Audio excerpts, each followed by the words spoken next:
war es hin. Darum holte er sich den Easy Credit Sofortkredit mit finanziellem Spielraum. So bezahlt er seinen neuen E-Roller und reserviert sich Geld für später. Wenn er wieder etwas braucht, muss er keinen neuen Kredit abschließen. So entspannt kann Finanzieren sein. Mit Easy Credit.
talk about that.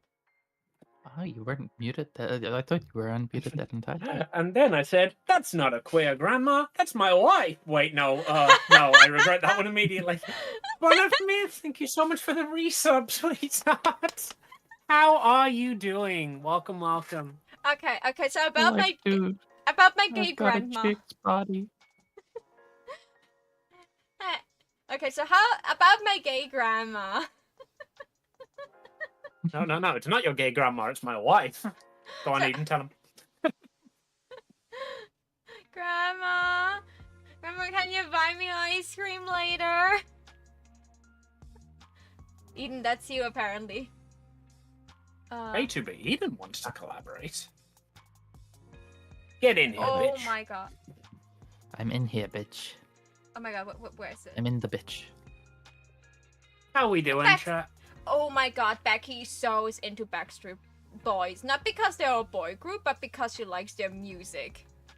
And they look all like, oh my god, do we also have to rename all the bands we want to mention?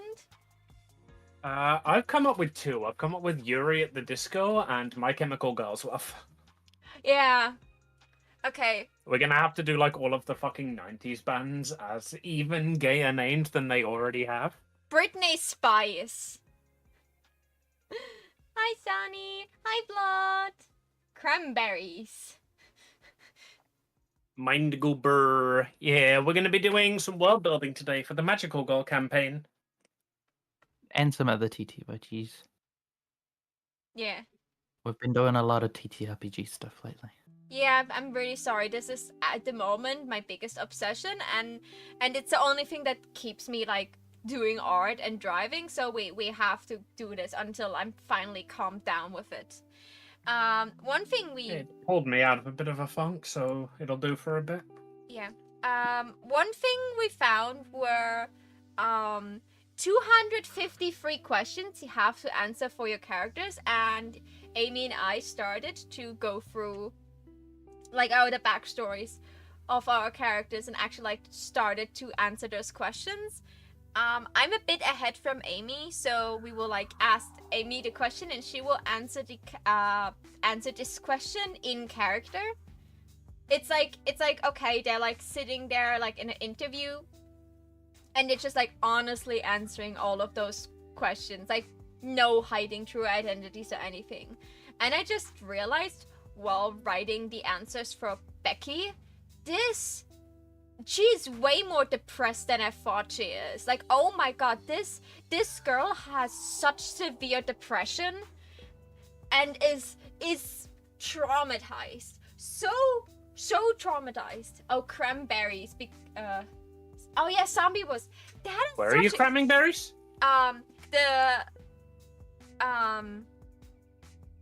The song Zombie was playing earlier, and the band is called Cranberries.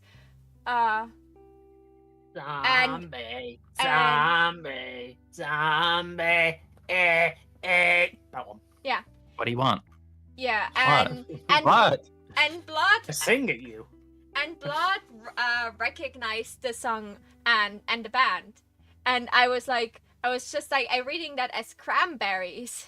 It was with an M instead because dyslexic and all. So I was like trying to figure out why he was talking about cranberries, but it was okay. And yeah, like this playlist we listen today is 90s hits because that is the music that my character would like. So I just like thought I'd maybe listen to a little bit of music she would like actively listen to. Okay, but is Smash Mouth already gay enough? Smash Mouth sounds like it. Like if Smash Mouth came out as a band now, it would definitely be all trans women. So is Smash Mouth a gay enough name, or is it Smush Mouth? I don't even know who Smash Smash Mouth. Mouth. No, that's awful. I don't even know who Smash Mouth is. The ones who wrote Again, like if you've watched Shrek in your life, you know who Smash Mouth are. No, you guys don't get it, do you? I am awful with names. I could listen to a song. I could listen to every song of a band. If no one is telling me that is this specific band and tells me the name of the band over and over again, I don't know. It's not that I don't know their music. It's Christ and old. It's not I don't know the music. I listen to so much 80s and 90s music and to early 2000s. It's just I usually just listen to the music and don't look up every time what the band was called. I just sometimes when I listen to many songs, I maybe see a lot like a name repeatedly until I remember, like Britney Spears. You don't know how much I listened to Britney Spears before I realized, oh my god, that's the same person. To be fair, she very much does change musical styles from album to album, so... Yeah. Oh god, this song is so good. Oh my god, I will sing along in a second, and then you know why this is fun. Boom, boom, boom, I want you in my room, let's spend the night together. Yeah, the Venga Boys. Yeah, so... The Venga Boys is coming. Yeah, so... Oh, From New York to San Francisco? They could be called Bang Boys. The Bangin' Boys. Did I read the Free song? Britney. That's about a year old now. She won that court case. God, I think that's like 5 years old now. I like metal and rock songs more, That was and like anime and pre-pandemic. J-rock, as well as... It started around then, but I think she finally actually won the case last year. I Oh, really? have no Wow. clue. I don't listen to media about celebrities.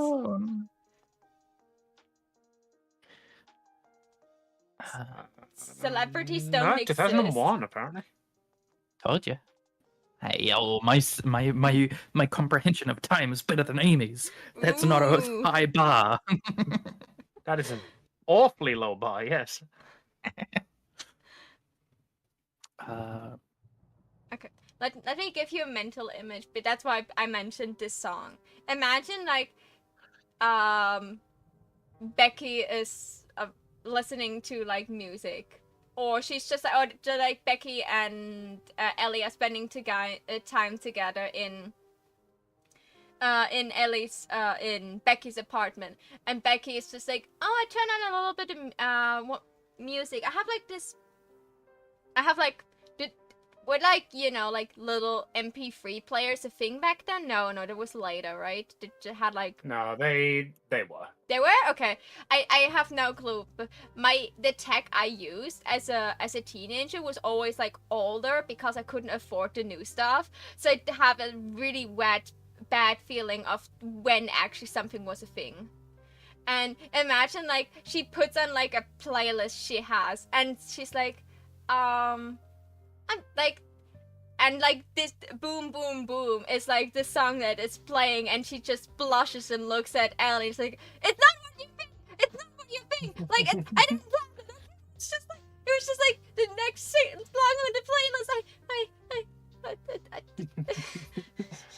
Ali would so shut you up with a kiss and reach for the remote to turn off the pop crap. Also, Blood, I listen to a lot of music. I'm not that picky with music. It's I listen from jazz to nightcore to literally multilingual pop, rock, metal. Why are you saying I have a big body? I cannot lie. I didn't even know this line is from this song. I never listened to I'm this song. aging decades listening to Maho comment on the songs of my youth. To be fair, in my youth, I listened to 80s,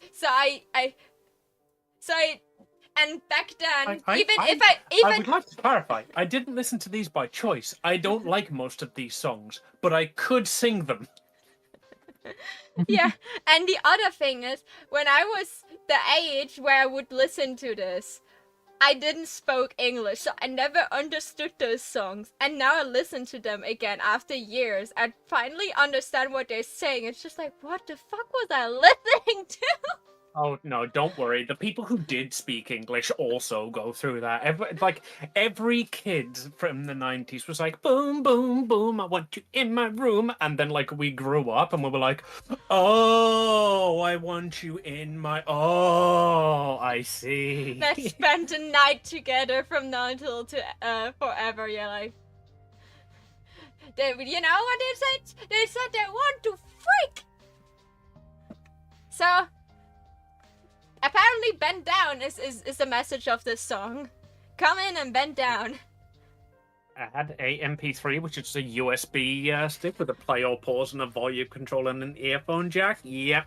I went through like 4 or 5 of those bastards. I still own one of those things. Yeah, those were, I want to say like early 2000s those started to get popular, so like almost exactly when the E-campaign would be. Yeah. Like Ali would definitely, we need fucking, we're gonna keep saying brand name to things, and chat, your job is to make them Yuri. So Ali would definitely have like the most expensive Walkman on the market. Like a Walkman MP3 player. What? I feel like Walk Woman is just too easy. Girl walk? Sony Strutman. Just the entire company Sony is just now Pony. The Pony Strutman. Okay.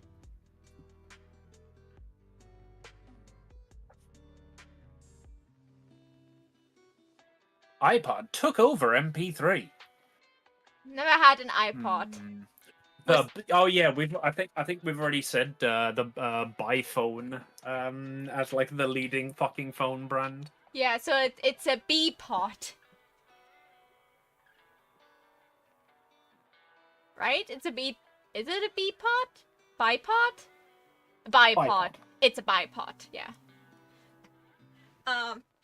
Okay. I was talking about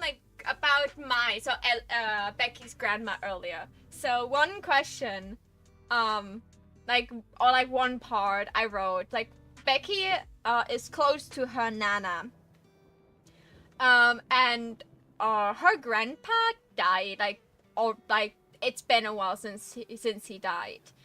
And her grandma is like a raging bisexual, and she's like right now, like she's an old lady in a retirement home that flirts with a lot of women because she personally said, well, I love my husband, but now I really want a cute girlfriend. Now it's the time. My husband is no more, so let's find a cute girlfriend now. So she's like... Sometimes I think he's watching over us, that old pervy bastard. Pink Day, Bite, 182, the Gay Dolls, the Madame Mix-a-Lot, Britney Scissors. Britney Scissors is better than Britney Spicy. I love that one. Amy, what do you think of Evanescence? It hurts my soul, but I feel like that's the band that we would go to see at a gig together. Oh yeah. It's like, well, it's got the Eminem for you, and it's got the Evanescence for me. So I suppose it's the best of both worlds. Just don't make me go and listen to the Backstreet Girls. Like. It's entirely too ahead of its time, having rap lyrics over like a dramatic fucking like early 2000s like not pop song, like a punky thing. Like, you know, NF isn't till like 2015, but I couldn't resist the Evanescence pun because they were right next to each other in my Spotify. I love Evanescence. I really like the music.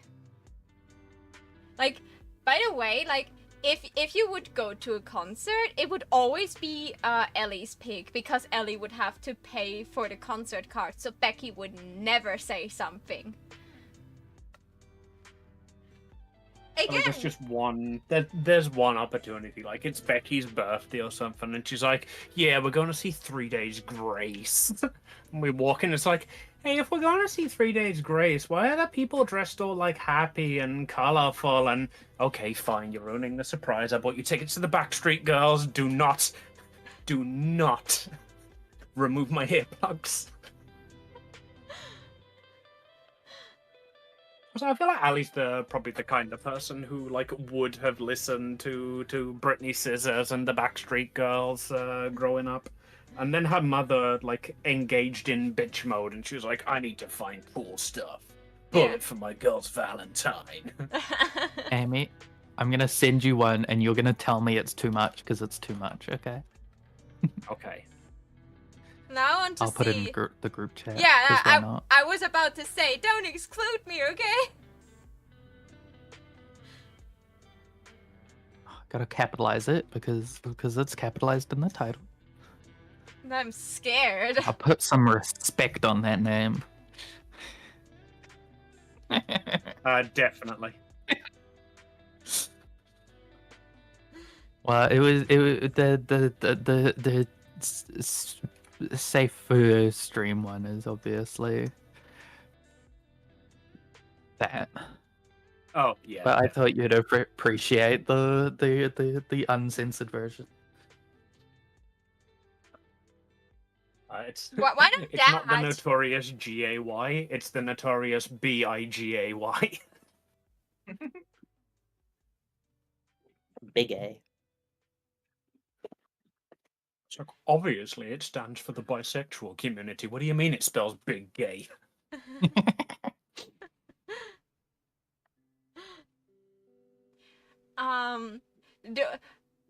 Did we had a better idea for McDonald's than Peggy-Donald's that I suggested?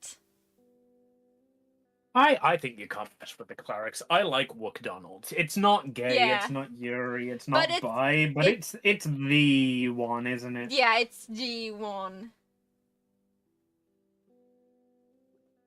Migno. Chad.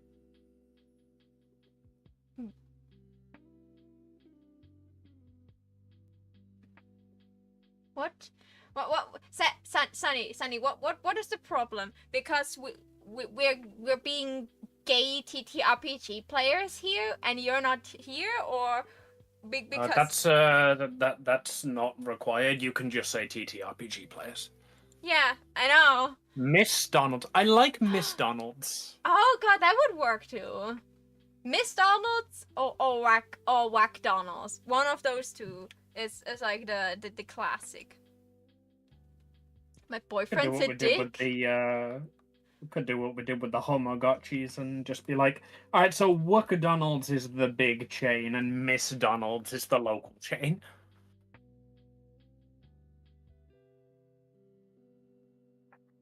How do we make Miss Pac-Man more gay? Well, that's obvious. Pac-Man. Being naughty in the group chat without me, Eden came up with a pun on a artist that included a slur, and she wanted to get approval on whether it was too far. It is too far. No. I didn't want approval on whether it was too far. I wanted it known that it was too far.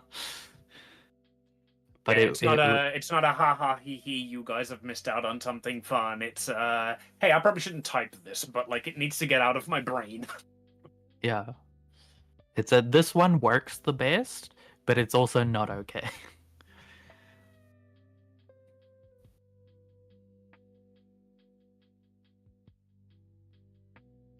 Oh god, what's DMX? That's so fucking 90s. Well, we are in the 2000s. It's just that we. Yeah, but The thing about the 2000s is a lot of the music that was present in the 2000s was released in the 90s. Yeah, I know. Because this is the era when, like, you didn't have Spotify. You couldn't be like, hey, my favorite band has just released their new album. I'm going to go and get it. You had to be like, Oh shit! I didn't realize my new favorite band has released their new album this year because I'm like just now walking into HMV and seeing it. HMV, Homo V. No, that's too easy. It isn't I your mean, dad My like? poor ears. Welcome to chat, user. How you doing? Evanescence released "Bring Me to Life" in 2003. Really? The fucking most of their like good like most popular songs were on the 2003 album. Yeah, you think like basically anything I enjoy is something that released in that time period. I love Evanescence. This is how you know you're getting old, chat. We were talking about setting a Magical Girl TTRPG in the good old days, like back in the past when everything was retro, and we decided on 2005. And then I realized that it was really cool being a teenager in 2005. I wish I could have experienced that because that's when I was a teenager. But this time you're a girl teenager. She was always a girl teenager. Yeah, but this time she can like live it out, you know? With Yeah, this time she gets to a hot lesbian girlfriend. yeah. So, it's a better timeline. Didn't have Spotify, but we had LimeWire. Oh, what's the Yuri LimeWire? What is LimeWire? Just Sublime Wire. I feel like Lime's a pretty lesbian. What do you really want? Lime I choker. want a heart. I want a heart. I want a heart. I want to really want a ziggy zig. Oh. Did you know that the music? I mean, I hate these songs, but I know all of the ones, even the nonsense ones. Did you know that the music video for this song was filmed in one go because they were constantly moving? They had to film that in one go because you would see when they cut. That wouldn't surprise me, actually. And so this was like a hard task to film this entire music video in one go because if someone messed up, they had to start from the very first note again. Is this the treadmill one?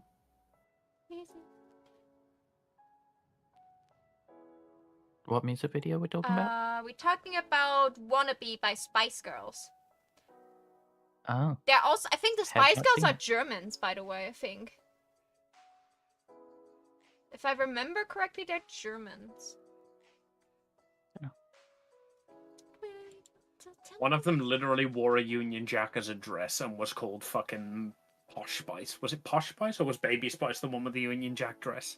I have no... I don't know all of their names. I just know like some of them like appeared in German shows. And my mom's like, "Oh, this one is from the Spice Girls." So, "Oh, really? Oh, yeah, you're right." That's... What are the 5 Spice Girls' nickname? Scary Spice, Sporty Spice, Baby Spice, Ginger Spice, and Posh Spice. Ginger, I think Ginger Spice was like on a German show once. Let me just. It was the 90s. They were basically everywhere. Spice Girls were a British girl group formed in 1994. Really? What was she? Uh-huh. What was she? Why was she in a German show then? Well, it doesn't matter. It was just like surprised. Sugar Spice and Everything Nice? No, that was a different 2000s franchise. That was the Powerpuff Girls. Oh, But you forgot the secret ingredients. He accidentally also added Chemical X. And thus, the Powerpuff Girls were born. Okay, question. Do we have Powerpuff Girls? Like, as a show? Oh, yeah, definitely. Completely unchanged. We just have the Powerpuff Girls. Was Totally Spice also in this era? Yes. Hell yeah! And him. I loved him. The only difference is that it's her in this universe. Yeah. All the exact same. It's except, a Powerpuff it's Girls. It's and her is purple. It's a power poof girls now probably in our universe, and totally spicy. I like totally spicy. That's a good one. write that down. Write that down. Quick, Patrick. Let me pop open the pun names for stuff channel. Right.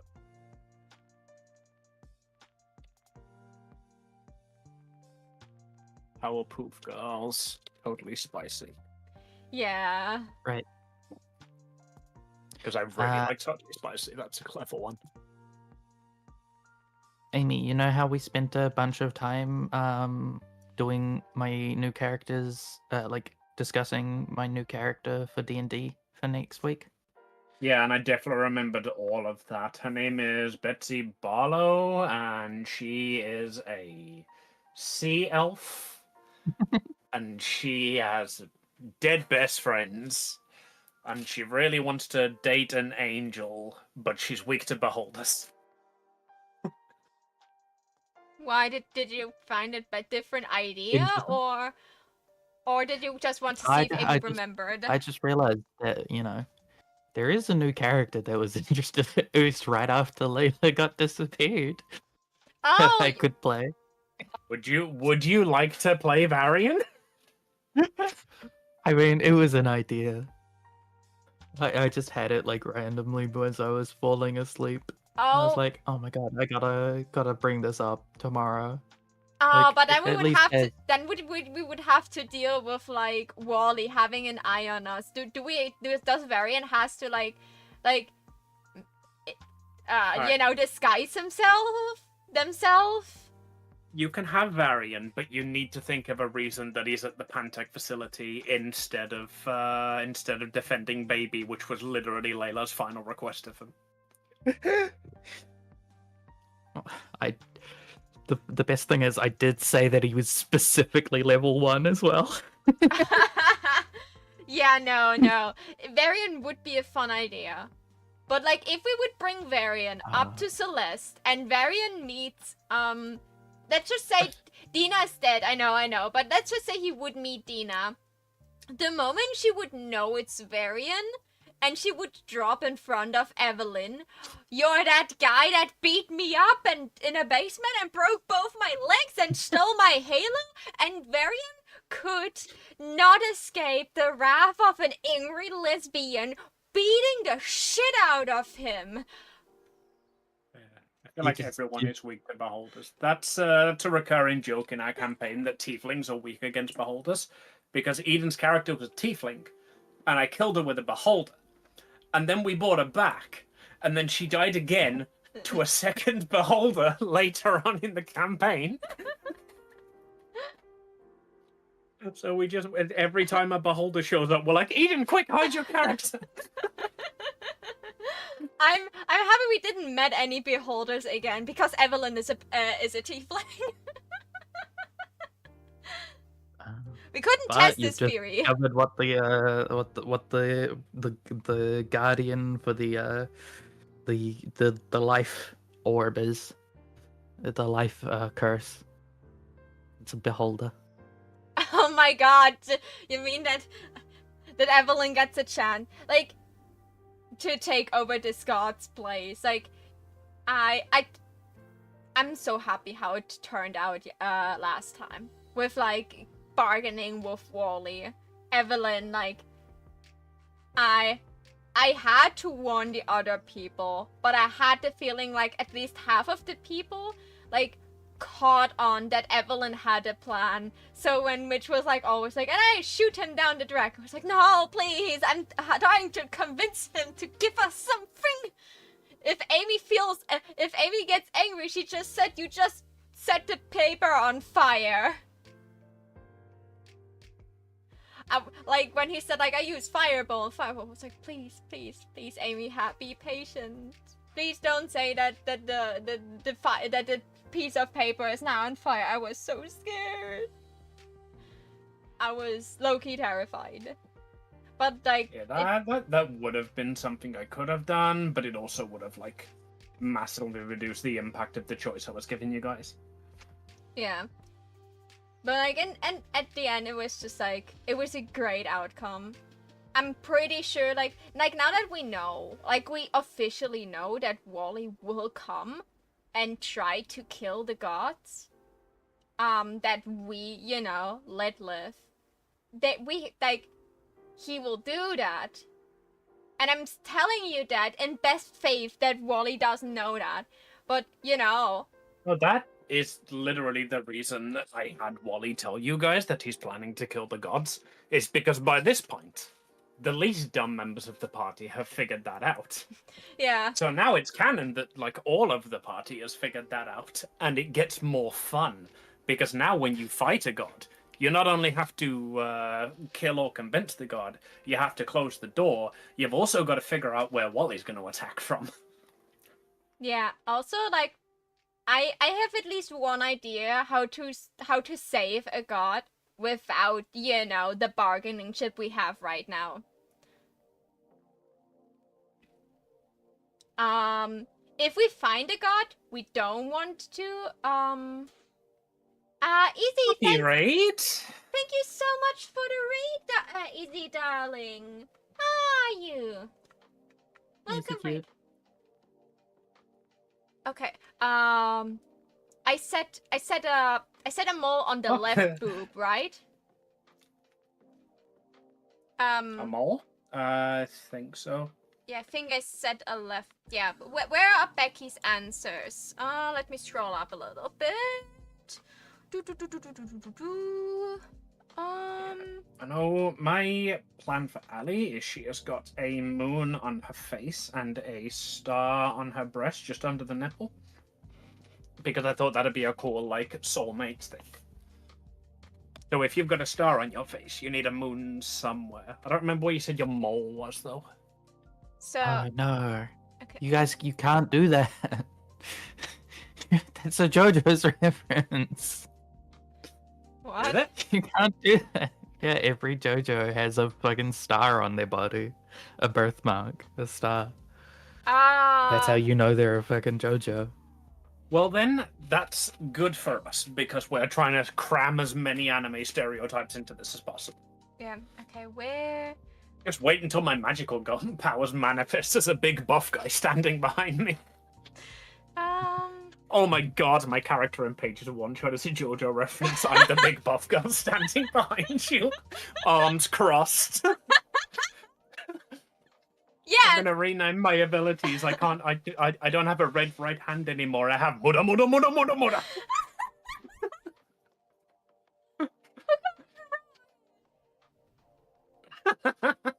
Wait, you just a JoJo stand. I should have called her Jolene or something like this instead of Roxanne. Okay, what? I am in the right segment. Where is the mentioning of the mole? There's the mentioning, there, I found it.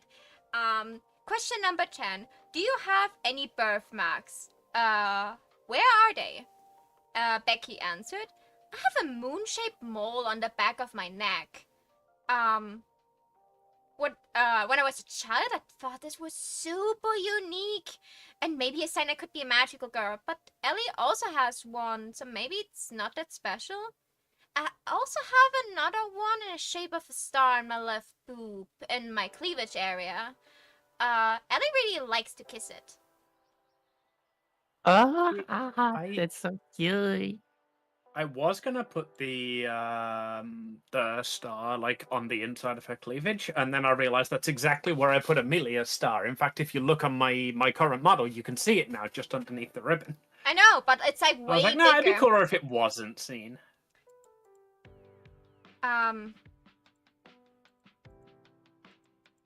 Where's... I will draw it in now, so...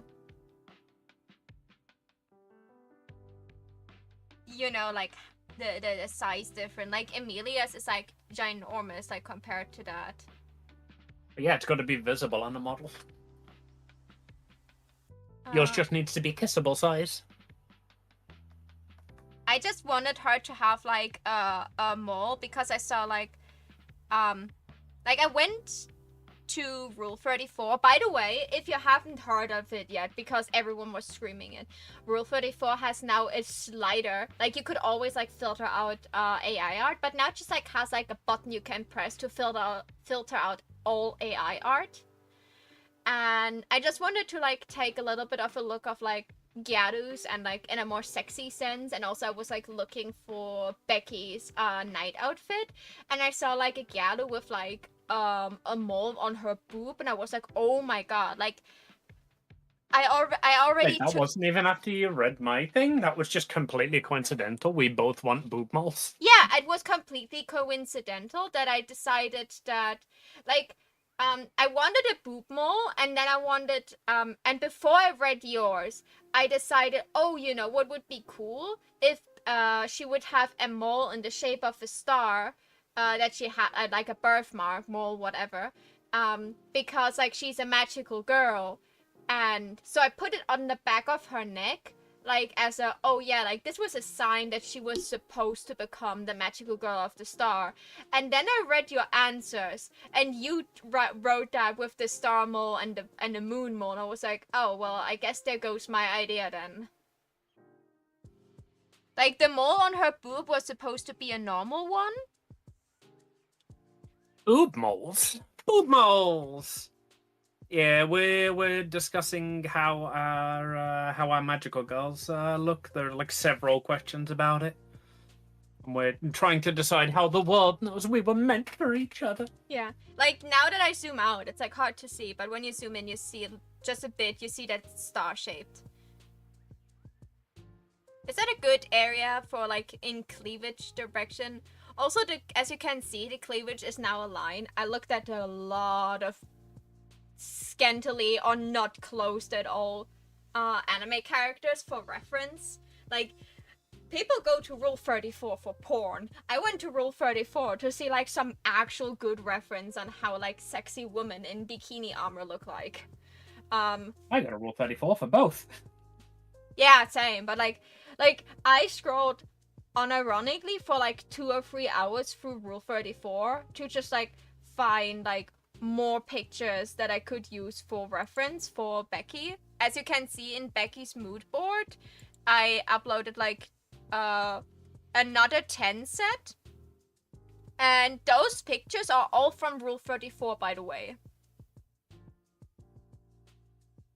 Wow, cheap viewers. That's not a very nice thing to say about my viewers.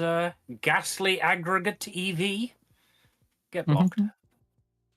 This message doesn't even Get blocked, nerd. This message even came through on my side. No, wait. Yeah, it got automated on mine. Yeah, I should probably stop pointing them out, given that I'm the only one who can see them. Yeah. Although, to be fair, we all know basically everybody in chat is one of my mods.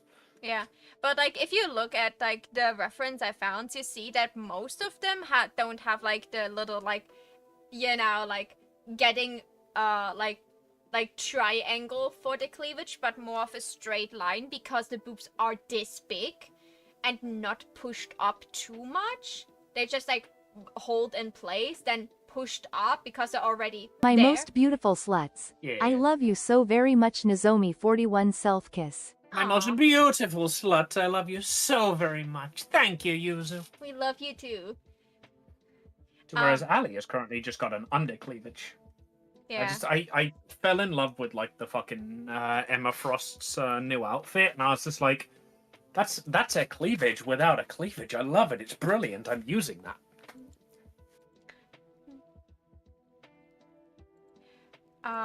Is this too much ribbon? Wait, let me take a look, I tell you. It's a lot of ribbon, but it's okay.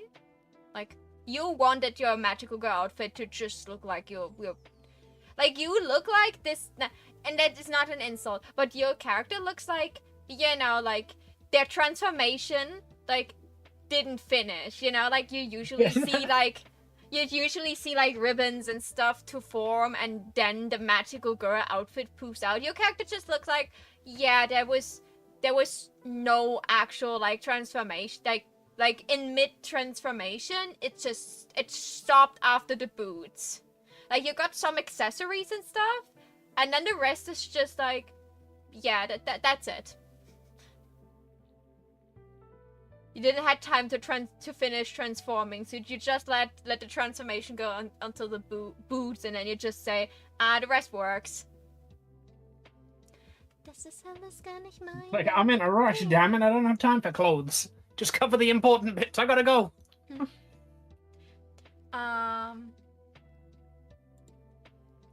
And the fact when the ribbons are actually colored in.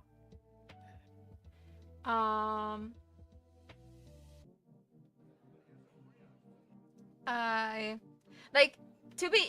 knew that the death of of Becky's dad was like huge impact, especially because it like happened just like 3 years ago.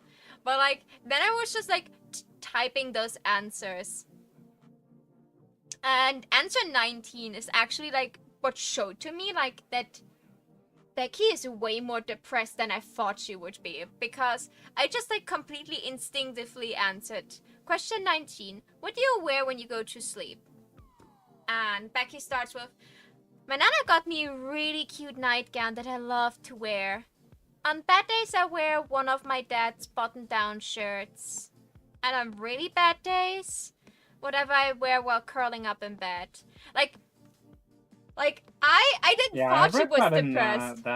That hit me because like I've slept in the clothes that I wore the night before like 4 times this week, and it's Monday, you know.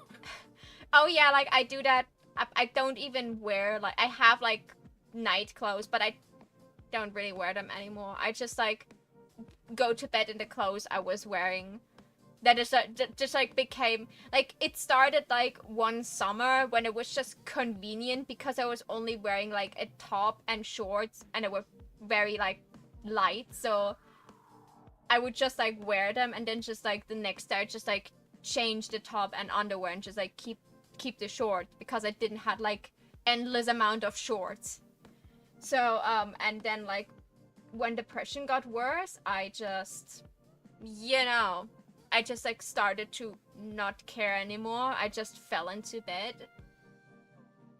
So I just like wrote that, and I was like, yeah, on bad days like she would like wear like a button-down shirt from her dad. And then I like after I finished writing, I realized, oh my god, Becky is probably incredibly depressed because of multiple things. Like she's extremely like she got bullied in like a very essential like part of her life where she was developing, causing her to be like anxious over a lot of things because she's a young adult woman.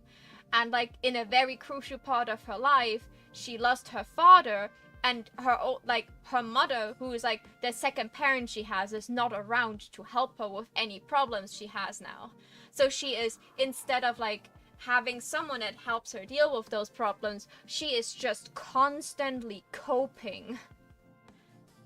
And that's when I realized, oh my god, Becky is like not openly but secretly extremely depressed. Like she suffers from depression.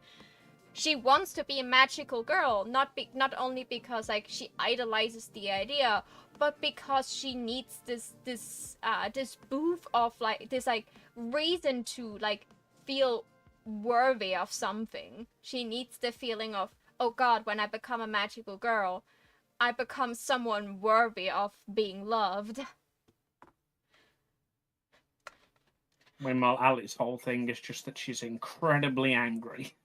Yeah, and Becky thought like that when she becomes magical girl and she got like a reason to be she become powerful, she thought she would naturally become more confident, and she would hate herself less, and she would like be someone that is useful to others, and she would be someone that would deserve to be liked and loved. There's also a little bit of a later question where I realized, oh my god, someone gets this girl please a therapist. Like like just like after this, like I just wrote answered those questions like to how I felt Becky would answer, and then I like after like answering them I was like, oh my god, what, wait a second, Becky girl, are you okay? What did I do to you?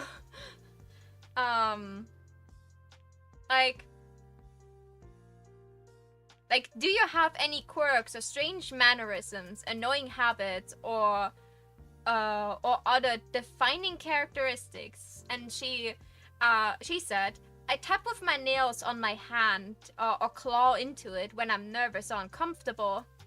I usually hide my hands behind my back because people told me it's annoying. Because she just like, you know, like, this is like I was just like thinking what she's doing. First I wanted her to play with her hair, but that is just like a very cute thing you can do even if you're nervous. And I was like, wait a second. Ellie has like pretty long nails, so she would probably tap on things when she gets nervous. But like tapping on a surface sounds annoyed. So I thought like, oh, what would she maybe do differently because she's not annoyed? Yeah, she would probably like tap on her own hand with her fingers. Just like, to distract herself. I used to tap the desk a lot. It's like a fucking memory that's just unlocked for me. People would hate me for it. I would just sit there and just tap away at the desk. Like, I know now it's because I needed to keep my hands busy and do something with them because of the dyspraxia. But back then, it was just like, what do I do? I'm bored. Tap, tap, tap, tap, tap, tap, tap. Yeah, will like... you shut the fuck up? No, I will not. Leave me alone. Sorry if that suffers something bad. Like, I can change it. Oh, no, it's fine. I just remembered that was a quirk I used to have. Yeah, for quirks for Ali, I just put that she cracks her knuckles. Purely because it infuriates her mother.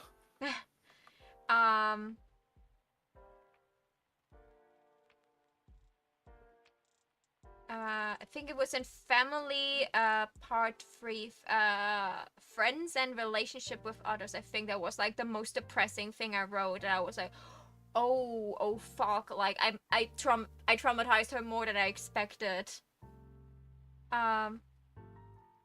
Where is it? Oh, yeah, she's a character. Yeah. In one of your stories. Of course she's traumatized. Yeah. Good characters all have trauma. Yeah. Not mine. Mine's a spoiled rich bitch. Sure, she has trauma, but she also has a black credit card, so... Yeah. Ellie also has, Why is Link most likely to be a bard? Would he be a bard? That's a joke that Mitch wants to tell. You gotta guess the punchline. Because he likes throwing pots. He is good at picking up chicks. That would imply that bards are good at picking up chicks. Maybe Aarakocra chicks.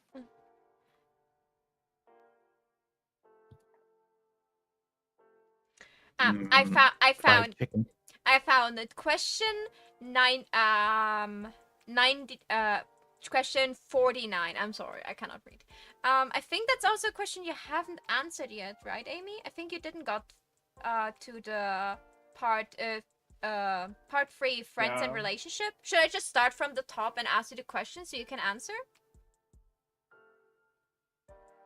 I am up to question 41. In general, how do you treat other people that you have just met? I stopped there because I didn't know. Well, now you can start. Should I read out my answer first and then you can do yours? Maybe that you have an idea, or do you want to? Go on. Okay. Becky said, "Friendly. My dad taught me to always meet people with a smile." So, like, how would Ellie, like, if she meets a new person, like, how would she treat them? Like, you said she is, like, very much someone that doesn't really care much a lot of people. So maybe she would just, like, exchange, like, like, standard pleasantries, like, saying, hi, how are you? And then just, like, stops the conversation and is more listening to people until she decides that they're worthy of like actually talking to them. Well, she will almost always have like a book in her hand, so anybody trying to talk to her will probably be ignored. Okay, then. But then, like, there will be obviously people constantly trying to talk to her. Well, then they. So I think her approach to new people would be more along the lines of like, how do I make you leave me alone? Yeah, like. See, perfect. You get one chance. Give me a reason to want to talk to you. Oh my god, and Becky accidentally did it correctly. Becky is the only one so far who has shown any interest in what like Ali is doing, rather than like, hey, like what's your dad up to nowadays? Yeah. Okay. Question number 42. Does your treatment of people change depending on how well you know them? And if so, how? Oh, 100%. The better she knows you, the better she'll treat you. Like, if you have proved that she is worth the time of day, if you have proved that you are worth her time of day, she will put her book down and talk to you. Ah. Oh, so, see? Perfect answer. Well, I put down my... Well, of course. If I know them, I will put my book away when I talk with them. What could be like the character answer. Becky said, I'm more honest about my feelings and thoughts if I trust someone. I also get really touchy with people I like. I love hugs and cuddles. Question number 43. Who's the most important person in your life and why? Like, the obvious answer here would be Becky, but we've got to give honorable mention to Daddy. Very good. Little sister. Be honest. Literally, the one that you said originally is like means the world. Because Becky's, but you gotta have somewhere to grow with Becky. Just gotta take over that spot, you know. I think like when you I think most of those answers are just like freshly when they fell in love with each other. So like, the thing is, if you ask any teenage girl who the most important person to them, they're gonna go, "Oh, my boyfriend, Clark. I love him so much." Yeah, like there are like the real answer is like, "Oh yeah, my family have always stood by me, and like my dad makes sure I'm never wanting for anything." But like what they say is, "Clark, oh my God, isn't he gorgeous?" Yeah, like those are two love-struck young adult, almost still teenagers. So of course they, like they prioritize their partner. Like it's not that they don't love the other people in their life, and yes, they will grow closer. Like if, depending on where this TTRPG starts, there may be not even a couple at this point. We just like answered those questions in like the retrospect of this is how they probably feel right at the point when they just got together, because this is like the crucial thing where they have like most things where we get like the best answers out of those characters. That's one of the things I struggled a bit while I was answering these, is I wasn't sure whether to answer like as she's already met Becky, as she's been with Becky for a while. Is she a magical girl yet? Does that happen before? Do they turn magical girl before they date? Do they date before they turn magical girl? Is this homework essentially set before magical girl or after magical girl? I just kept it like pretty ambiguous. Or is this like hey, here's what the characters look like at the start of the story? Yeah, like I thought like some of the questions are easier to answer if the magical girl and the relationship are both things that are, a thing that happened.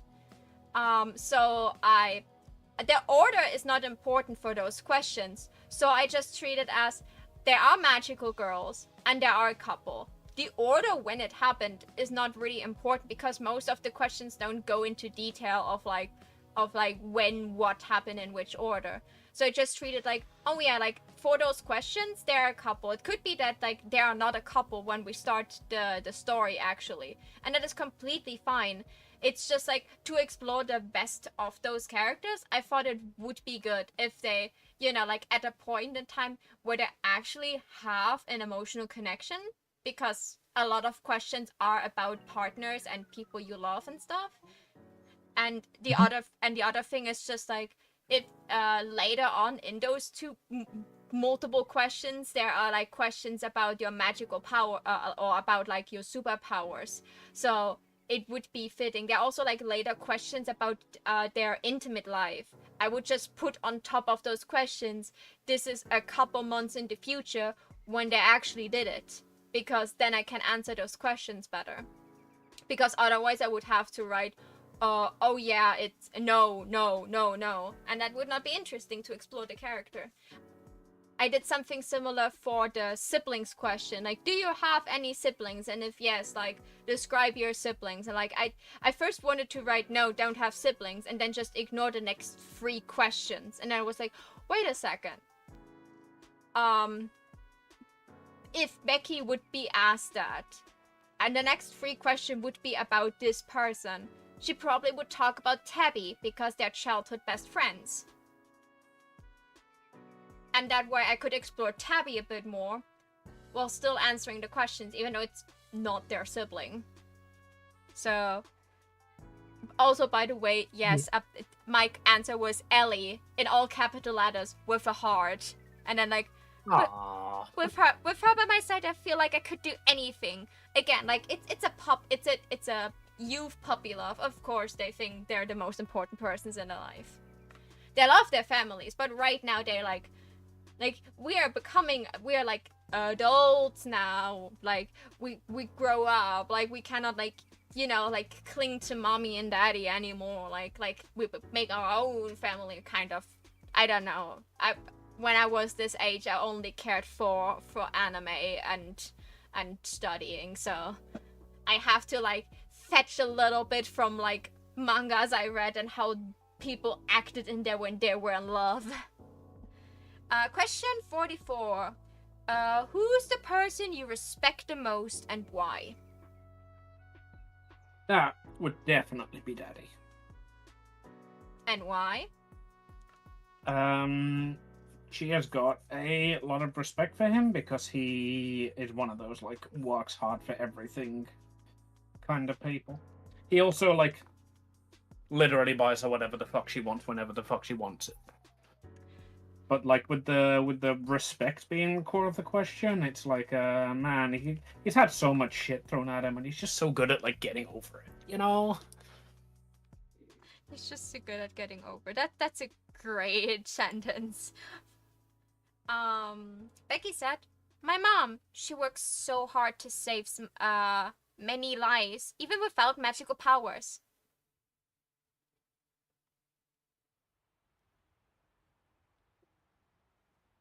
Traumatizing your OCs, a tale as old as time. Yeah. Uh-huh.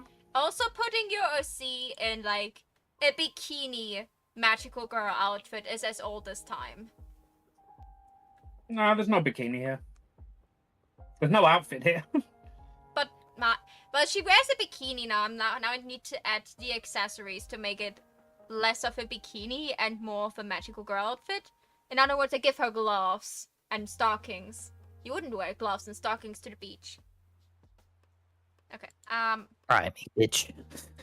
Question number 45. Who are your friends? Describe them. That's another one I struggle with because, like, obviously she would talk a lot about Becky there, but I don't know if she would say anyone else. And, like, Becky is the only person who she gives a damn about, but I also don't want to make her that one-dimensional, you know? What about both Tabbies?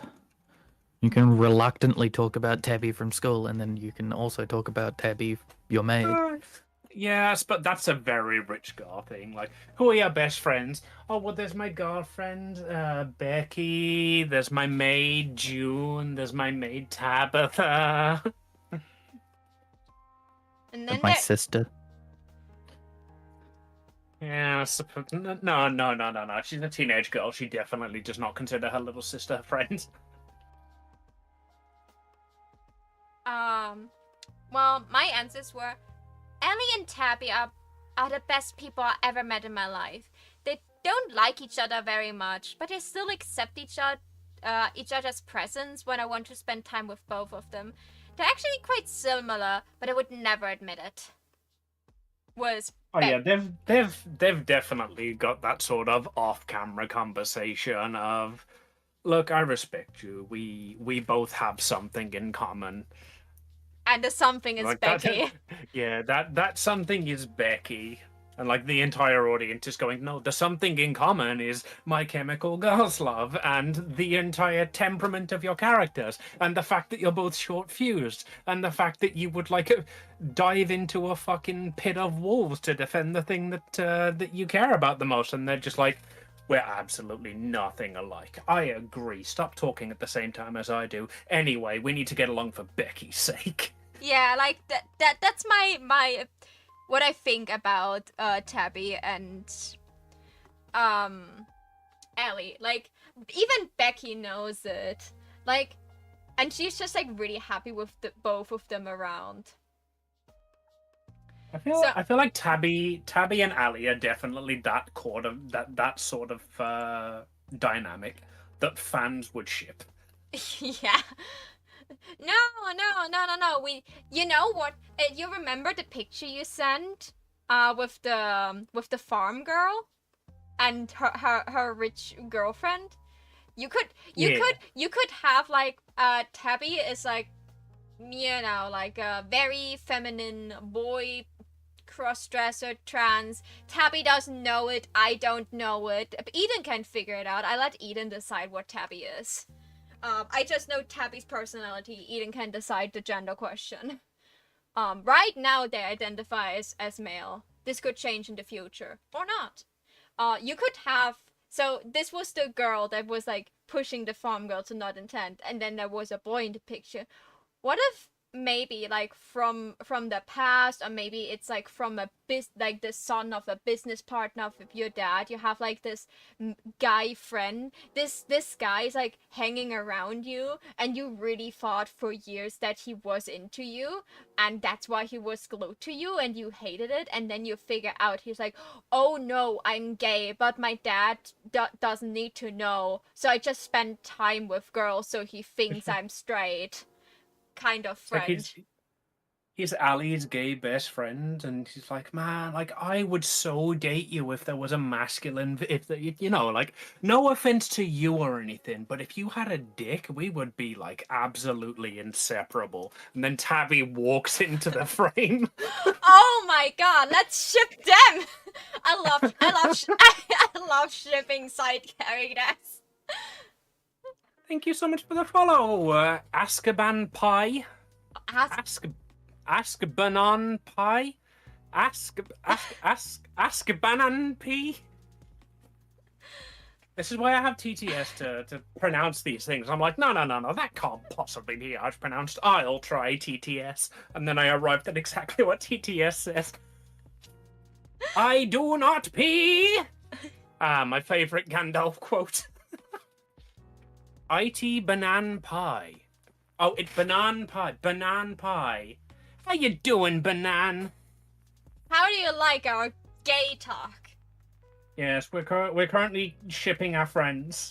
Do not ship your friends IRL. But if they're fictional, ship them. Ship the shit out of them. Okay, so please tell me you now have like a new character in your list of characters that you characters attached to, and this is a guy that is very gay, but he's just not out of the closet, and then he meets, you know, someone squishy and like feminine, but also like a male girl boss. Oh yeah, oh my god, Tabby is such a girl boss.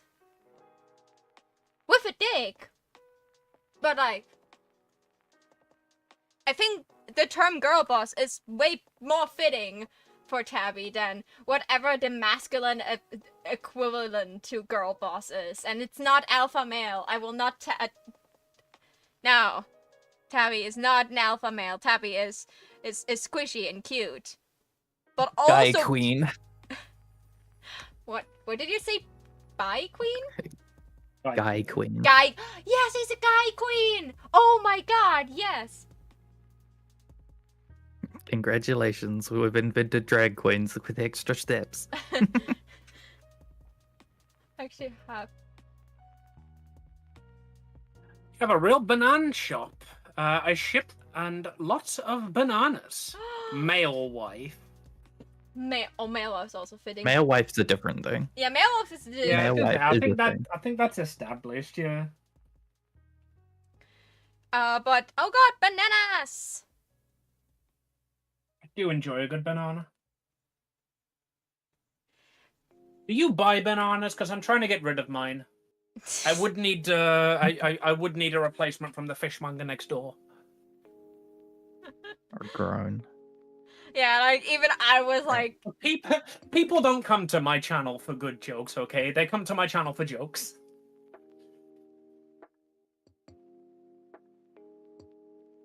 Alright. 1 to 6 on posing. 5. I probably 5? should have looked at the probably should have looked at the options before I threw a number out. Watch it be Probably. 5. I kind of like 5 actually. oh, do you show? Your JoJo poses.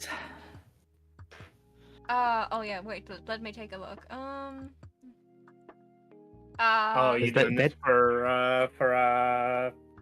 other TTRPG characters, or is that for these two? Possibly. Or to, you know. I figured it'd be good to have like an interesting pose reference for 2 characters. That's how It'd be fun the if we did mangaka- have a. It'd be fun if we did have a JoJo pose, because I'm the short one, and I'm the Angie one, so I'd be the stand-in. You wouldn't be able to see me over you. what's you, it? I think The we way did, you were supposed to be the queen of medium. Because Ellie's also Ellie's also short. Like if they're both short, they're just like the same size next to each other in both high heels. They would stand next to. This changes every time we talk about it. We need to like lock this in. Okay, Ali is average height, tiny titties. Okay. Is Becky taller or shorter than Ali? She is slightly shorter than her, but way more curvy. So on the scale, she weighs more, but she's definitely shorter than her. my ideal body type. That's what I would want to be. I want to be like 5'3", but also weigh like fucking 80 5'3" pounds. and 90% titty. Would you like to Yeah. see my business? It depends if you're about to try and sell me any graphic design work. If it's a business all about bananas, then I'm down. Yeah.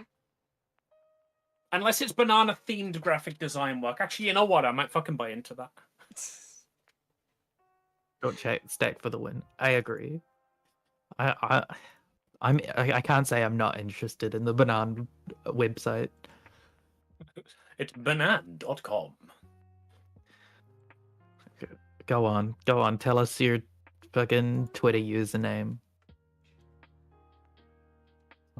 What We'll color do do I a make it? review. If the ribbon's purple and the boots are black, I probably should do black hair, but she's a magical girl, so it can't really be black. Do I do a dark blue, or would Yeah, that just look weird with 3 separate colors in 3 separate sections of the body? So you could have her hair like being blue with a purple ombre, like it's getting like into a light purple. And I thought your magical girl outfit was color was blue, the main color. You could also make the ends of the ribbon an ombre between purple and blue. That way you mix it a little bit. So it's not just like 3 different colors in 3 different areas, but just like... I know what's happened here. I picked blue because I very specifically didn't want to do purple because I've been using purple for everything. And now I've drawn purple.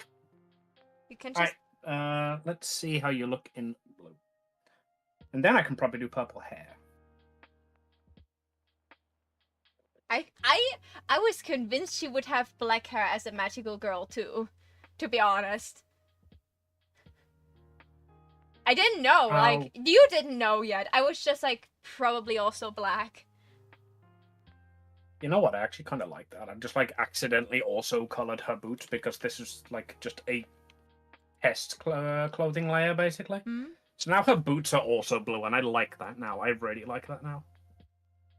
You could make the belt around the boots black, maybe, because, like...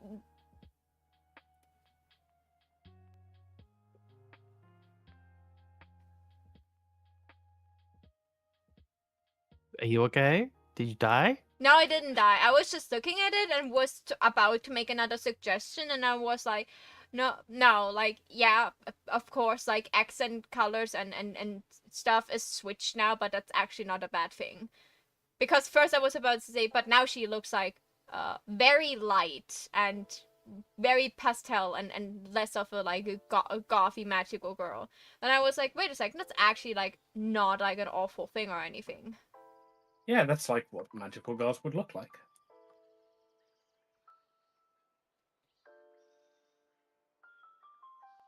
Monochrome Joker's Kofi. Everybody should go there.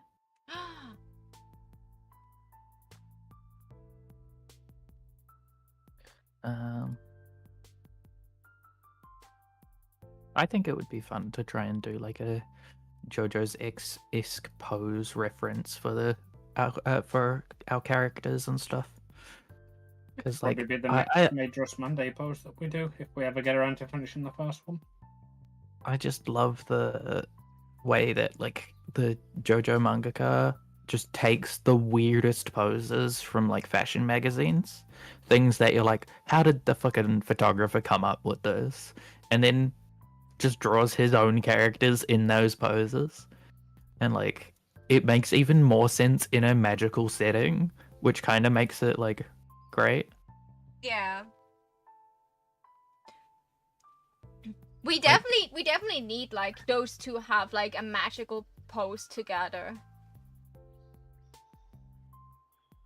Like, you know, how the Sailor Moon and the Tokyo Mew Mews, they're all like, after they transform, they have the magical girl pose, and when they transform together, they have like a group pose.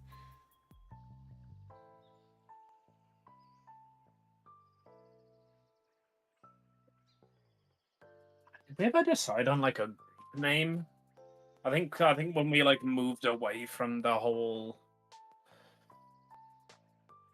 like it's just the two of us and we need to keep it secret from everyone else, or moved into that rather, not away from it. You mean like the group name, or? Yeah, like the the Sailor Scouts, that sort of stuff. The Card Captors. Well, do we have a name for the magical girls, or are they just like the magical girls? like, even if we wouldn't pick a name, I think the media would pick a name for us, so we still should have a group name. Because we will not go and spray paint our name on the wall. But we also won't... Now that I've done the blue ribbon, I've definitely changed from Dark Moon to something like Twinkling Moon. You can give her like more dark accents, or you could pick a darker blue. Like you just picked teal as, but there are multiple shades of blue. And she could still call herself Dark Moon. Unless you spray paint magical girl. Yeah, of course. If we become a spray paint magical, we could spray our name on the wall, on the walls. But it's like not a necessity. Like, if I could imagine like the name we pick is the name we like see in the newspaper. Like we had like a couple like incidents where we actually saved people, defeated monsters. And one day Becky like runs up to you like in school and holds like a magazine in your face that she bought that morning. And it's just like has a very crappy photograph of us like in magical girl form, and it's and then they just like they just picked a title for those two, and we both like look at this, and I just like go to a corner where no one can hear us, and she's like, oh my god, what are we doing? And Ellie is like, well, we keep that name, of course, that's fire. I do enjoy the trope in media of like the newspapers like naming the superheroes, and they're like, "No, I'm not that. I'm Spider-Man. I'm not the amazing spider dude. I'm Spider-Man." Yeah, like I think it's kind of funny, but I also would like when, you know, the media just picks a name and Ellie and Becky, like not names for the characters themselves, but for them as a group, and they're both just really like that. They're just like, you know what? Yeah, we could call ourselves that. Oh, I don't know if that is a question later, but this is probably a question we should think about. It's probably not like while we're playing, this would probably be a thing. But like we keep that absolutely secret, especially to people we know that would be like concerned and worried. Would we tell God, no, our that- best that's- friend? Would we tell our best friend about it? You know, like would the two tabbies know or something like this? Like would we bring in a third party to like cover up, or is it something we would decide on the fly think- while we're playing? I think June and Tabitha know, but I don't know if Ali has told them or not. They know because they are very highly paid maids, and Ali thinks she is clever enough to outsmart them and sneak out and like go like on a secret rendezvous date with Becky and be back before 9 and nobody will notice I'm gone. And Ali and Tabitha and June are just the entire time in the back of the frame with a newspaper. So, like, if she sneaks out to go and do magical girl stuff, like, Tabitha and June would definitely know. It is food o'clock, apparently.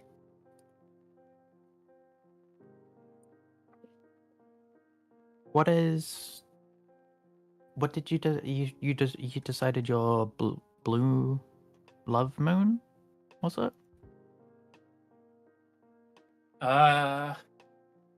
Blue Moon, Love Blue Moon, I think. Let me see if I can find it in Ali backstory.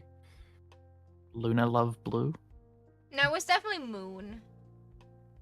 I wanted to make a Blue Moon pun, which is kind of why I went into the blue ribbons, even though I didn't quite like them. But now that I see them, I like them. Ali backstory. Blue. There we are. Blue Luna love. The magical Shining, maiden Blue Luna love. Shining Maiden, Blue Love Moon. Shining.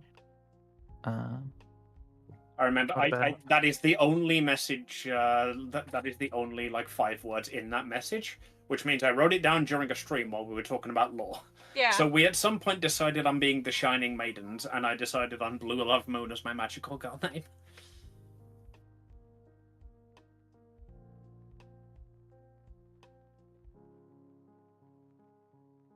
Maiden Uchi no Blue no Blue Love Moon. What's Uchi mean? Of the universe. Maiden. It's basically the Japanese word for cosmic. So you could both be Maiden Uchino and then your names, your individual names. If Becky's from the Japanese half and I'm from the American half, she would be the Maiden Uchino and I would just be the cosmic girl. No, like that. Or inversely, you're Maiden Uchino because you get the black hair when you transform, and she gets blonder, so she becomes the cosmic one. You switch them. Yeah. Also, Like, why? also, we don't really want the people to know where we live. You know, like our names should not sound like we picked them like based on where we come from, so people know. Oh, she's from this part of Ohio, and she's from this part of Ohio. Now we just need to find a girl. I love that. Fucking Ali's just like, oh my god, Becky, you're so clever. That's brilliant. Fine, I'll be Maiden Uchino. Blue Love Moon. And then Becky just goes, I turned you into a weeb. I do like that. I was more thinking that you would choose the name Blue Love Moon, and then the media would be like, everybody introducing Maiden Uchino, Blue Love Moon, and you're like, oh, you're just giving me the title. Okay, I get to choose my own. Fine, okay. And then Becky gets like Cosmic Maiden, and you're just like, why couldn't I be Cosmic Maiden? I wanted that one. You just kiss me on stage. Oh, okay, fine. It's the only way I found to shut her up, media. I was just trying to find like a through line that wasn't just female, you know? Like Sailor is like, even if they're not actually a Sailor Scout, they're all sailors, you know? They've all got that motif, even if they're on the other team, I think. I don't know, I haven't watched it. But generally, like... Do you know why they're called sailors? It's because they wear a sailor school uniform, magical girl outfit. Yeah. I cannot find a good color on my skin palette that looks decent in pencil format. It doesn't matter because it's literally only just to see how the colors work together. But Okay, girls, tell me, is Becky tanned or not? Like, I was not planning her to be tanned, but it's a bit because like this is a big Gyaru thing, but not every Gyaru needs to be tanned. But like, for example, Becky the thing wants to be tanned, but like can't afford the expense. Yeah, that's so what I was she meets up with thinking. Ali and just like, man, I wish I had access to a tanning booth. And did you like before you finish the sentence, your wrist has been grabbed and you're being dragged for a spa day. Yeah, like, I don't even know if she would want that because, like, her mom is a nurse, so her mom is, like, probably, like, very much Skin of... cancer. Yeah, like... Yeah, I'm not sure in the 2000s, like, that was Yeah, as known. but like, usually what, like, Gyarus used was something like spray tan and stuff like this. This is, like, a temporary thing. It was expensive and all. Like, expensive for a family that is not rich. And a nurse would definitely find ways to say that this is probably a bad idea. Like, that's... Like Ellie probably to have just earring holes, she probably had to beg her mom. Because, like earrings, you want to stab and injure your body willingly? And she's like, Mom, you're wearing earrings too. I'm from a different generations, young lady. And then her dad came and kisses his wife's ear. It's like, come on, sweetie. Your parents also didn't like it when you got earrings. You told me so. And now you look gorgeous with those, and gives her a new pair of earrings. And now, if we get our daughter earrings, I can give her also earrings matching to yours, and then just like, okay, fine. But I don't want to hear any Ali... whining about your earrings. And then her dad just gives the thumbs up. That's a nice character moment. Ali buys you earrings later on. Just like, here, I got you these to replace those old tacky ones that you always wear. Ow, why did you slap me? Oh no, she wouldn't slap you. She would just like have a very like, oh yeah, I guess they're a bit old now and also a bit childish. I just, you know, that they were the last birthday present I got from my dad. Like, she doesn't need to slap you. Ali probably wants to slap herself every time Becky is like telling her why she has certain things that are old and tacky. It's getting to the point now where every time Ali goes to buy you something, it's just like, can I buy you that book that you've been looking at, or is that something else that your dad was like the last thing he ever bought you was a bookshelf? Wait, no, that's really cunty. I'm sorry. When I played that back in my mind, that was really cunty. I take that back. Yeah, like, it's more of it that Becky doesn't mind if she like has to replace things that are old. Also not if it's things that her dad got her. Like, she has like an old magical girl wand made out of wood that her dad and her grandpa made for her. Because it looked similar to like one of the magical girls that was on TV back then often. So they made that for her. She doesn't play with magical wands anymore, but she still has it in a box of like safekeepings. Yeah. She's got it like framed on the wall, like one of those display pieces. Yeah, like she Ali comes over like, oh, that's cool. Is that like a replication of the Sailor Moon one? I mean, like, I can get you like an actual set prop piece if you want. Like, goes up, pulls it down. You're like, Oh, wait, no, never mind. This is really well balanced. You could probably actually use this to fight. Hey, catch. I'm just like, yeah, my grandpa was really into like crafting and woodworking, and my dad just like loves doing things, and like they just like sat together for my birthday and made me this wand. Like she has what a like color are Allie's eyes? Was Blue. this a question? it's blue. You literally said her eyes are ocean blue because like that's why she didn't want to wear blue. Ah, yes, that was it. Why am I remembering your backstory more than you do? Because I have 0 short-term memory. And I remember things that should not be inside of my brain, but are like saved in a PowerPoint presentation. Talk about Not question. like the big bow on the back. Did you not want to go eat? Oh, yeah, I do need to go get food. Alright, I'm gonna go do that then. Thank you everybody for coming out so far. I do need to take regular breaks due to my dyspraxia. So I'm gonna go and have something to eat. I will see you all when I get back. In the meantime, please enjoy the stellar company of Monochrome Joker and Fatuba Eden. Unless they're also going on break, in which case enjoy what's on stream. Ladies?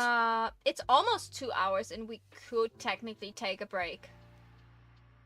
Yeah. Well, Let's take a... scrounge up to the snack.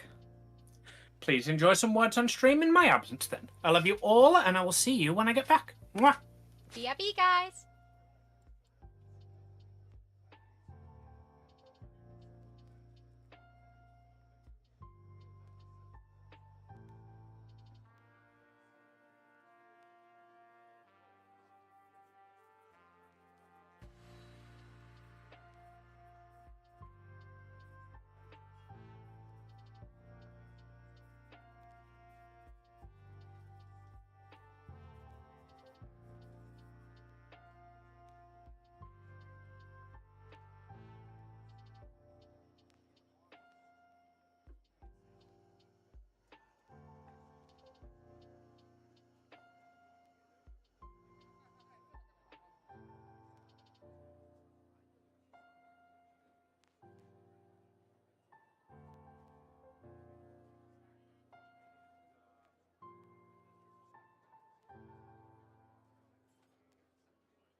Seit 111 Jahren Risa-Nudeln, gemacht mit Leidenschaft, aus Tradition.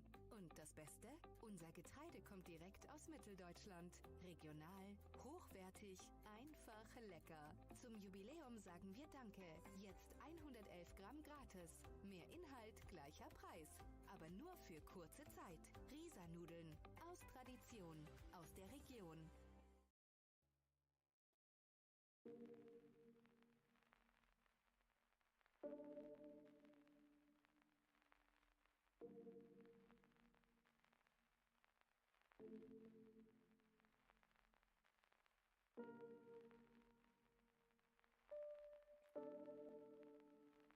And then I said, that's not 253 questions that define who I am and my entire character. That's my wife. Okay, I think the last question we had, who you respect the most? Yeah, we had this question about your friends, and we were like this, trying to figure out who your friends are. Yeah, so I need a gay best friend. Yeah. Then Is it called... too DEI to say that it's a trans guy? It's like we were best friends in primary school, and then he came out to me, and I was just like, yeah, cool. Oh my god, that would be an interesting thing. A gay trans guy, and his feminine, maybe soon trans boyfriend. They would, at the end of the day, they would turn out to be a straight couple again. That's perfect. He's the one that pokes Tabby into accepting who she is. Yeah, like maybe Tabby is just like maybe not just like completely like trans in the sense of that Tabby wants to cut off of their wee, but maybe just like, you know, like accepting that they're just like more like a gender fluid or like a gender neutral kind of person. Because they just... It's a completely valid way to be trans. I, like, for example, I want to get the surgery, but I think Eden said that she's not too hot on it, so... Yeah, like, also, like,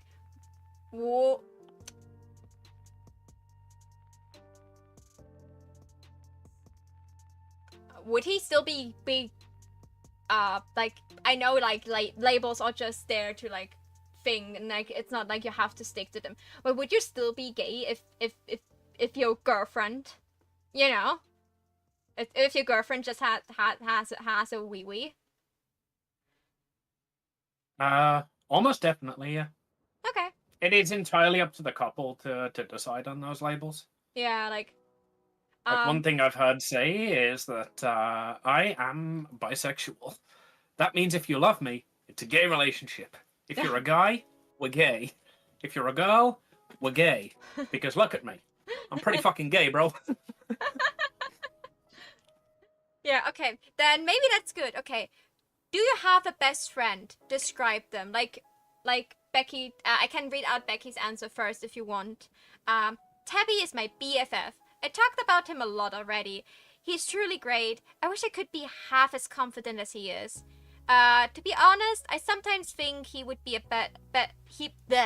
I sometimes think he would be better cut out to be a magical girl than I am. Like, I very much... Ali has always got her head in a book, so I know for absolute certain her answer is gonna be, is it too cringe to say Becky? I feel like she's my best friend. Like, Becky still considers Ellie her friend. Like, Becky is very much a person that thinks a relationship doesn't change that you're friends. You're not your friend. We're sitting together on the bus on the way to turn in this homework, and like, oh, Becky, babe, what did you write about me for question 46? She's like 46. Becky, yeah, do you have a best friend? What did you write about me?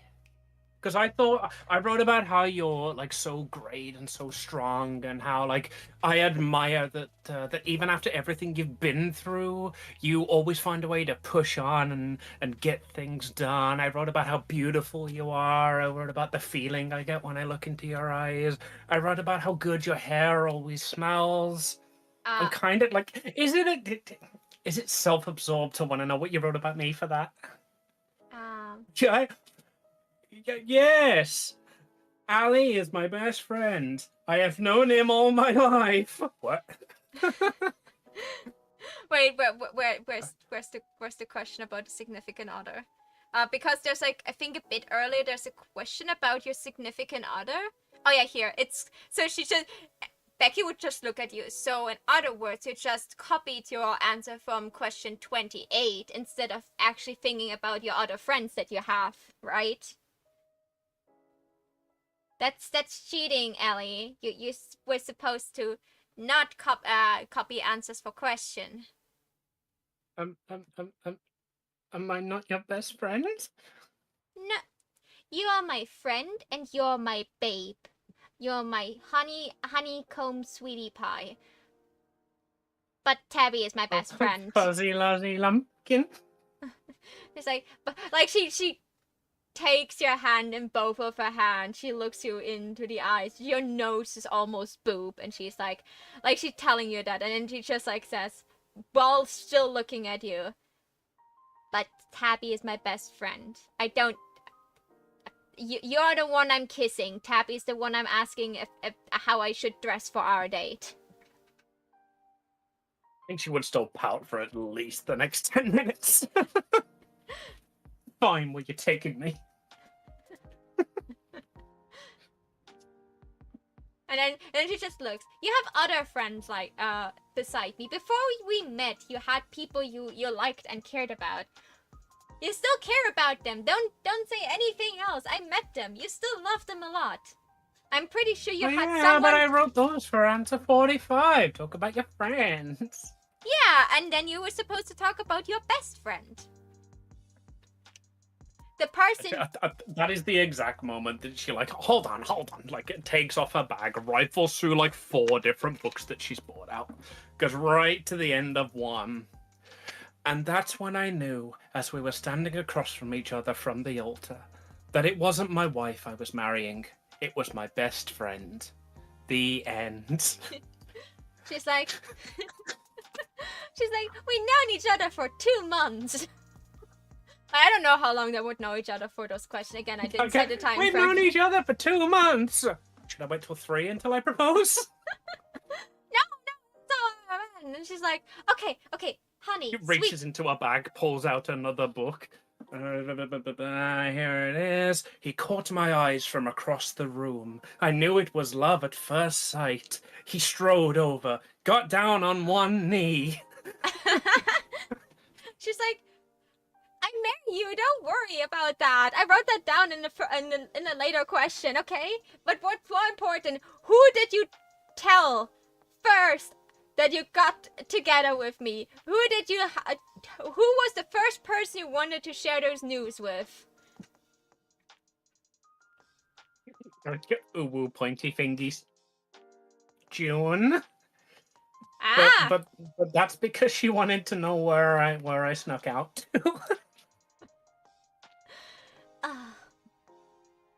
But I was a socially awkward person. What's about Tyler?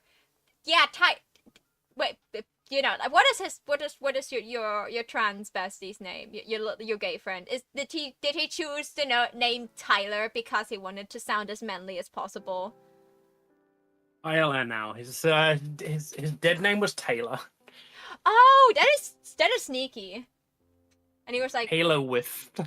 It's like, well, Taylor is also a guy's name, but like there is that up and coming pop star who is going to be all anybody compares me to. Like, yeah, but like Taylor's such a manly name. What about the wolf from Twilight? He just shuddered. It's like, yeah, sold. It's Tyler now. Like, what do you mean you're gay and you don't like Twilight?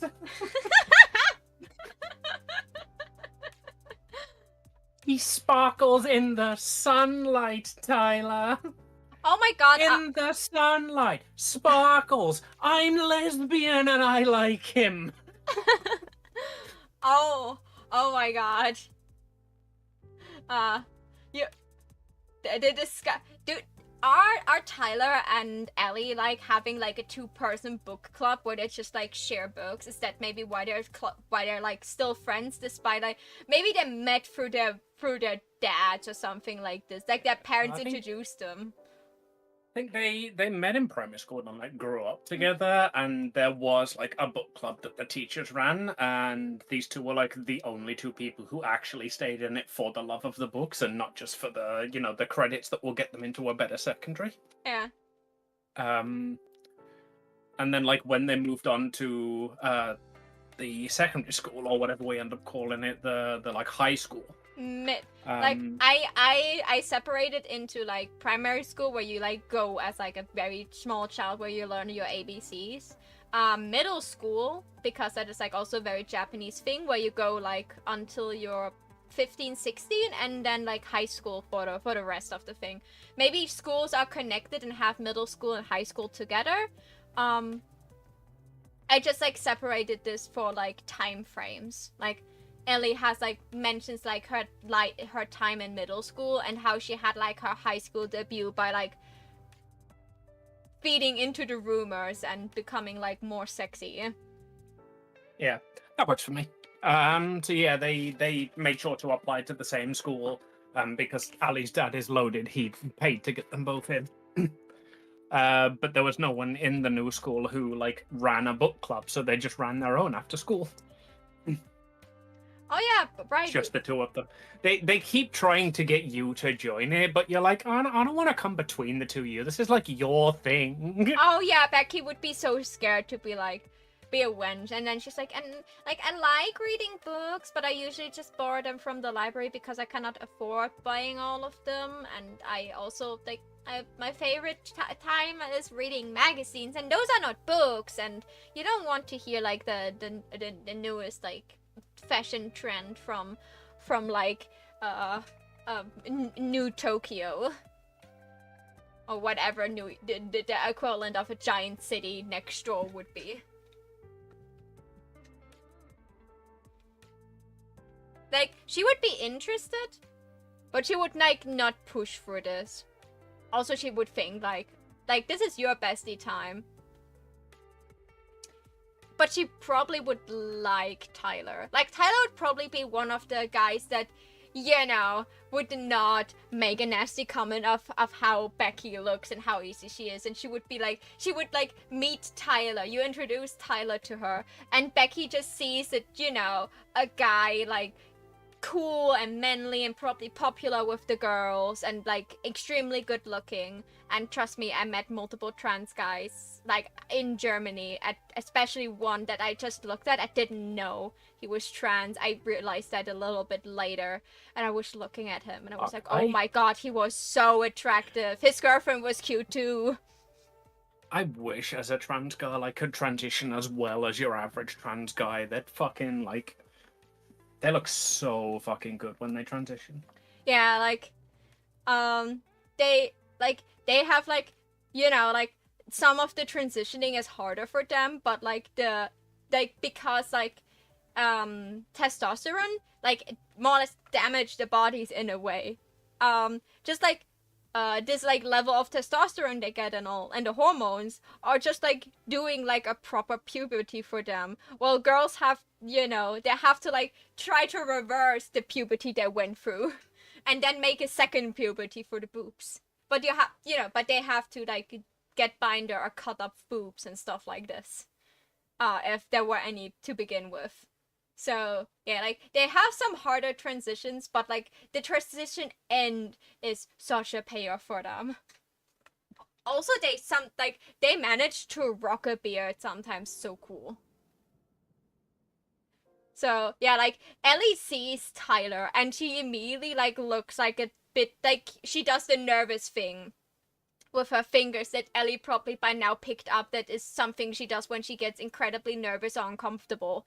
And you can see she's, like, doing it, then hiding her hands behind her back, and, like, meets Tyler with a smile, like, oh, I know you, your name is Tyler, right? I heard some girls talk about you. Like, hi, nice to meet you. Didn't even know that you two were friends. And like, she's incredibly uncomfortable because she's expecting another rude comment, and then he's probably just incredibly nice. Oh yeah, he's an absolute fucking angel. Yeah, and Ellie and Becky probably just she doesn't know how to handle guys. Like, Tabby is like a special case because they grew up together now, and she is very certain that Tabby is gay. Like, Eden says in the end, New Yorkio, which I assume is the name of the next big city. I love that. That's brilliant. That's such a good one. New Yorkio, I love that. I hope it's. Alright. What do I draw on Ali's character sheet T-shirt? Like for normal clothing. Like she would definitely be wearing like a band T-shirt or have a cute animal, but she wears a different one every day. So what do I put on the character sheet version?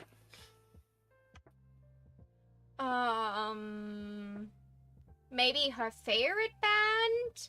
Maybe just like a cool like symbol. Like some of them sometimes like they don't always like wear just like band T-shirts. They're just like, you know, like a skull T-shirt or something like this, or like a logo of some sort, or like the T-shirts that have like those like things like my soul is like I drink my coffee black, or I like it's a cute face of a kitten, just like the outlines of a kitten face, like super simple, and below it like in really scratchy font, like I will eat your soul. That's we have like I am EMP. It's I think it's a store code. I don't know if this is in other countries too, but EMP is like the Hot Topic kind of store we have. And yeah, the closest we've got to that is Claire's. We don't really have any big like chain brand goth stores around here.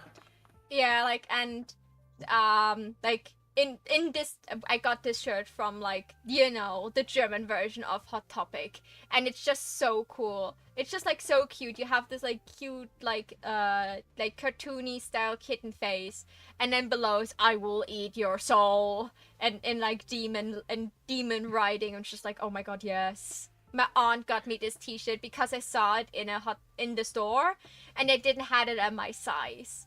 So like, and my aunt is also like into goth and like scene and dark fashion itself.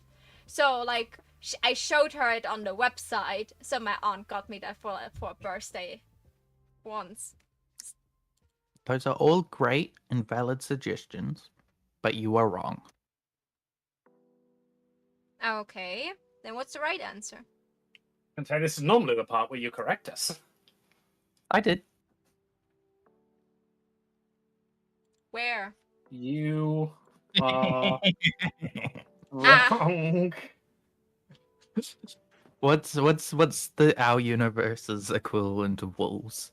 Like what's No. She is not. She Red is Panda not a howling fucking. at the wall. My soul is a wolf girl. No. You're telling me she wouldn't get all in her scene gear and then do the like the claw pose with her hands and go like a rah at a camera for Oh, like 100%. But she wouldn't do it in a fucking wolf T-shirt. Jesus, no. That was way earlier than the 90s. No. You've got the striped like fleece jumper with like the different colors, and then you've got this over top, but it's like cut half like on an angle so that it's ripped at the bottom and can go over the shirt like it's a pajama shirt. Like that's, you know. Actually, no. I think she would just wear it as a pajama shirt. It's her secret pride and joy. Only Becky has seen her wear it. She loves it. Funny you should say that, because there was a question earlier about what you wear to bed. Where is it? What do you wear? There we go. What do you wear when you go to sleep? Baggy jumper and a pair of panties. Nothing if Becky is around. How do you dress down? Baggy jumper and a pair of panties. Knee highs if Becky is around. Yeah, like come on. You gotta have the wolves howling at the moon somewhere. You're literally the moon witch, the moon magical girl. And it's destiny. Would she wear her own merch? Would she be like, I need to convince people that I'm not like blue love moon? Would she just wear like a t-shirt with her face on it and be like, see, there's absolutely no similarity? Probably not like her face, because Just they wearing wouldn't it ironically.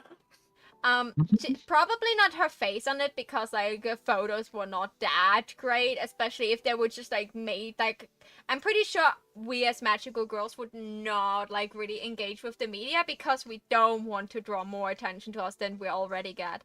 So there's like off-brand merch of just like people drawing like us as anime characters and stuff, like, or make other kind of merch, and we would oh god, Becky would so have like a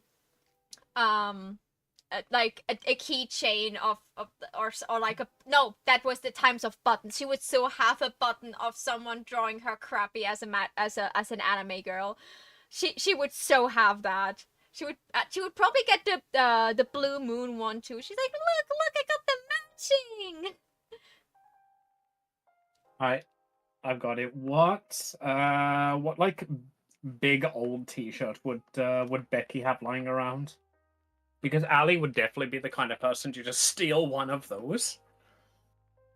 And be like, hey, you don't wear this anymore. You're into the Garo fashion. Does it look good on me? Oh yeah, because they're Becky, not. baby, you okay? Your nose is bleeding. Oh yeah, like Becky sometimes has like wears like bigger clothes, like some shirts she got from her dad, and like she had like a big time where she was just like wearing she actively bought like a big t-shirt to go to sleep, like back when like her dad was still around, because like she got like a matching shirt with her dad, but her dad bought it in the wrong size, so it was way too big, and she thought it was funny, so she had like a time. She looks sexy in a big oversized t-shirt, and she loves her girlfriend in oversized t-shirts too. She definitely has a type. Interesting one for you. If like Becky were to come into the room and find Ali wearing like her dad's old fire department t-shirt that Ali like found in one of the things, and was like, oh, look, I'm wearing your old shirt, aren't I sexy? What do you think Becky's reaction to that would be? Well, first of all, be completely honest. A logo of the local fire force on the t-shirt. And your girlfriend's dad was a firefighter, because there are dozens of pictures in the apartment that show him in this exact t-shirt. Would you actually put it on? No, I think you're right on that one. Ali would have the foresight to not do that. Yeah, like you could have the t-shirt that he maybe bought for them together. And she would come in, she would be surprised, and then she would giggle like that looks cute on you. I have a better one, and would like pick out a one that like, you know, is maybe like with a black fabric, and be like, you would look so hot in this one. And then like while you change, she would like take out like a photo album and shows you a picture of her with her dad in the same t-shirt. She's like, I would give you the other one too. You look good in that too, but... And then she shows you the picture. My dad bought me this t-shirt because he wanted to have like the same t-shirt, but he's a man and he doesn't know how girl sizes work, so he bought it way too big. And just shows you the picture. Like, she wouldn't be upset over it. She just wouldn't like give you the t-shirt. She would willingly give you a different t-shirt because she likes the look on you. But she would not give you that one. But she wouldn't mind you wear it. Like, if you would stay over and you need something to sleep, she would give you that to sleep in. Because she knows you would take care of it. Aw, that's cute. Okay, let's go to the question. Who would you who would you turn to if you were in a desperate need of help? Becky's answer was Nana for dating advice, Tabby for fashion emergencies, and Ellie is my hero. She seems to always find a solution, no matter the problem. who would Ellie turn to when she's in desperate need of help? I split it apart because there are different kinds of help you need. Like you know, like you can be in a burning building and you need help, and you your nail broke and you have a date in a meeting time in 10 minutes and you need help kind of situations. I feel like Ali would probably have a similar to answer that. It would be Daddy, June, and Tabitha. It'd be like Daddy if I ever need like help with anything, and Tabitha if I ever need help with like girly stuff, and June if I need help, no questions asked. Your ride or die. Oh god, June is your ride or die. No, she's just the violent one. June will make sure there are no witnesses, you know? Tabitha will teach her the perfect skincare routine. Daddy will buy her all the creams. June will murder the 4 people who told her skin looked older. I love that. Do you trust anyone to protect you? Who and why? Now, this would definitely be a different answer whether I'm a magical girl or not. Because if she was a magical girl, that would be like I don't need anybody to protect me. I'm strong enough on my own. Or like, you know, if I had to pick somebody, then I would leave my life in Becky's hands. Before being a magical girl, 100% June. For the aforementioned reasons. She would help, she would ask no questions, there would be no witnesses. Well, you could just split it and be like, in day-to-day life, definitely June. She won't ask questions, and I know she would protect me no matter what. As a magical girl, well, I don't need... I could fall backwards in my chair right now, and June would catch me. Update to previous question. Head hurts. June did not catch me. What a bitch. I wrote down for He Beck. laughed really hard, though. I love June. Okay, so, I answered, Ellie always has my back. In fight and everyday life. She never makes fun of me, no matter how pathetic I sometimes look. Because, like, yeah, like, as you already mentioned, Ellie is, like, a strong person. Like, and Becky wouldn't go to Tabby if she would need protection. You know? Tabby is barely taller than her and weighs less. She could push Tabby and Tabby would fall over. Tabby is not Tabby's not the kind to fight with fists. Tabby's the one that fights with words. Tabby comes over if I need someone insulted. Question number 49. If you die or went missing, who would miss you?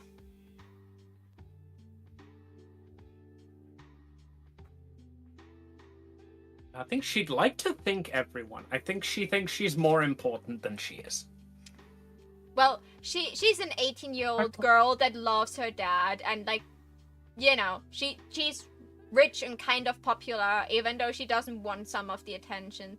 So, and she's a confident person, so she probably could get away with this. Like, we all want to think that our loved ones would all miss us or search for us. Yeah, like not even the loved ones. It's sort of like, you know, Daddy, Tabitha, June, Becky. Those are the easy answers. Tyler would miss her if she's gone, but she would be like that'd probably like a double-page spread in the local magazines. I imagine you wouldn't be able to walk on the pavement for the amount of flowers that are left in tribute to me. Fair. That's very. Not many of them would be. Not many of them would be genuine, but like, there'd be a ton of them. Answer number 49 made me realize that I made this character way more depressed than I thought I would. Because I, without even a second of a doubt, answered, Becky said, sometimes I think everyone would forget me after a week if I disappear. But please don't tell Ellie I said that. She would get really angry. So in the situation where we're comparing answers in the bus, Ali's like, Why are you covering up onto 49? Why are you covering up onto 49? Babe, I know you put me. I promise I won't cry. It's like, nah, yeah, you're right. But it was like really sappy and cringy. So let's move to question 50, shall we?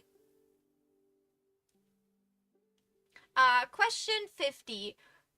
Who is the person you despise the most and why? Mother. And now you have to say why. Like, yeah, you hate her, but why?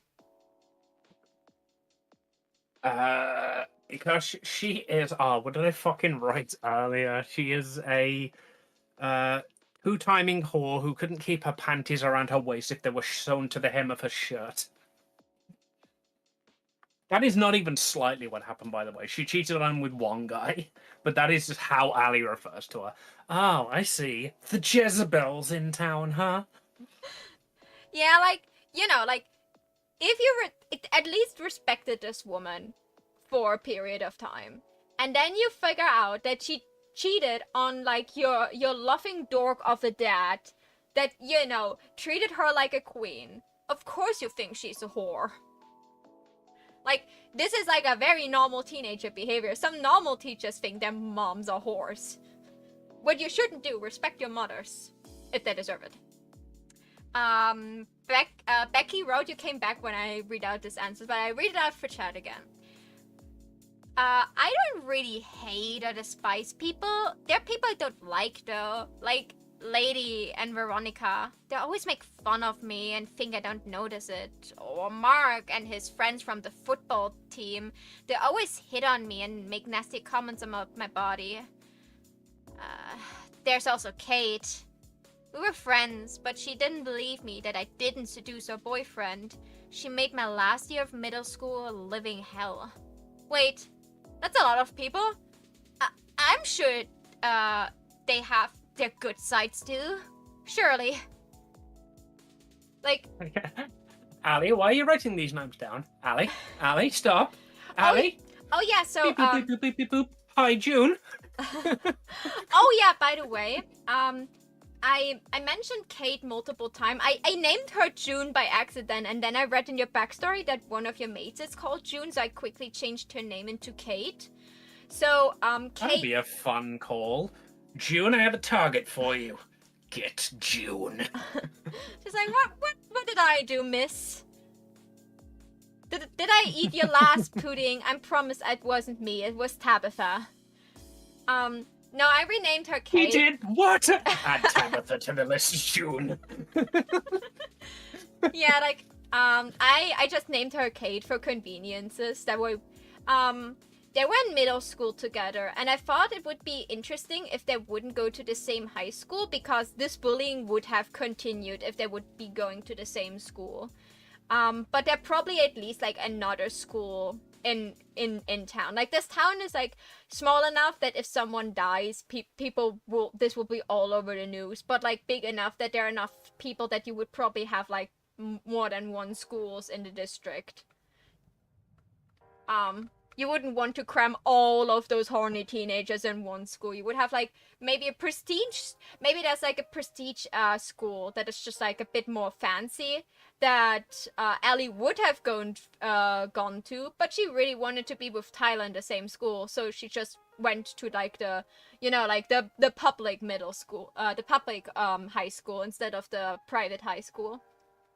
And Kate is in the... That took a lot of convincing from Daddy. She's like, Daddy, I don't want to go to St. Poshington's Academy. It's like, I was top of the class in my primary school. I'm going to succeed wherever I go. I don't want to go to St. Poshington's. I'm not going to know anybody there. But darling, you'll be able to make so many connections. I've already made a connection. I want to go to school with Tyler. Secretly, he's just like, oh, she's got herself a little boyfriend. All right. Every time Tyler comes over, they do the whole, so... You treating my daughter with respect? And Tyler just completely clueless. He's just like, yes, sir, she's a lovely woman. I don't... Oh my god, Of course I'll have her home by 9. What do you take me for? oh my god, other dads like think they're a thing and are already planning the wedding, and then they realize that, you know, both of their children are gay. Oh yes, definitely.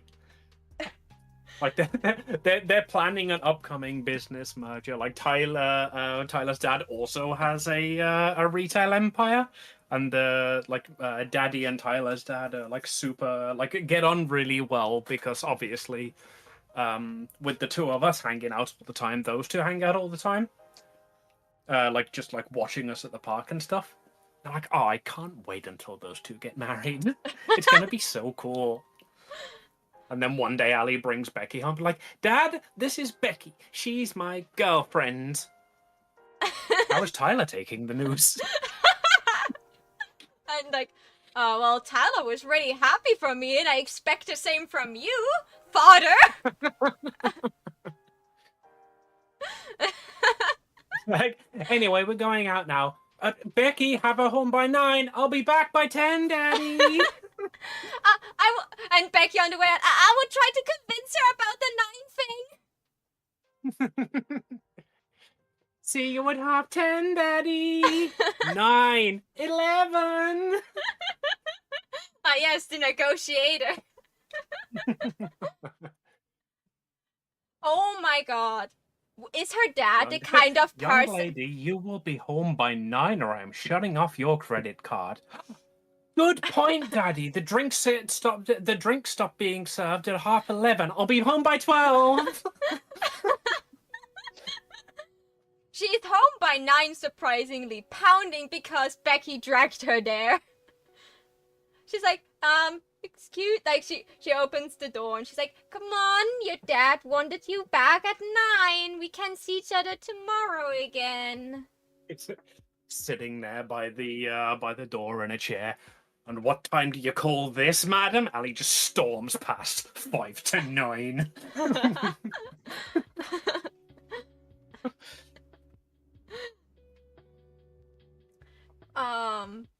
Oh, yeah, I love that. Okay. Question 51.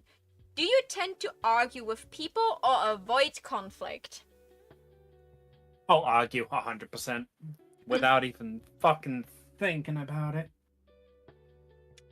Becky's answers, I hate conflicts. I don't want to be hated or alone.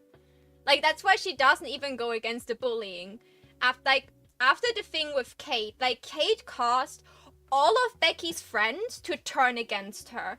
And since then, Becky is so scared that, like, she will be, like the rest of, like, the third year of middle school, she was completely isolated from the entire class, from her friends.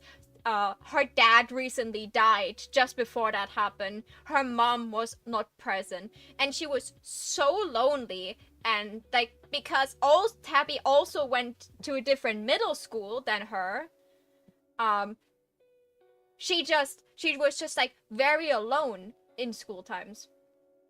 What did we decide Lizzie's name was? It is in Ali's backstory somewhere. It is... Carlis Iliana Sapphire Schvetter.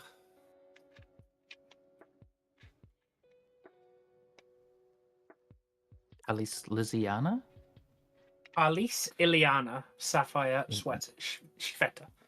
The Carlis is where she gets Lizzie from. It's a fancy rich people name. Sure, it made sense when we decided it. It's because it's kids. Kiss. Yeah. Both of their names are... I meant the Lizzie part. No, I think you decided to on Lizzie before the full name was there, and then and then Amy because wanted the lease from Carlos makes the Lizzie. There you go. Okay, so like even now that What was her first name? Khalees. Alice. Kelly. Okay. Do you think she prefers to be called Ileana or Lizzie? Almost definitely Lizzie. Oh, you did. I think you read this part about the nicknames because you obviously read all of my answers that I gave too, because I read all of yours, right? Yeah, no, I did read all of yours. I thought it was like when I was like thinking of nicknames, I thought like, okay, what could you also do with Rebecca? And then I was like, Ray. And like that her dad was like the only one calling her Ray because she was his ray of sunshine. I was so proud when I wrote that. Ah, that's adorable. Yeah, like Yeah, I sent you a message being like, so what would Becky call Allie? Because you're like the only person she would allow to give a nickname. yeah. And then I was just like trying, like I was more or less asking you like which of those nicknames you would make you as a player would prefer. Or would like work for you and your character, and you just took all of them. It was more of a like Becky will most of the time call you Ellie. She will take this like Ellie as the name you go by usually. She very rarely will change to address you. She does like at like in a later point in the relationship. Or when they're alone, she will call you like something like honey or hun, like you know, like pet, like a pet name. But like you know, like she met you as Ellie, and like the cutest thing I could think of was like Lily, like just like from Ellie. Like Lily, like when she like desperately wants your attention, she would be like, Lily, I need a hug. History was awful.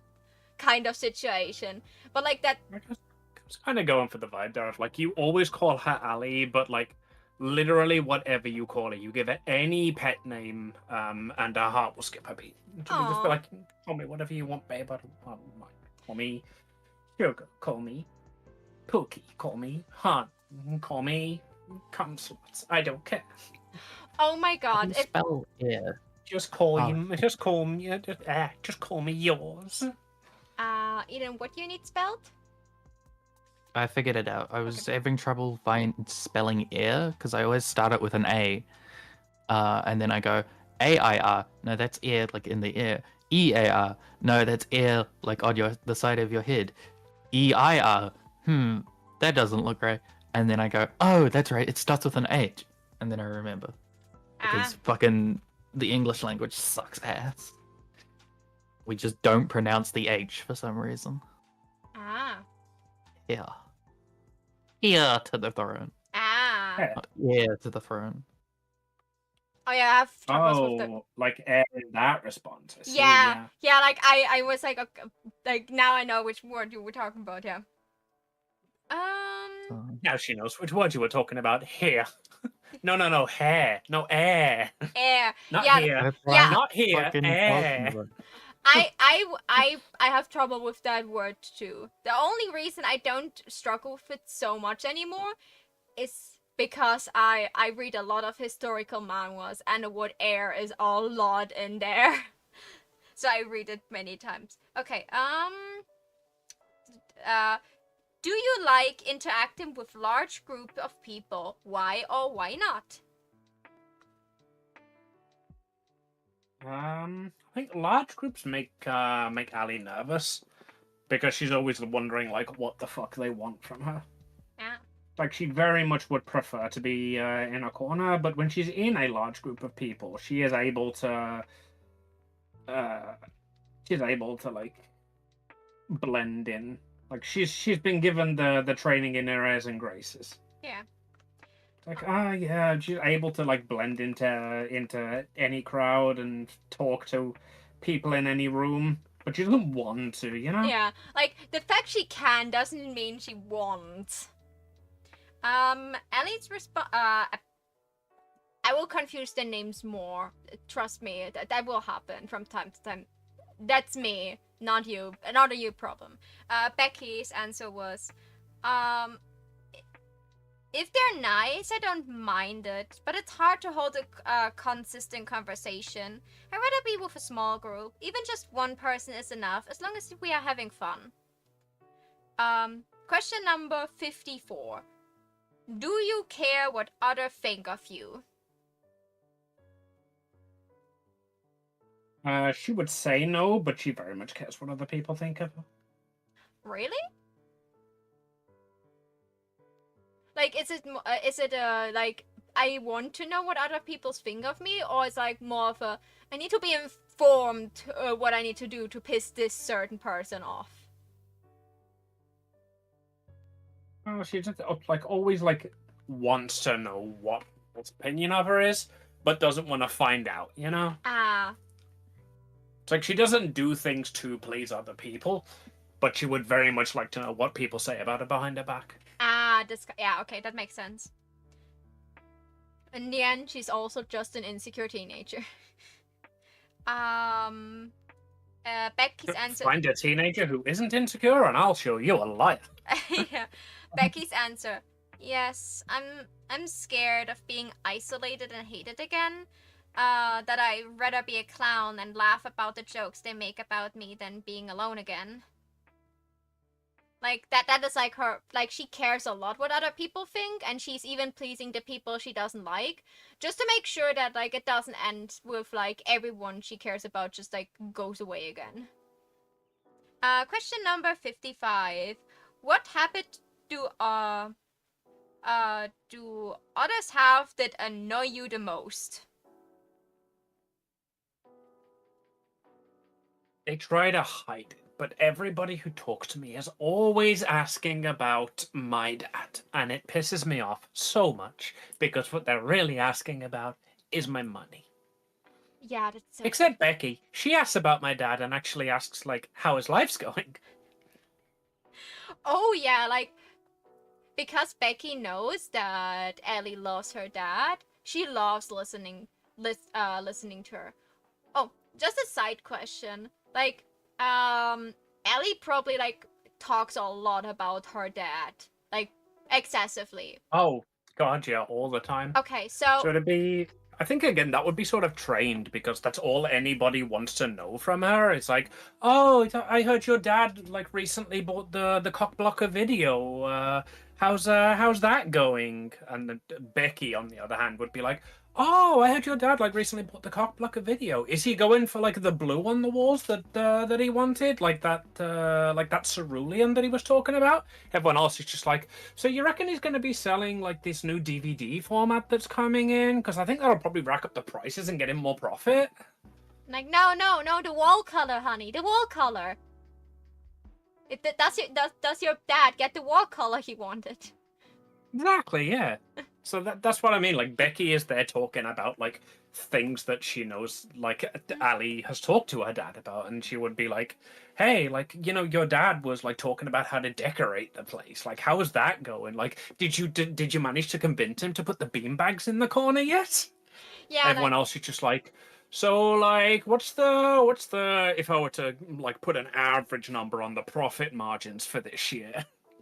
Yeah, like, no, the way the thing I wanted to know is like Ellie talks about her dad, just like when she, like, spends time with Becky. She probably is just like, when Becky asked her about her day, her dad would be mentioned a lot, because, like, he's like he's her central family member she spends most time with.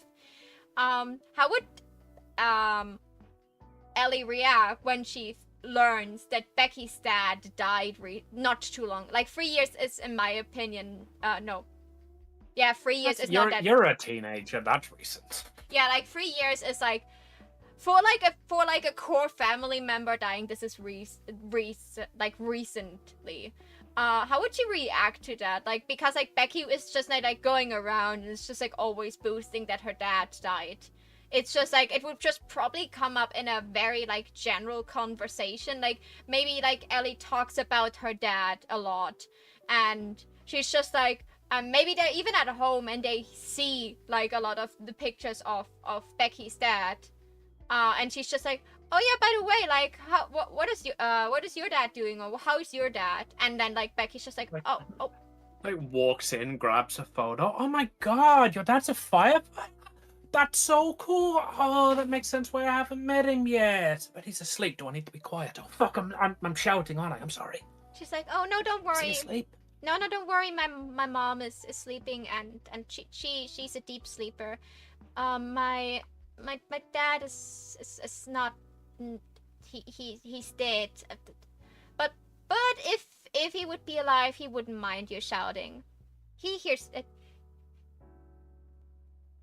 So don't worry about it. And just you be like, so but yeah, like he was a firefighter. He was really cool and really brave. And then she would just like turn the conversation back to what they were actually talking about. Like would Ellie feel bad that she mentioned her dad so a lot? Like, or is it more of a? She would feel like instantly guilty. I don't think she'd like really know what to do in that situation because like she has lost family members by choice. Yeah. I don't think she would have like anybody close to her die yet. Like she's young enough that like she wouldn't have a grandparent who's like died, or definitely not like a parent who's died, or anybody that close, or like a friend who's died. So I think she'd just like not know what to say on that, and she'd just sort of like take your hand and like pull your head to her chest and just give you a cuddle. Oh yeah. Becky would like that. Like she would be like, you don't need to feel bad. It's not your fault. But if you don't mind me just like talking about him from time to time, then that would be more than enough. Like the thing is that why Ellie probably didn't even know he was dead was because like when she asked Becky something like, oh my god, those brownies are great, where did you buy them? And she's just like, oh, I made them after the recipe my dad taught me. Like she heard about her dad a lot, just like in passing conversations. It was just never mentioned that he died. Yeah. Like he was like a very important person in Becky's life. She was a daddy's girl, and like she was good with her mom too. But like as I said in an earlier question when I read this out, after her dad died, her mom was like for months mentally unstable, and then like afterwards, like because tight money and stuff, she like worked really hard, and she works night shift. And there's actually a reason why her mom is working night shift. I don't know if I've written it down somewhere yet, but the reason her mom is working night shifts is because at day when she goes to bed, she can hear people outside. At night it's quiet, and that's how, like, if she doesn't hear, like something alive close to her, she is like reminded that her husband is dead, and she cannot deal with that. So that's why she always works night shifts, because at daytime she hears cars and she hears people and animals outside, and that calms her enough down that she can sleep. Like she tried to have like normal like different shifts after her husband passed away, but she could, no matter how much time passed, she couldn't like properly sleep, and she didn't want to take sleeping medication because like of her tight work schedule, and because she thought it would be her, like she knew she should not be close to those types of medication. She knew her own mental status, and she knew exactly this would be dangerous. In D&D, where does Annabelle rule and where does her family rule? Hoffnung. Yeah, Hoffnung. The entire kingdom of Hoffnung, and her parents got beheaded so they can, I don't know, rule the rotten part of Earth they got buried in. They also ruled Hoffnung. Her mother was a dancer in a bar. Sick shit. We need more royals being beheaded in our stories. Oh yeah, that was an epic thing to behead them. We will find a reason. I was waiting for that. Not all royals need to be beheaded, but the bad ones. Just more. Hashtag not all royals. But yeah, like you get the indication why her mom doesn't want to take those kinds of medications. So she just like worked around this by doing night shifts. But because of that, like she's always exhausted, and she barely talks to her daughter. She doesn't laugh at much anymore. Like Becky like tried to cope with all of this and tried to continue life, but her mom just like that's why I said those two taught her about what true love is. Those two were like soulmates. Like if her mom would have been a magical girl, her Becky's dad would have been her master. They were soulmates. They were incredibly close Could been with the each other way other. around. Even the other way around. He's a fire-based Oh god. magical girl. Oh god, no, don't add that to the thing. They actually were magical girls. He had powers over fire. She had powers over healing. No, like that. It would be funny in a different universe. Those two would have been like magical girls together. But like yeah, like they were like extremely close with each other. Samantha, Becky's mom went against her family. Like her family was trying to set her up with someone, and she abandoned her entire family to marry Samuel. Like that's why she and her family are straight, because her family dictated her life. Her family ignored her wishes as an adult woman and literally tried to set her up on a date while she was already engaged. Like that was the end of the straw, like that she couldn't take this anymore.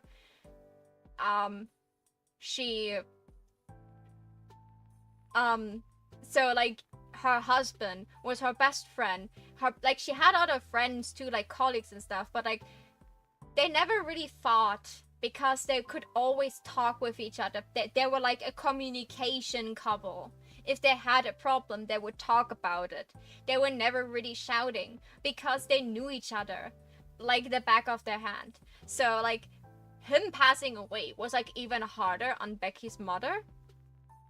And like even now 3 years after, she is mentally in no state to be over this.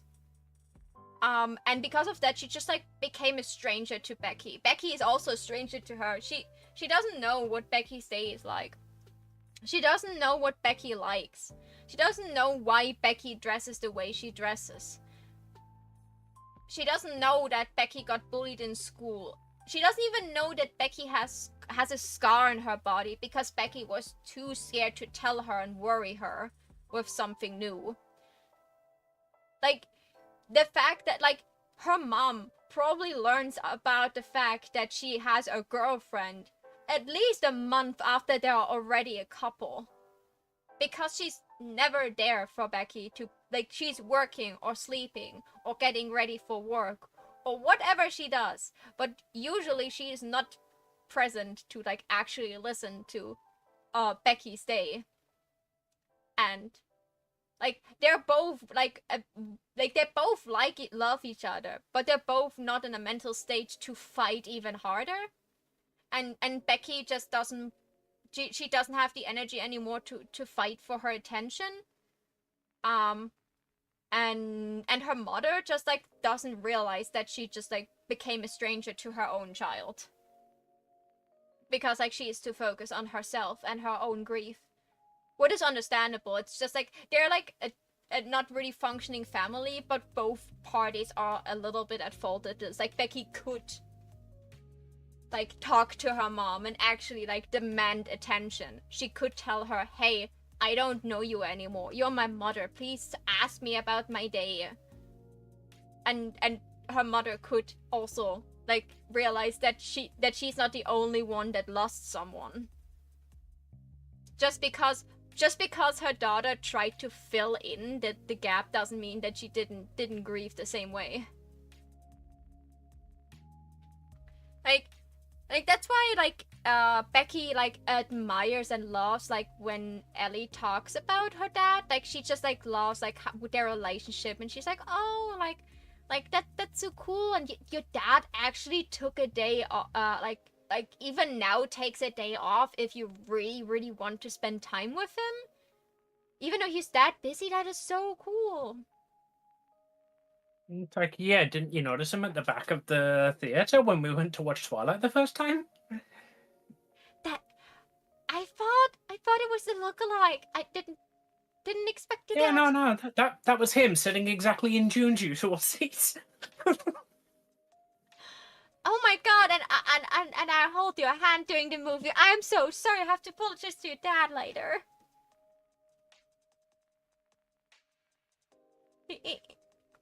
What does he think now of me? Oh god, no! He thinks I'm an easy woman that was like taking advantage of his precious child. Oh no!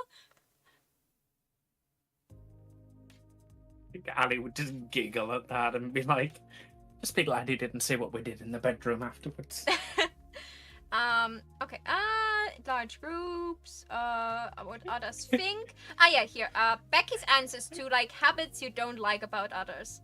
Excessive gossip. What is so fun about talking bad about other people and spreading groundless rumors anyway? Like, gossip is, like, not where she draws the line. Nasty gossip, where you, like, actively go around spreading rumors just because you don't like a person. Like, Ellie and Becky probably gossip from time to time too. That is like a normal girl behavior. But she doesn't like when people go around and literally destroying others people's reputation.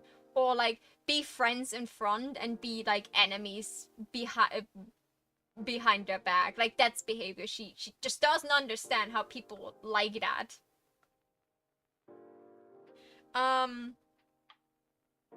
What is the most important quality you look for in a friend? Sincerity.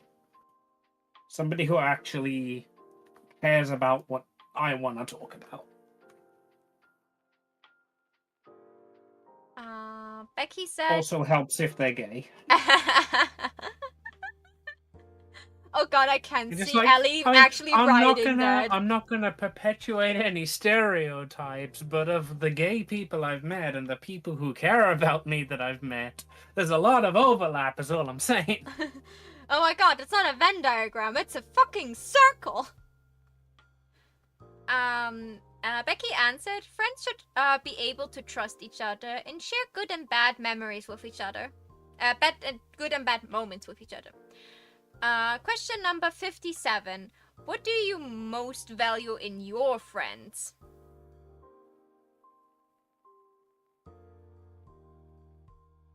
If he put Becky down as a best friend, I think Ali's answer there would be firm ass. No, not your best friend. Your friends. Those are like a lilac kind of color, like a light purple. Alright. Things that you admire in your friend. Honesty, like we'd be talking about like Tyler here. Yeah, Tyler, your two mates, like people you're close to. Like, what do you value like about them the most? Like, you could say that they're always there for me, no matter how strange my requests are, or that we share similar taste.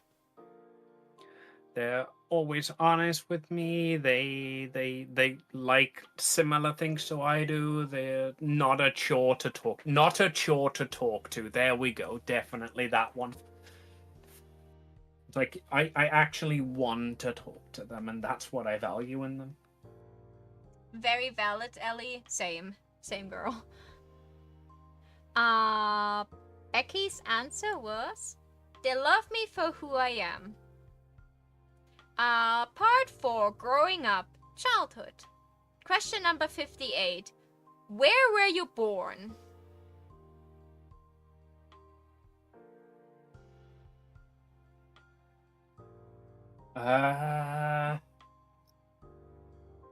I don't know. I feel like Ali's mother at this point would definitely have insisted on like the best care.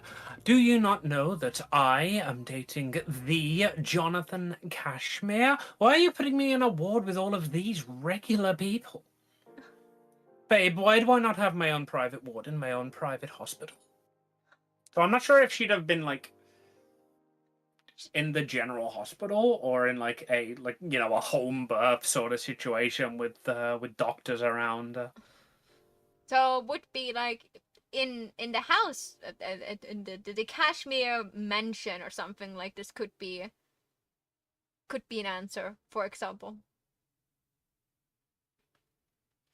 Yeah. I think in actually I was born in my very own nursery because mother didn't want to associate with commoners.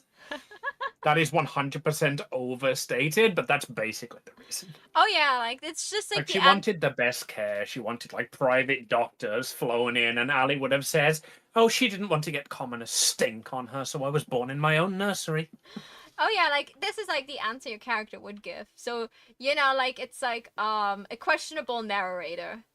Where did you grow up? I don't think she'd have moved at all. I think that would have been in the, as I put in one of the other questions, the part of Ohio that doesn't pronounce the A. Yeah. For the American half of Ohio. I put down the same apartment I still live in now. Question, and for like where she was born, the Sappho Hospital in Ohio. Like, I was like, okay, she was probably born like I didn't want to just put in Ohio because I was like, yeah, she didn't move or anything. So I was like, okay, maybe I should name the hospital she was born in. And I was like, okay, and I was like, okay, yeah, like what sounds cool? Definitely Sappho. The new Sappho General. Like the place we live actually used to be called Sappho, and then somebody decided Ohio was a much better name. Question number 60. How would you describe your childhood in general? I was generally happy. I had everything I wanted. I was like never lacking as a child. I always managed to find the right book to escape into. Daddy was very insistent that I get on with my studies from an early age, so I used to read quite a lot. Didn't really talk to many people in school, but this was like before I knew that people were trying to like use me. But like I didn't talk to many people because I had Tyler. I said pretty good. I was a pretty sickly child, and we didn't have much money. But my mom always made sure I'm never in too much pain, and my dad made even the most mundane thing fun. What is your earliest memory? That was a hard question for me because I tried to remember what my earliest memory is, but I'm not 18 now. I'm 26, so I was like, shit, I forgot a lot about my childhood. Like I remember events, but I just remember them because my mom took photos and we talked about those events years later. I think Ali's earliest memory would probably be almost definitely of a book. It would be maybe like probably not the first time she found like the Princesses of the Board series, but like her earliest memory was just like reading like a series of children's books by the gay version of Dr. Seuss. Dr. Zeus, like from Greek mythology. Works. Like she just like always like remembered his work, and she loved the way that he played with words. And then when she first finished Green Eggs and Ham by Sam I Am, she Daddy bought her the entire like book series of Dr. Zeus. Cute. And then since then she was hooked on reading like a fucking nerd. I wrote down my mom humming a lullaby while my dad held my hand and patted my head. They told me that I'm a strong girl and I will be better soon. I felt like when I mentioned that Becky was pretty sickly as a child, I could imagine that like one of like the first memories she has is of being sick and her parents taking care of her. That's pretty in character, actually. Yeah, like Always looking up to her parents and how they're looking out for her, and like the one memory that she wants to hold on to would be a time where the family was together for her benefit and coming together for a common cause. Yeah, it's I said it to Eden earlier. I don't exactly know what Becky has. I didn't like when I wrote those answers for the first time where I decided she was sickly as a child. It was like 2-3 a.m. or something like this, so I didn't want to do medical research. So I was It's okay. This is an anime. She got the same disease that kills every anime mother. But medicine is actually advanced in this world, so it got cured. Yeah, like I thought it's maybe like a simpler, like not as a severe form as asthma. Like she just like very easily got sick. Like when she got older, she got better. But like right, because like she was so sick as a child all the time, she doesn't really has the stamina now. So even now when she runs for too long, she has like trouble breathing. But it's like not because she's still sick. It's just like this is like a after effects. I get the same because I used to have asthma, and I still can't run up a flight of stairs. So that is very much a thing. Yeah, like I didn't want to like do medical research, but I had like a rough idea of what she had and how it would affect her without like being something she still suffered from like greatly. Like her day-to-day life is not filled with medication or anything, but like running up a flight of stairs could almost kill her because she would probably be gasping on the ground. Ali and Becky are looking through old photo albums and they're like, "Oh, your hair's so cute in this one. It's braided and over your shoulder. When did you stop braiding your hair over your shoulder? Was it around about the time you stopped getting sick?" She's like, yeah, like that's a prominent thing. Like when she got but it will be answered later anyway. So, question number 62. What is your fondest childhood memory?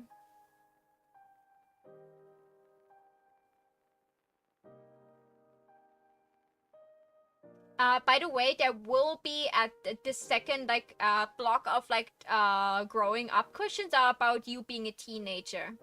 Just so you know. Yeah. That's what I was thinking. It probably would have been like asking Daddy to buy a store, but that wouldn't have been a child thing. Yeah, that's a teenager. Actually, you know what? That was a child thing. She would like just in a toy store one day, and just like, "Oh, this is cool. Hey, Daddy, you own like stores, don't you? Is this your store?" And he's just like, "Oh, Petal, it could be. I could probably buy it." And just like the two of them, like he with his like 7-year-old daughter, this was the first store he bought, was just the toy store that she loved so much. And that's the reason he's so good with business, is because like it was a child who helped him through it. So there was like a solid month where she was coming to the store every day and being like, you should put like kittens on the walls. And he was just sitting there like actually genuinely taking notes. Like, "Oh no, I can't put kittens on the walls, but we probably could get like some cartoony mascot. Jive, come over here. Find me a graphic designer. See if we can get the rights to Michael Mouse." And just like that's like so for like a solid month of her life when she was 7, she was there like, you know, passing Daddy the hammer as he was working on the store, and she was like actually had a genuine impact in this toy store. And now he has staff who works on the stores based on what his daughter wants, or what he wants, depending. Like she's lost all of those skills now, but he was like, "Oh, you did such a good job on that toy store, and your opinion is always valuable to me. So I'm making you the assistant manager of the Hot Topic." And she's like, "Assistant manager? That means I can sleep all day. Yes." No, I need you to take the job seriously. June, you're the manager of the store now. Head in his palm. Oh, for God's sake. Don't make me regret this, Ali, darling. Sorry, go on. Is June secretly super punk and super goth when she's not in her uniform? Oh my Like god, she that would. actually absolutely thrives and looks like she looks like magic from fucking Marvel Oh. Rivals in casual outfit. Yeah, Like I think she just I runs the Hot Topic as her like free time. yeah I Like, wrote a she little bit about Tabby and June actually, Cool. and you hit the nail on the head there. Tabitha and June Cashmere are the most trusted maids of the Cashmere family. They are retired magical girls who used to be called the Delicate Flower and the Cutting Emblem. Their original surnames were Tabitha Rose and June Ariette, but after the years of faithful service to Jonathan Cashmere, they were made the godparents of Ali and later on Lizzie. Jonathan officially adopted the two of them into the family so they could have the surname and the power that it leverages. Tabitha is a cat girl with a loving hand and a gentle approach to being a maid. She gets her way through kindness and encouragement, although occasionally she dips into her old magical girl powers to unleash her famous heart-melting smile technique. June is a badass who most likely inspired Ali's rebellious streak and scene aesthetic. She introduced Ali to My Chemical Girls Love and Yuri at the Disco. She has always had a sarcastic tongue and takes a no-nonsense approach to raising the girls. As Ali grew older and bolder, June got more and more aggressive, and now their relationship is mostly flinging insults at each other. Lovingly. But yeah, like 100%, she is like the reason Ali is a fucking goth chick. Love it. Does kind of mean I have to change a couple things on this 253 questions that I've been writing for Tabitha. Oh, you didn't for Tabitha? I'll live with it. Yeah, it's your NPC. Feel free to overwrite that. That was just like a I mean, paragraph. everything you said I liked, and like most of it was fitting. It was more just the last name stuff and Being a being magical girl? former magical girls, which I am okay with. That's a good piece of lore. I didn't think of it. I think that's just a really good thing for, like, you know, a rich guy who wants maids to protect his fucking children and magical girls exist. Of course he's going to get retired magical girls to do it. Right. What color is the maid uniform? And did it used to be black and then Ali changed it and went, no, we need something that goes with your eyes. Or my eyes. Yes, I can't wear light blue, but you shall wear light blue. Tabitha has got my like greatest accessory. Tabitha's is like a nice, like, traditional Victorian maid kind of one. June's is 100% like French maid, but not the sexy French maid. You know what I mean? Like, she wears like heels and fishnets, but it's still like a workplace appropriate French maid dress. And Tabitha is just, you know, hands in front of her at all times. Like, of course, miss, of course. It sounds good to me. They both used to be black, and like Ali keeps, because she's constantly changing her color, she's also constantly changing the color of the outfit. June sticks with the black no matter what Ali demands, but Tabitha's always just like, of course, miss, I will wear the orange one today. She just got like an entire fucking nickel para set, basically. Like, Miss Tabitha is wearing her green striped shirt today.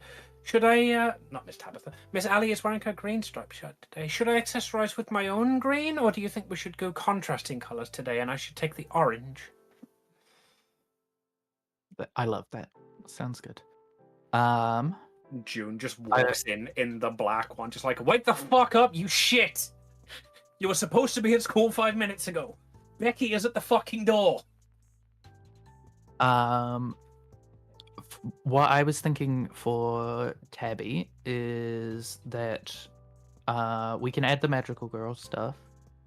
She was formerly also of like aristocratic level, similar to Ali, but from a different district.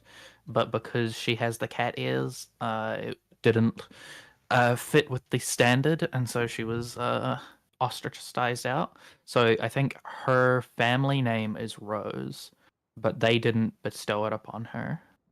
How's that sound? Yeah, I like that. Sounds good to me.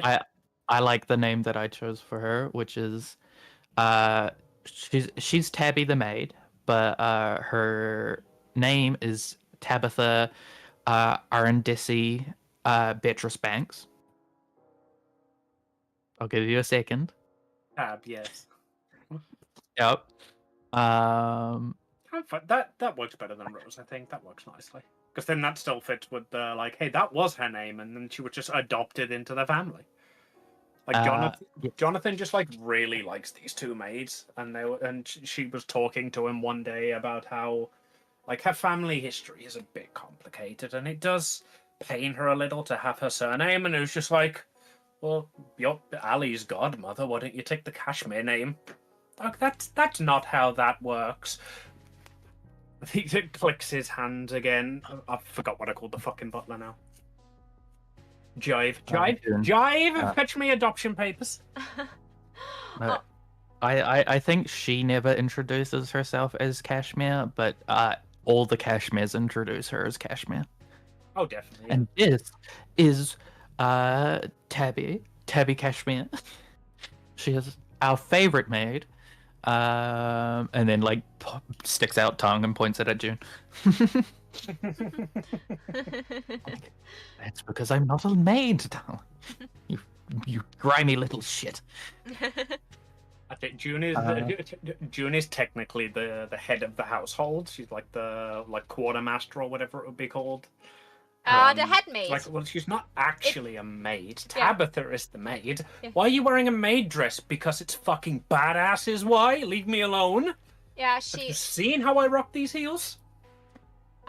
She is the head maid, or she is the, I don't know the English word for it, but there's like, you know, like someone that is like doing the house businesses. Oh, like telling the staff what to do, telling what things need to be bought so that the kitchen is full again, telling the gardener what needs to be changed. There's a name for it. I just don't know the English word for it. Yeah, I think that's seneschal, but I'm not sure. I don't think that's the same thing. I just know that word because of the Eri campaign. Yeah. What did you say that her magical girl type was? Tabitha was the delicate flower. June was the cutting emblem. I'm not too happy about the cutting emblem name, but I couldn't think of a better one. But they were the you know, another one of the Yuri magical girl pairings, and Tabitha was the soft one who healed hearts with a kiss, and June came in with a mallet screaming, "Fuck, fuck, fuck, fuck you!" The type of magical girl who, when they transform when they transform, the like face paint for the metal concert that they were on the way to doesn't come off. Yes, definitely. It's like, well, if I had have let the magical girl transformation take away the makeup, I would have had to put it back on. So you just have to deal with me looking like this. I don't give a fuck. Like they fight the kaiju and get back just in time for the concert. They've still got like leftover sparkling radiating energy, so Gay Talika invite them up on stage with them. Stop! Make me laugh! I tried to draw ruffles right now. My hat needs to be steady. I feel like June is 100% the kind of person who would flash the stage. Oh yeah. I think then her Tabitha's magical girl powers are like hereditary. They're passed down to the firstborn of everything, and they're always so like they're colloquially axolotl. Cloacia.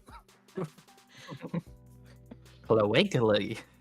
Wait, no, I thought she was a cat girl, not a bird girl. I mean, hey, sometimes a kitty has a cloaca. Who knows? But yeah, she was supposed to be, and she was known when she operated as it for a little while, as the Rose of Yorkshire. I like that. So, and also, yeah, there's another one for the pun thing. Instead of Yorkshire, it's Yorkshire. Look, There's no Yorkshiba! Yorkshire in America. They love Oh, taking York. Jesus. Worcestershire. What? Worcestershire? No, Worcestershire. Worcestershire. That is the version of that in this universe. It's like, why can none of the Americans pronounce Worcestershire? With Tashisaia. But the last time, it's not Watashi Shobu, it's not Wasabi Shima, it's Worcester Shima. Worcester Shima. It's that easy. Anybody actually from Worcestershire just calls it Worcester. Just to throw further confusion in. Everybody from there calls it washi. Okay. Guys, just like a... Oh, no, wait. For Eden, I need to share to the Discord. Discord there. What do you think of this skirt? The idea was that because it's like with stars on the side, that like this like piece of fabric should make it look like shooting stars. That's cool. I do like that. Like she was supposed to wear a ruffled half skirt, and then I had the idea. Wait a second, I gave her stars on the side. Why? Then you had the idea that you couldn't be asked to draw ruffles anymore. I've been there. Don't worry. Yeah. Do you see this? Do you see this skirt? I didn't make it better for myself. Let me have a look at what you've got. Is the star trail still going to be slightly transparent? Yeah, it will be slightly transparent. Good. I love that. And then it just has like sparkles also weaved through it. Yeah, like, of course it will have. I was thinking that she has like, you know, those like heels that have like have the constant heel, and then like in the heel part at the back there's something like caved out completely, like there's a hole in the shaping. And I thought this would be a cute idea. That's cool. Yeah, so she has like two star-shaped holes in her through her heel. So if you would see them from the side, you could completely look through. I love that. That's so good. And that's not because I just like fucked up drawing heels like 10 times and I just decided to have it like this then. I was literally gonna say I saw you struggling so much with the heels. They came out so fucking good. Like I saw you redraw the toes of the foot like so many times. Realizing now, looking at the heels that I've drawn, is you can't see the heels. Oh yeah, that's a problem. Like I redraw the feet a little bit because she was standing too much like O legs, you know, like it looked very weird to show off just the heel. So now it's just like she's just like standing there a little bit insecure, but not, you know, like if you want to treat this as a character sheet, that's what I'm doing. If you want something of the outfit to be shown and it's not shown in this pose, just take the object itself and put it somewhere else. Like Ellie's back will be somewhere visible. The tattoo I will just like draw in big again. Somewhere on the sheet. The catalyst she has around her neck, like the star on her necklace, I will draw that a little bit bigger to showcase how it looks like, especially when she transforms. Like that's like this is my third character sheet I'm drawing now, and that is what I think is like yeah, of course you could draw the character from multiple angles, and you could take a pose where you can just like see one part of the outfit and then a different pose for a different part of the outfit. But I cannot be bothered to draw like 5 different poses for one character sheet. So I just like draw the things I can draw for a character sheet I'm not getting paid for. I love when you zoom out, you still see her mole, and like when you zoom in, you see it's a little star. I like this outfit. Like, this is not an outfit I could cosplay Not because I wouldn't want to, but because I would have no clue how to make it myself. But I would cosplay that. Like, people that say bikini armor is not great, freak yourself. Look at this. This is amazing. She looks so magical and whimsical. She also looks like her boobs could jump out any second. But who cares? Ba, ba, ba, ba.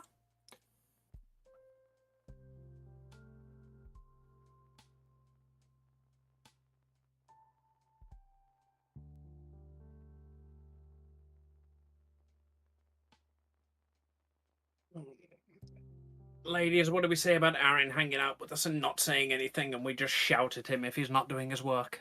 Well, that we have only one problem. Who's monitoring his work? Because we all working at the same time.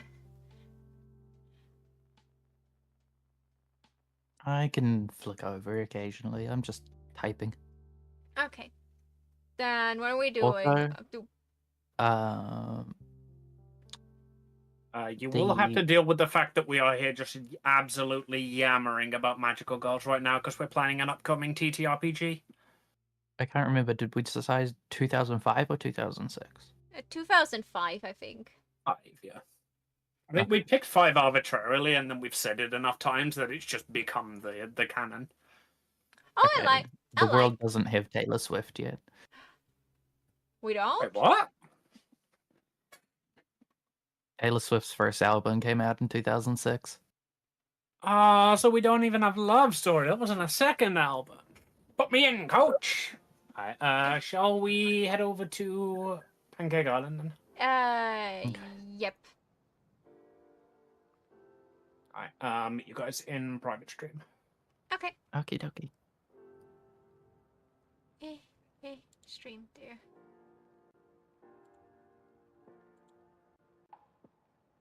Hello. Oh, hell. Okay. Why can I not move, Aaron? Where's move? Move to, there we go. Hope that doesn't break stuff. It seems to all be working fine. Why do Do you your have... work. Whip noises. Watcha. What does... Aaron has Watcha. Aki's Aaron has Aki's reactive image. That's cute. Aw. That is, I imagine, because the last time they used reactive images were probably when Aki was over and streaming on his setup. Ah. Right, yeah. Watch stream. By Ooh. When I clicked watch stream, it was up on Discord, and I was going to call you out. Good boy, keep working. Alright, so where were we? Were we discussing parents, magical girls, was it Tabitha and... Yeah, we just discussed that. We derailed completely. Should I go further with the questions a little bit? Yeah, sure, we can keep going with that if we can't remember where we were. Oh, like I said... mean- Oh yeah, please continue if you know where you left off, Eden. Ah, shoot. Yeah, it wasn't derailed. I was just doing some for a minute.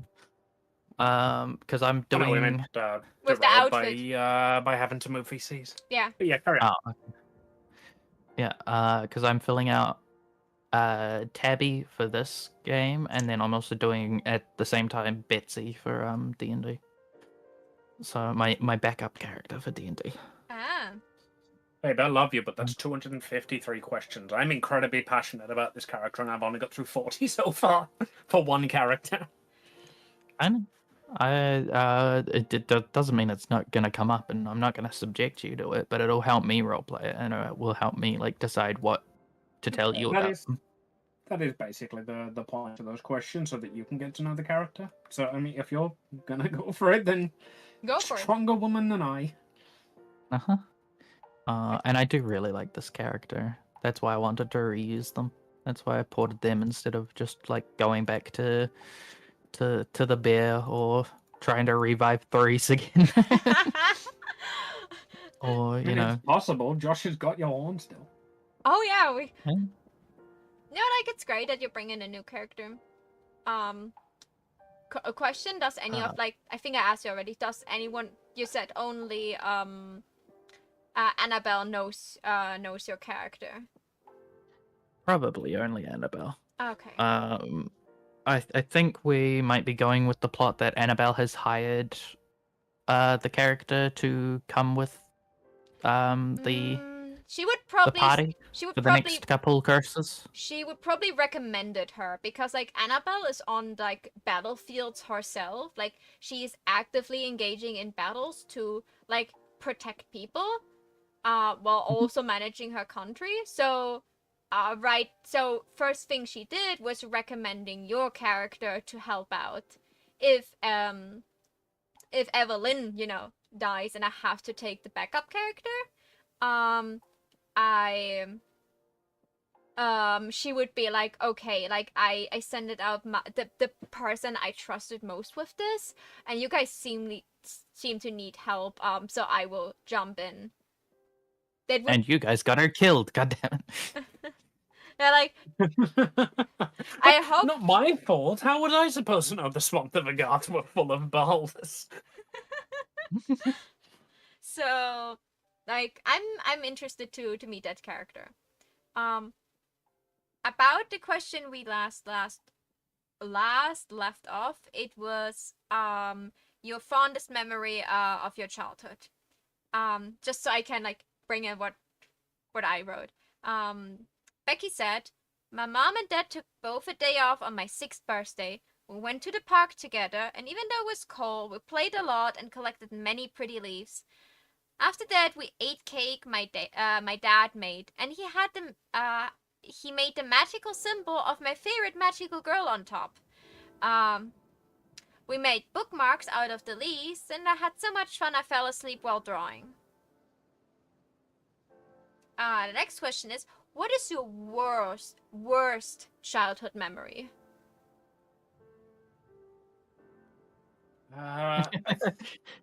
You know what? Stupid question here. I think with Ali, that would have been during the teen years, and I assume that's a question later. Yeah, that's a question later. Yeah, worst memory of teen years is a question later. Oh. That's why I specified that earlier, because I know like the mom drama is like more of a teenager thing.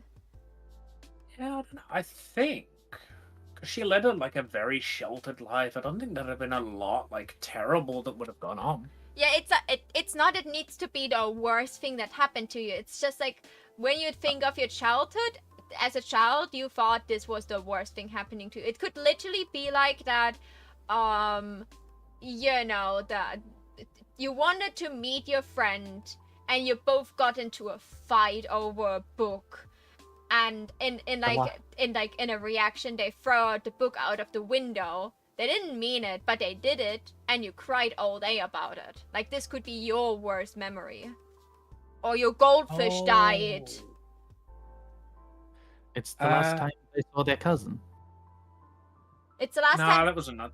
I think that was a teenage thing as well. But on the cousin, how about like she was actually in a kaiju attack, and Princess like fucking had to swoop in and save her, but like it's the most terrified she's ever been in her life. But as soon as Princess got there and she was in her arms, she knew she was safe, and that's when she like really started to want to be a magical girl.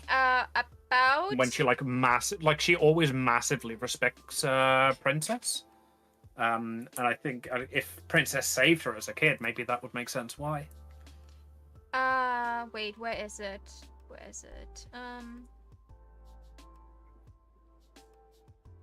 I thought there was past influences. Give me a second.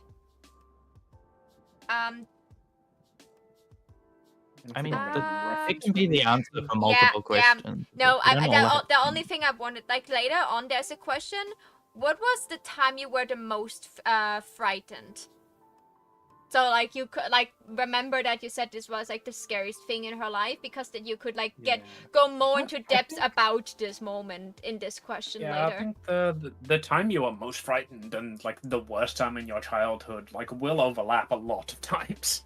Yeah, I just really remembered like reading that. That's why I had to like check.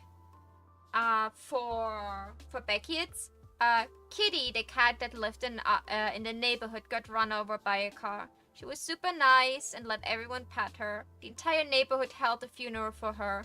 I cried so much I got sick after. I named my first Tamagotchi kitty in her honor. That's cute. Yeah. Does Tabitha remind her of the cat? Oh yeah, especially like if she meets Tabitha and then she hears that like her nickname is, like that she's like she's also called Tabby and all. Like she doesn't care for the age. She just looks at her and like, oh my god, you're the reincarnation of Kitty. And then like she will.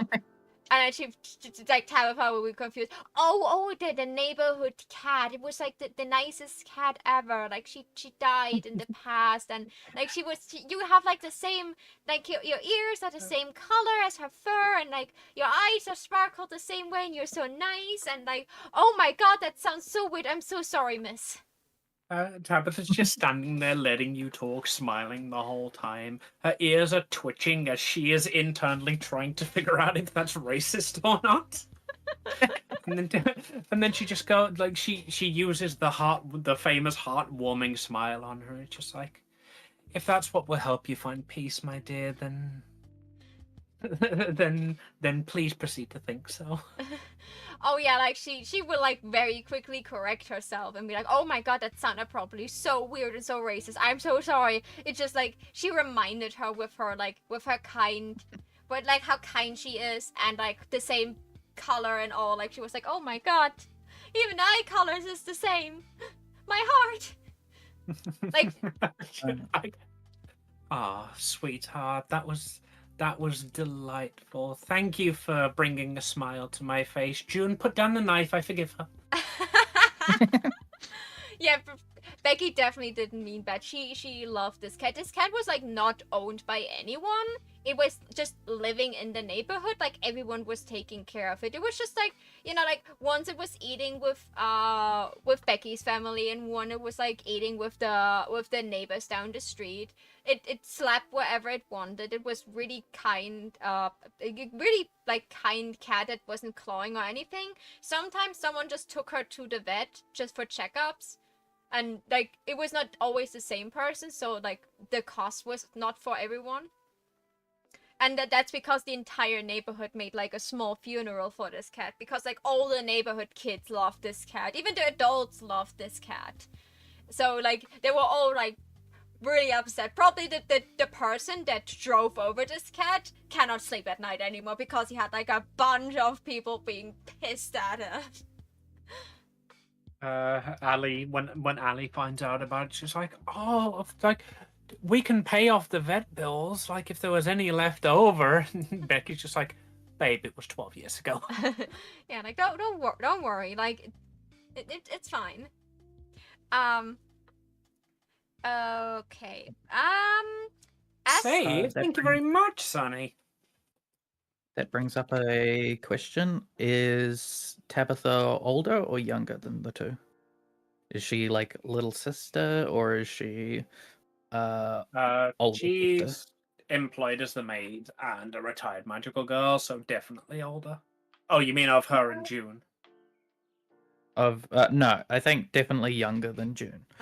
But I'm meaning older or younger than the other two. Just because she's younger doesn't mean she doesn't have more experience or more trauma.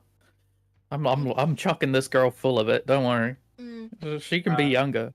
Yeah, but I'm just meaning for the dynamic of like whether like she's like Tabitha's technically in charge of Allie and her little sister, but like, maybe fucking she's on the cusp of 18. She's like 17, and Allie's like, you stop telling me what to do.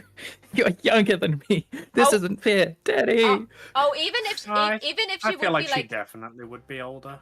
Yeah, like she got like employed around the time Ellie got born, so even then she would be still probably like. Yeah, I made them Allie's godparents, so they definitely were around at that point. Maybe they were like 13 or 14 at that point now, because they'd still have to be retired. If it breaks the character, I'm- we can fix that. I was going off the initial roleplay that you did, where you guys were acting like she was like, you know, little Yeah, that. submissive and was always at their beck and call and like looked up to the two just for a modicum of praise, you know. So I was Yeah, still no, going off of that. So I had 22 as like she's like 3 years older, but she acts younger. Oh yeah, You know? that could be possible. Like she could be, like maybe she joined in later as a mate because like she got recommended or something like this. But like she's like when she's in private, she acts like a baby. Like when she's in working, she's professional, but like in private, she's like more like the she's more the Maho kind of person. She looks and acts not her age. And Sunny, why are you screaming at me? I just drank. I just ate a snack.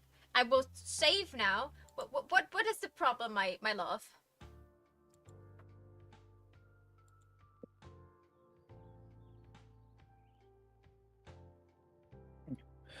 Um, I think June would be the godmother.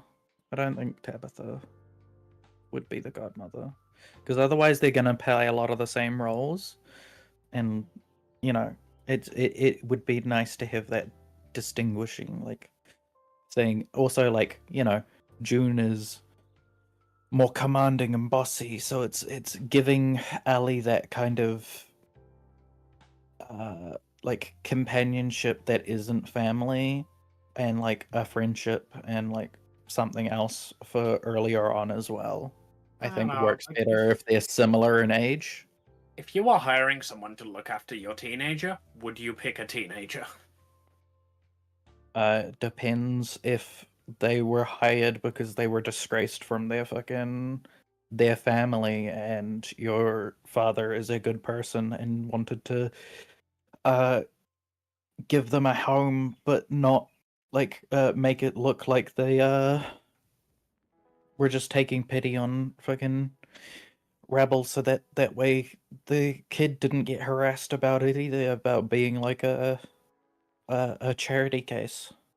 Like, That's what I was going in for, was like, you know, it came from a Thank you for the hat. not good situation into being a maid for the Kashmirs, but she does it because, she's earning her Yeah. keep, and because she loves and cares for this family that has cared for her more as a servant than her family did as family. Tabitha, I think, is definitely older. Is the godmother. And June, I think, would be the one who is more likely to be the same sort of age as Ali. So Tabitha would be like, like a retired magical girl, and like when she was hired, she was like, well, actually, I know of a young magical girl who is like close to retirement who might be fitting for looking after your rebellious daughter. Like, may I recommend? Did you just get the names around the wrong way? Is Tabitha hired June? Got June. Yeah, Tabitha being like the kind, gentle, sweet one. And in June. And June being essentially the aggressive brat who keeps the aggressive brat in line. Amy more or less like split the character we joked about like in DMs by splitting them in two people. You have the younger one, that not like the little bit older one that is rebellious, but probably likes hat pats even though she doesn't admit to it. And you have Tabitha, who is significantly older but like almost part of this family already, and has like her moments where she's just like, like she just wants like a little bit of love and recognition, because like I like the idea of them being like maybe a few years older or around about the same age. It's just hard to fit that in with the one of them being the godparent and them like being servants of the family essentially since birth. Like child labor is a thing that is forbidden even back then, so we need to like fit with the ages a bit. Also, Sunny, if you're hungry, please eat something. Fill your stomach with something you like. Please don't Alright, I nibble saw on me. that. Finish your work and you can sleep. What happened? I looked away for a moment. He typed in all caps, please God, let me sleep. Oh God, please. Aww. You can do it, Aaron. We believe in you. Thanks, guys. God, he sounds I mean, like we're he needs encouraging sleep, you. poor We didn't man. give you permission to speak.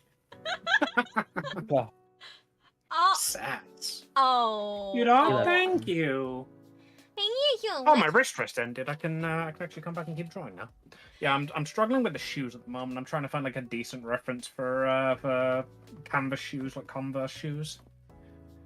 But these just look like boots currently. Thank you so much for I'm just trying to redeeming find the the Pyong reference. 2.0 and Ya 2.0 blood. I'm very happy about this Pyong. Okay, I guess I have to speak about the next question in this voice because why not? And oh my god, I can't. The fact that Aaron.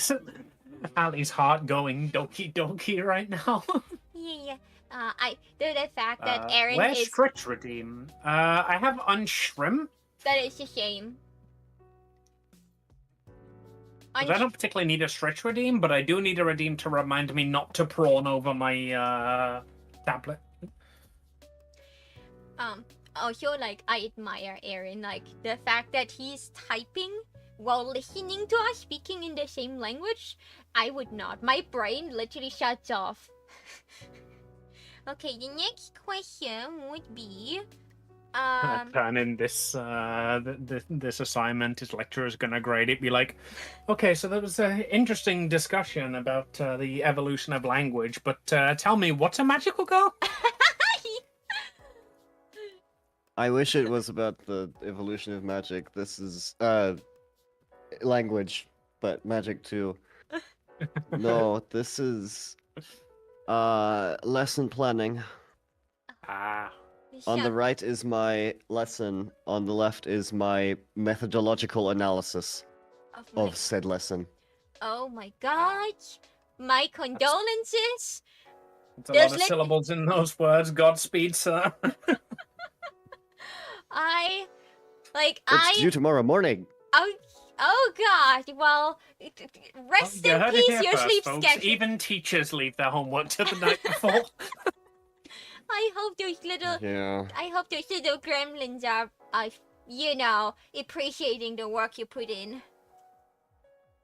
And if it's adults that want you to do the work, I hope they do that too. I'm sorry for this voice. I'm powerless against the power of stream. Okay. The next question was, as a child, what did you want to be when you grow up? Pion. That one is easy. She wanted to be a magical girl. Ever since the day Princess saved her, she has loved and respected her, and she wants to be that for other people. She wants the pretty dress and the ruffles and the sparkling hair and the power of love beams. So desperately wants to be a magical girl because of Cousin Princess and how cool she is. That's very fitting. By the way, Becky wrote, a magical girl, of course. Yeah? It will. Without the yeah, but as a child, what were your favorite activities? Yeah. Read. I think reading. I think definitely still reading. Like, she would have read from a young age and kept that going through to the teenage years. So, like, even as a young girl, you could always find her with her head buried in a book. That's cute. My mom was like that too. I wrote for Becky, playing Magical Girl with Tabby, drawing, baking with my dad, and making pretty dresses for my doll with Nana. As a child, what kind of personality traits did you display? I think she's probably quite a timid child, actually. Like, she grew into her aggression and Good job, Shani. and her personality. Yeah. I eat. Good boy. Good boy. Good alien. intergalactic being of no gender. I hope you didn't consume in universe. Or but What do you mean? Universes are the most nutritious. You know what is funny? I will read out my answer to you. You said she was probably like a very timid child. And now she's like not really like outgoing, but like she's a very honest, upfront, like she knows what she's doing, kind of confident baby girl. Outspoken is the word you're looking for. Thank you. And I wrote down for Becky. I was wild and outgoing when I was not sick, and now she's the timid one. Question number 67. We're getting closer to 69. As a child, were you popular? Who were your friends, and what were they like? I don't know. I think as a child, you wouldn't really know who the rich kid is, would you? Yeah, like the children don't care so much about that, so she wouldn't have had the gaggle around her. That would very much be like a high school phenomenon. yeah. So she would just be like the quiet kid in the back who would sit and read and be left alone.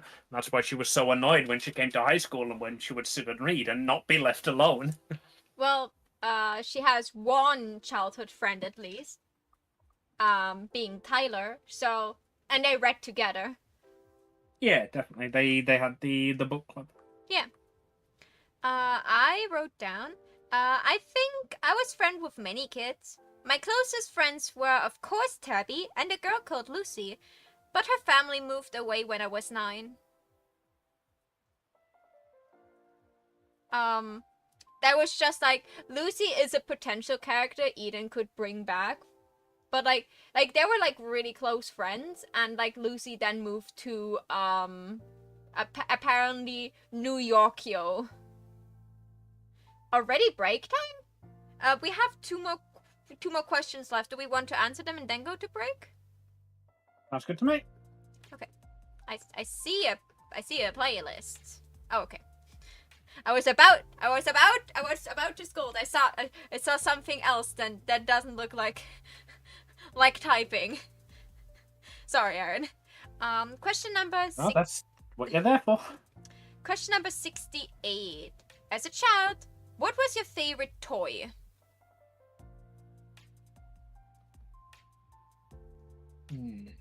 I think she had a princess doll, like an official like princess doll, like a pre-production, the sort of test models that they send out. That princess herself like gave to her, and she kept this like absolutely immaculate. I suppose the easy answer would be, yeah, a book, like my complete collection of Dr. Seuss. No, I think the doll is like way more personal. Like just because you like reading, and a book is not a toy. I wrote down a magic wand my dad made together with my grandpa. I still have it. And question number 69, the last question of this block. As a child, what was your favorite game to play? I like when I wrote this, I was like, okay, that is the question 69.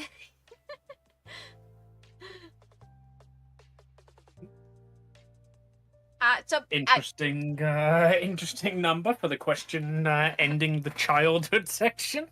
Yeah, like I wrote down magical girls because I mentioned it multiple times. Like I was thinking if I put like in like a video game, but I have the feeling Becky would not have access to video games a lot because of like her family situation. So I just wrote down magical girls because that's something she played with Tabby a lot. Ali would 100% have access to video games. I think which was a child, that would have been like PS1 era. I don't think she'd have been a big gamer though, not if she reads a lot. Although saying that, I read a lot and I was a big gamer. Yeah, like that is not like my sister reads a lot, but she's also a gamer. One doesn't stop the other.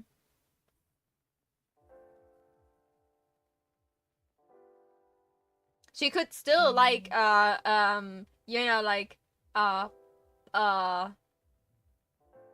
Donkey Kong. You know, like Donkey. Hmm. I don't know. I was actually like not into like gaming when I was young, because I really didn't had access to consoles and stuff, and I wasn't really good at it. But even I like Mario. So like she could like have like a favorite game, but it doesn't mean like this was the game, like, you know, like that doesn't mean she would like prioritize this game over a book. But it could be like sometimes she doesn't want to read. She's a child after all. So she Her wanted favorite game was Mario 64. Because she used to love the fact that she could save Princess. She was like, "Oh, I can save the Princess in this one. It's so cool, just like Princess saved me." Oh, that would be fitting. Do we call him like a different Italian name, or like, or do we call it Mario 69? Yes, that perfect. Yes, perfect for Christmas 69. Okay, now you guys can go stand up and do whatever you do in a break. Yes, is it break o'clock? Thank you everybody for coming out so far. I have dyspraxia, so I do need to take a break every 2 hours or so just to give my wrist a bit of rest. We will see you all when we get back. If this is where you head off, then thank you for coming out so far. If not, please enjoy some words on stream. In the meantime, I'm getting better at that. Yeah. Bye. Also, enjoy 90s music on my side of the chat. I'll be back soon. I don't have dyspraxia, but my friends scream at me when I don't take breaks. Weird, isn't it? Okay.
said, "That's not 36 pages of retro porn. That's my wife."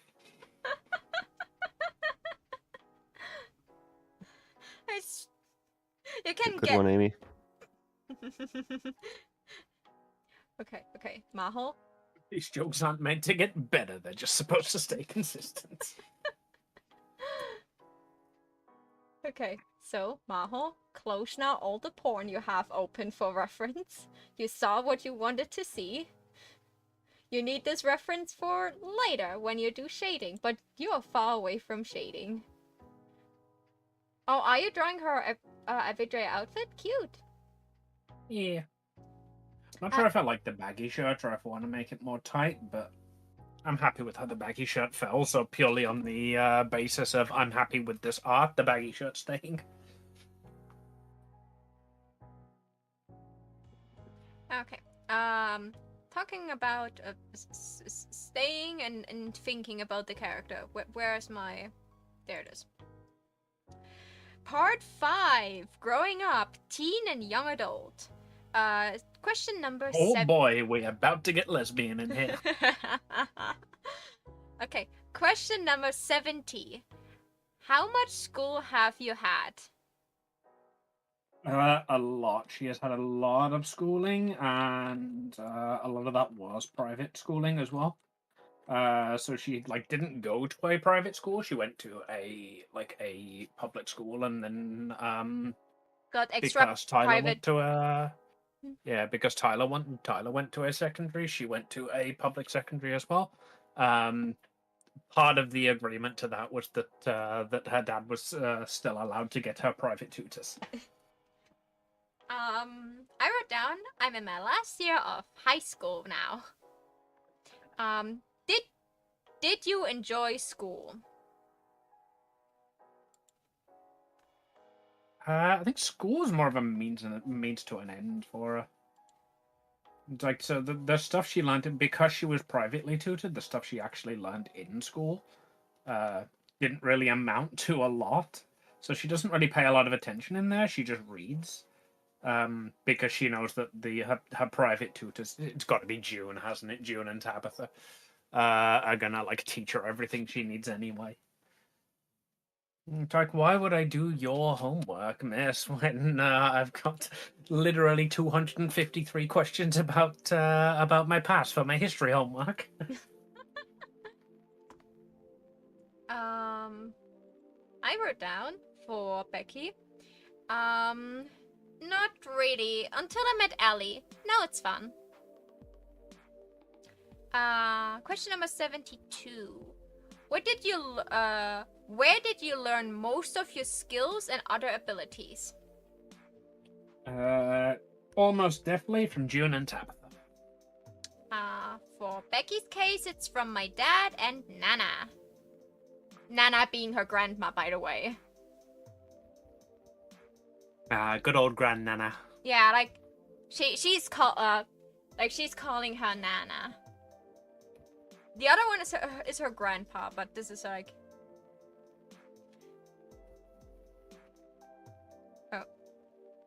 too loud. Sorry. Okay.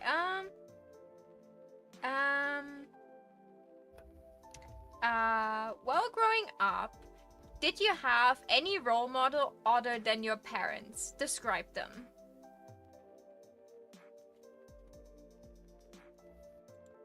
I don't want to keep saying June and Tabitha for anything, but they would definitely be the people who raised her. It's okay to name them multiple times because, as you just said, they raised her. Yeah, almost definitely June and Tabitha. Oh, Princess too, obviously. Princess, she saved my life. She's so great. And June and Tabitha, kind of taught me everything I know. But have you seen Princess? The way her eyes sparkle. Ellie's 19, right? 18. Ali is 18, yeah. Both of them are 18. Ali's birthday is in June, and Becky's in October. Is, October, yeah. Right.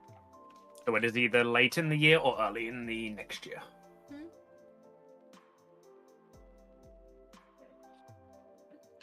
I wrote down my Nana. She's a woman who always follows her heart. I admire her determination. She said she never regrets any decisions she made because even if the outcome is not great, it was still her choice. Her Nana, like, this is the mother of her dad. Just to like clarify this, this woman is an absolute trooper, and oh god, this woman will not stop when she made a decision. She is very openly bi for like her age, and like she is so shameless about this. Like she's not she's the type of like, what do you mean I'm not allowed to flirt with a pretty girl in my 70s? Did you see her butt? She is scrumptious. Like they're in a restaurant and she drops her menu. Oh dear, would you mind awfully picking that up for me? Oh yes, Granny likes what she sees. Yeah, like she is like she loved her husband, but like she's like, she wouldn't say that to her granddaughter, but she definitely like sometimes like just like her husband was looking after a woman that was like very interesting dressed, and she would look with him together and be like, damn, Hermie, this is really a looker.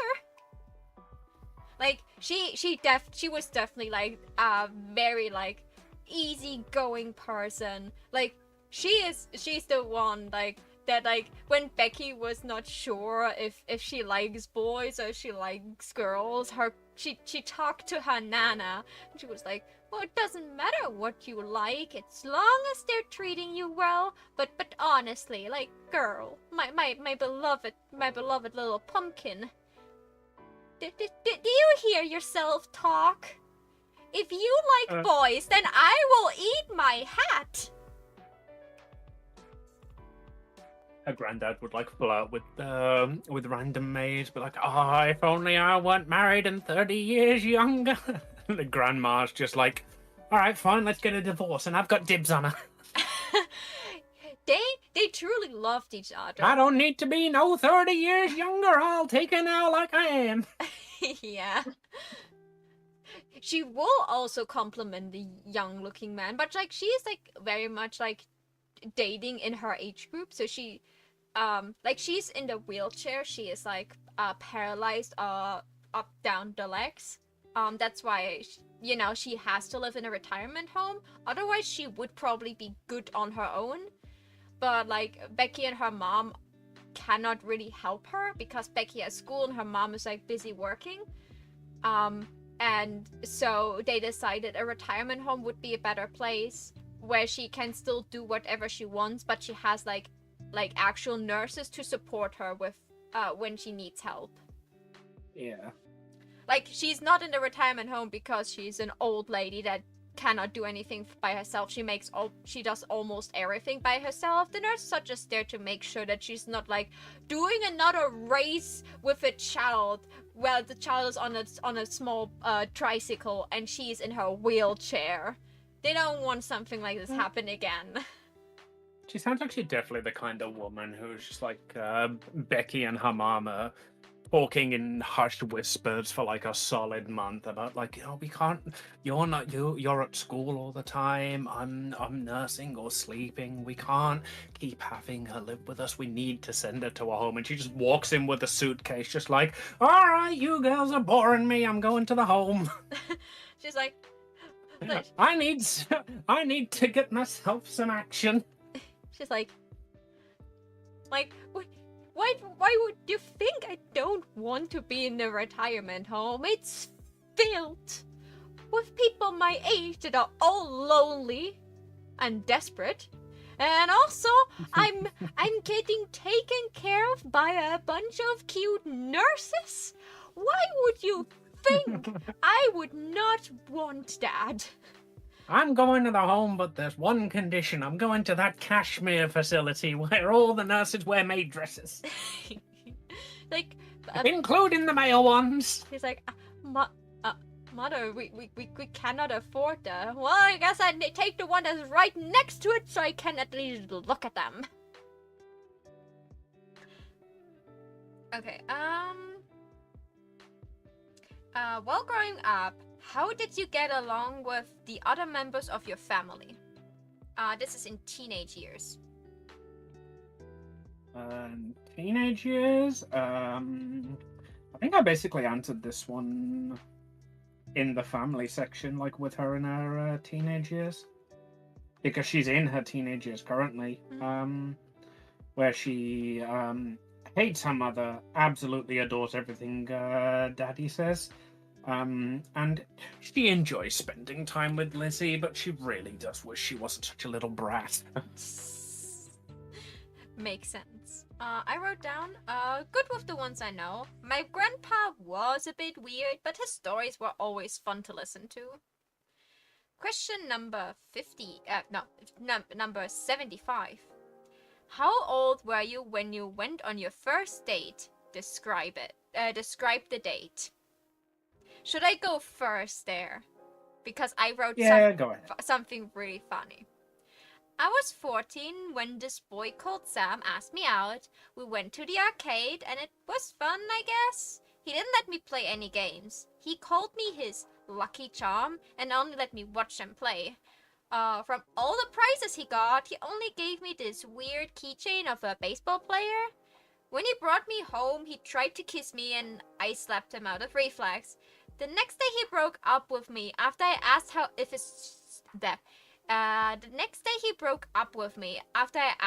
his cheek still hurt.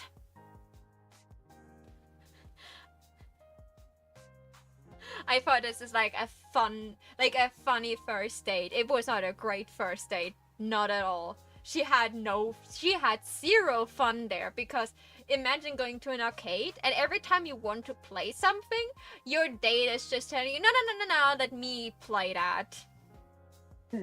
Let the men score. Yeah.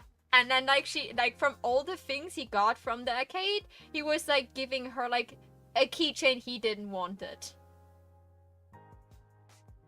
So how was Ellie's first date? Who was the lucky boy who had to live up to her standards?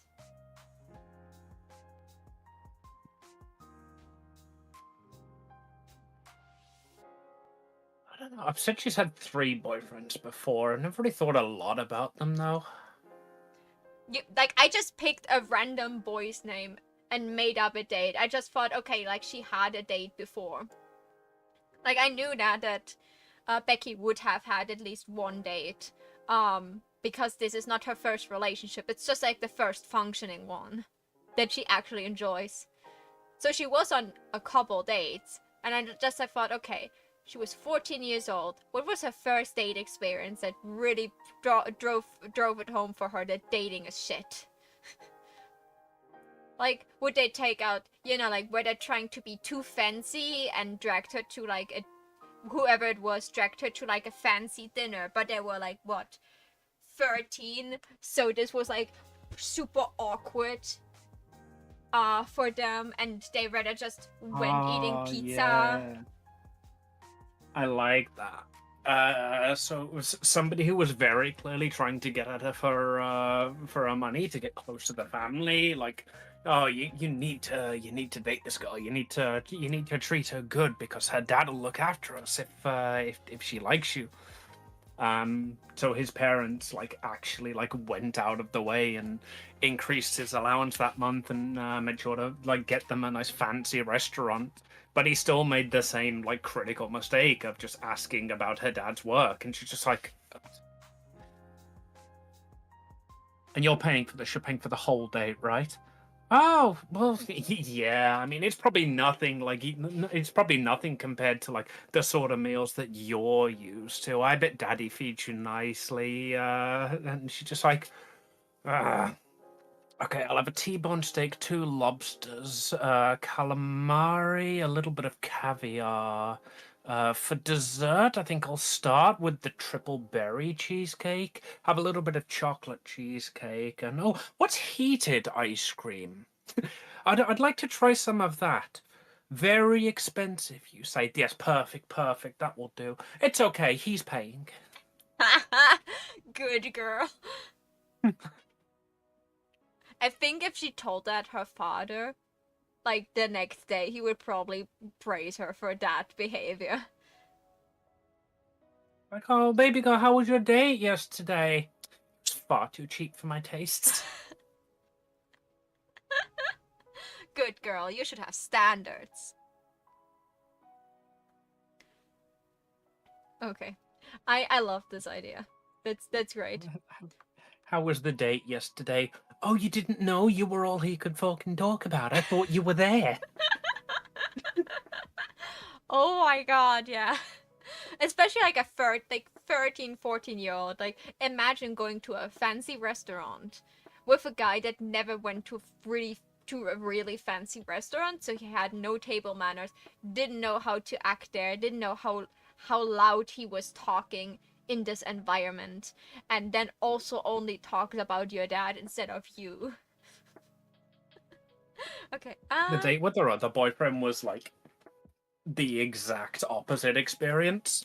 He is just like an absolute dumbass who she literally dated because he's the only guy in school who doesn't know who her dad is. And he ends up just taking her to like the local McDonald's. They split the bill, and she's like, "Oh, this is actually like really cool and really sweet." And then he's just like, "So, like, do you wanna go back to your place?" And then he sees the mansion as they walk in, and just like fucking turns around and runs. Okay. Question 76. What is your favorite memory from your teen years? Is there anything you wanted added to June or Tabitha? Tits. Have a look. I liked what you got for Tabitha. Let's have a look at June. June Kashmir. June, the Kashmir girls. June bug. People seconds away from death. Lady June. Massive. Oh, I see. That's the name and who calls them that. June by the Kashmir girls. June bug by people seconds away from death. Lady June by Master Kashmir. 26, born in Yorkshire County before retiring as a magical girl and moving into the Kashmir household. Steward and valet to the Kashmir girl, she works as the Hot Topic manager in her downtime. Unknown to anyone but Tabitha and ... I assume that's the other people who know. June is a retired magical girl. She had dark purple, near black hair that she wears in a bun while on duty, and down to her ass when off duty. Oh god, Ali has got such a crush on her. Down to her ass while off duty. She wears respectable makeup when at work and black lipstick and heavy eyeliner when off duty. French dress, always in black, wears a goth and punk clothing with lots of rips and chains while off duty. The occasional splash of hazard type yellow for extreme contrast. No, that seems good to me. I like that. She is like 100% Ali's like first girl crush, but it's before she's admitted to herself that she's a lesbian. Like, she doesn't realize that she's lesbian until she meets Becky, at which point she's not like forgotten all about that she had a massive crush on her, but she was like, oh, that's what those feelings were. Okay. So your favorite memory from your teen years? Also, Tabby's a short stick and June's tall and slender. Okay. There you go. That's... Boobs added. Agreed. I'm just doing Betsy now in the background.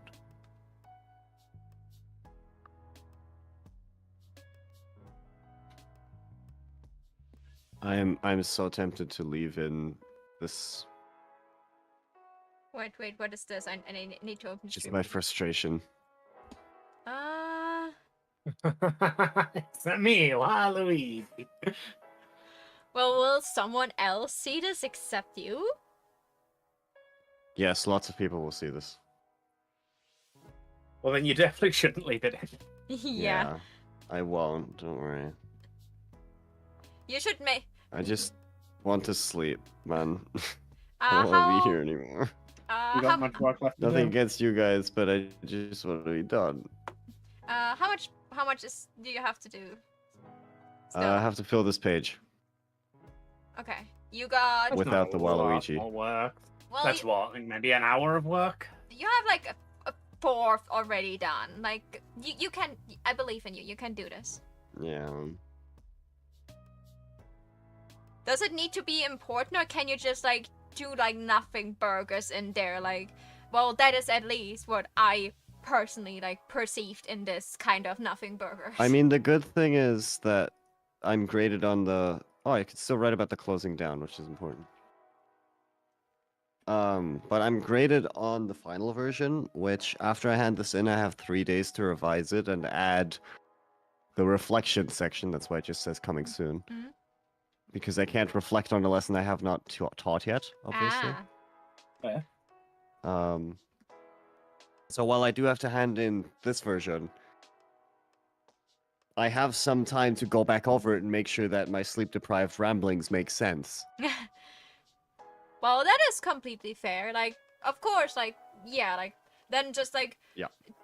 do a little bit of rambling, and then, like, when you, like, not sleep deprived anymore, you look over it, and then you just, like, take the rambling out and turn it into something actually that makes sense. Yeah.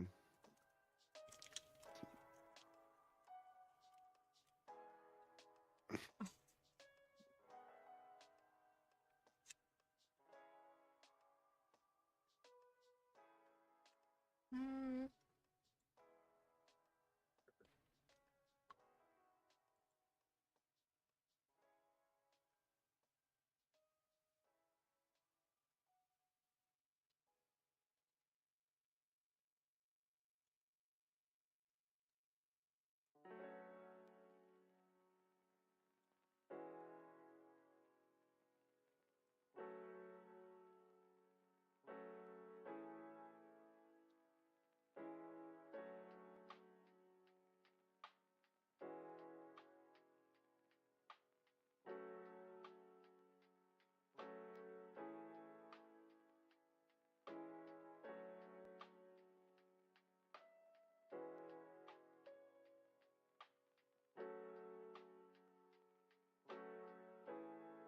Yeah.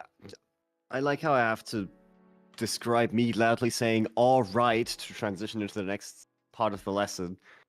I wrote, to transition to this phase, a simple transitory phrase is used by the teacher. I'm gonna yell "all right," but I can't write in here that I'm gonna yell "all right." Oh, that's a simple transitory phrase if I've ever heard one. Okie dokie, class. Yep. What up, fuckheads? Actually, more lasses than lads in this class. That's okay. We live in a gender diverse society. You don't need to get Mhm. pronouns right anymore. I need to remember that I am on your stream. There are rules on your stream that don't apply to my stream that I must follow. That's fine. I just borderline broke them myself. Sorry, now that I'm actually talking to you, I have to turn your volume up. Can you repeat that, please? I said it's okay. I'm borderline breaking them myself. I shouldn't be, but I am. Mm. If only there was some sort of mod around to tell me off. To be fair, Yeah, it is your stream. What am I gonna do? You know, I'm not going to comment. I'm not gonna say what I was gonna say because that breaks the rules. I respect that. Thank you.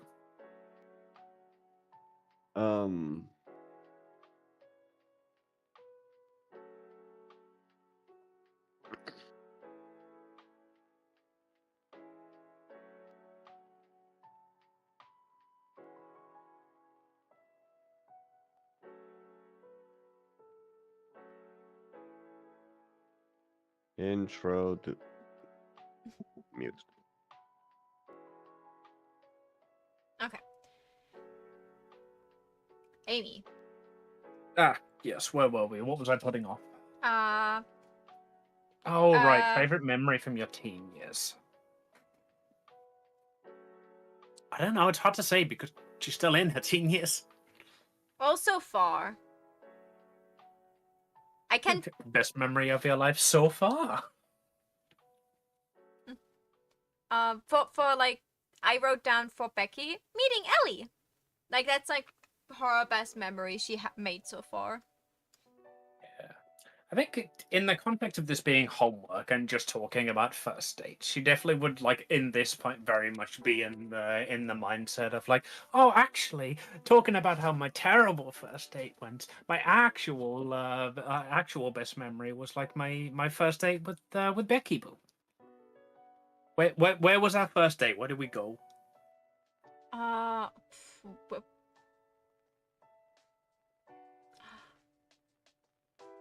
They would probably like Becky probably is like, well, you I think I heard like there's a new book coming up from the author you like, do you want to grab it?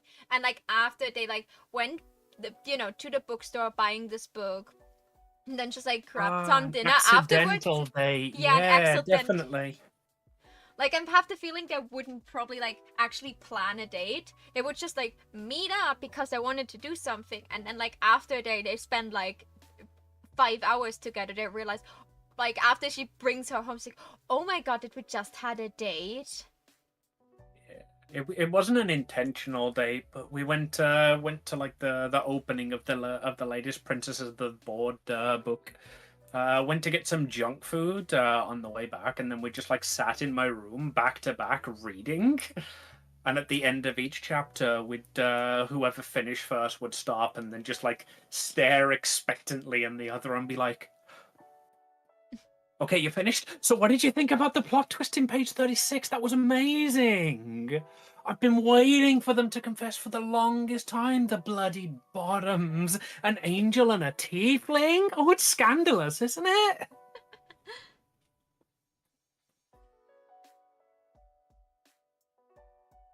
And they just like gossip about that all night. Eventually they get to like the final chapter of the book, realize it's 2 a.m. and June just like drives Becky home. Allie's in the back seat and they're just cuddling. Like, should I come in and explain to your mom why you're not back? And you're like, oh no, she'll be at work. Oh, right. ER nurse, remember? What did we decide the state and then town we're in was called? We were going with Atlanta Harbor as the like state, right? Atlanta Harbor and Ohio was the state. Ohio. But like spelled like the Japanese word for good morning. Yeah, the Japanese half of the state pronounces the A. The American half of the state does not. Isn't it also called in America Ohio? Yep, Ohio. Ohio. Yeah, no. And like in Japanese, it's just say Ohio. Yeah. That's why I put that joke throughout. Like the Japanese half is the half that pronounces the A, because they go Ohio, and the American half is just like, yeah, it's Ohio. I think it's the E they're pronouncing and not the A. Both say A, but only in Ohio you actually like have like the E sound in.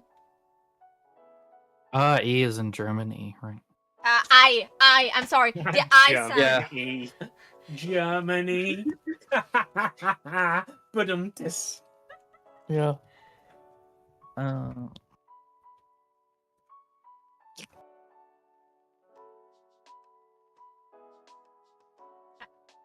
need to like latest thing up like before I meet Paige tomorrow to smash and pass on some skeletons and other Undertale character.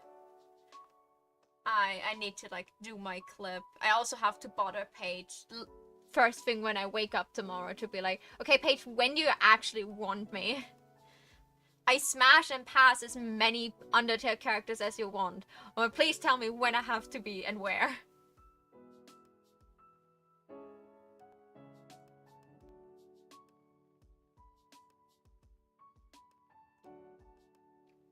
Does this...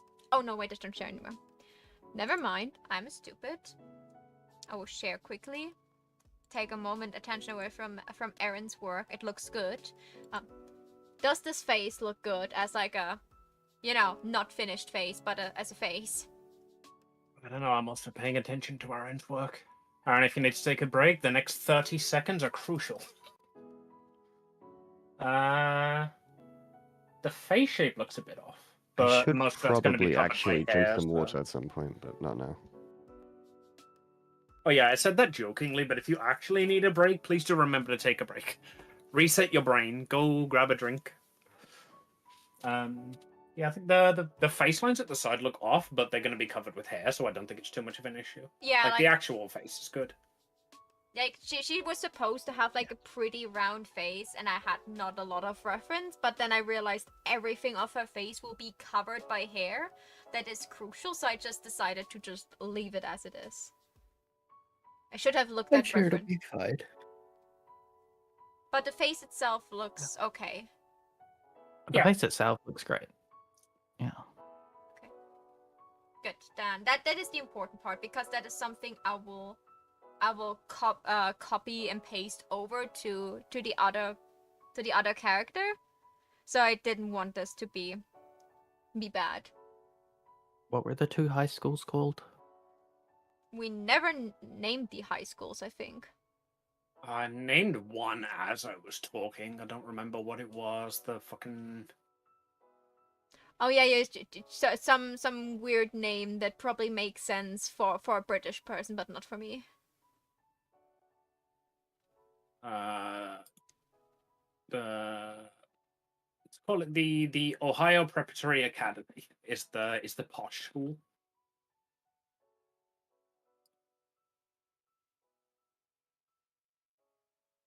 Ohio's the state. Atlanta Harbor is the city. Wouldn't it be Atlanta Harbor? No, we Right. switched it. We said the city is Ohio and Atlanta Harbor was the state. Oh, That's what I thought it was, and then when Amy was recapping it earlier, she said it around the other way, so I was confused. That's probably wrote just it not down. me not understanding which way around the city and state are. The big one is Atlanta Harbor. Our area is Ohio. Yeah, that's it. Ohio is the city, because a state is basically a country. Yeah, it's just a country that is in that's just me team with not, another country. That's just me not speaking American. We call those Germany very has helpfully them too. counties and cities. yeah, we have also Well, they also don't states. speak German.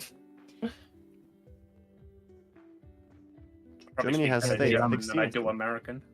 Yeah, I'm gonna break Amy's rules. Google Maps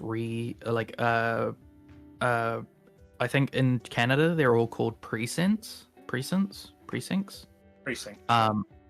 But Google changed it recently so that they're all called states, and everybody in Canada complained about it because that's not what they are. They just renamed every part of Canada to be a state without talking to Canada. It's fucking no, they're not states.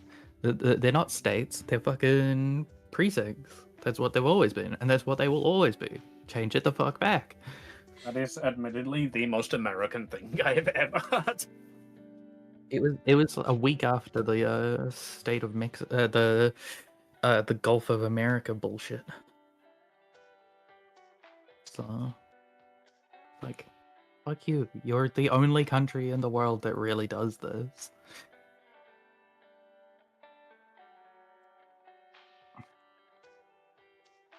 So now it's also in the right folder. So Becky's eyes are not finished, but at least prepared for finishing. Their looks. Age is about to raid you. Oh my god, spoilers! But looking at these retro anime pieces, I do want to learn to draw like this. Alright, thank you you so much for the rate page. I didn't Wow, expect that's it a at very all. surprising and definitely not spoiled raid. Paige is cute. Oh yeah, we were just talking about you, Paige. Something about boning? No, sorry, it was smashing. Yeah. Paige Paige, just they're turning their characters into JoJo's references. Run away while you can. oh, she got hit with an ad. No. Raiders were. I thought Twitch had like a big thing about like when raiders come in, they don't run ads for 5 minutes. I don't know. 2.5 is basically 3, right? Yeah. Last thing I've How? heard. What? No, they're teachers, aren't they? They're definitely going to be wise to the increase the line spacing trick. I cannot. The line spacing is set at 1.5. But honestly, I don't know if I want to keep bullshitting. What are the consequences if you deliver it like this as, now. as it is currently? I if don't you know, still need to worst finish it grade. later? I don't really care. Well, if you probably can should, rework it yeah. anyway, then just like give it up like this, and then just like when they ask you, okay, but like why did you add this entire segment compared to what you gave us first? I'll say, hey, I didn't know what else to write. I felt like I have methodically analyzed the entire lesson, and if there's something that you would like me to add, please tell me. Yeah. That's what the reflection is there for, right? I'm supposed to learn how to do this shit, so... Is that the I'll just take it in academic that in direction. you saying that, or is that the I need sleep in you saying that? Both. Sorry? Is that the academic in you saying that that you're done, or the I need sleep in you saying that you're done? Oh, a mix of both. See, told you. But I do need sleep. I need to make sure I don't scroll down too far, because that has my real name and everything. Well, I'm you're not... not visible on stream anywhere, and I know your real name. I Through don't. PayPal. Indeed. I know Aaron. True, I didn't PayPal you. I said that to you through Ko-fi because I learned. It will still say your real name on PayPal, but it's still better that way. Fun fact: his real name is actually Aaron Gray. Wow, what a cool, fun, totally real fact. Yeah. Anyway. Brain. I say don't dox yourself at the bottom of the document. What do I do? Scroll to the very top of the document, which has the title page with my full legal name on it. As long as there's, you know, like I don't look right now. I don't know your real name. You will tell me in due time, or Aki will accidentally drop it at some point. I don't know. And yeah, we were talking about the Smash Up Pass we will do, and I told that I need to remember to tomorrow at noon when I wake up, I need to message you that you tell me exactly when and where you need me. Yeah, she said she needs to get in touch with you so that you can discuss the time that you're going to smash a load of men who look like they want to bone you. Right. No, I want to bone them.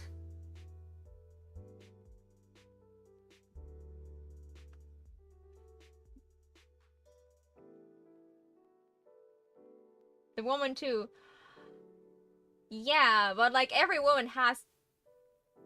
Yeah, of course not. not. The children, though. Yeah, I mean, put the children in anyway. Then you've got a very easy section to fill up with passes. Like every woman in this game has to compete with Muffet, and every man has to compete with Sans. Both are really high standards. I don't know. Sans is pretty short. Well, then there's Papyrus, you know. For Yeah. Yeah. And it just feels like a character with a lot of holes, you know? No, don't worry. I can fill those holes.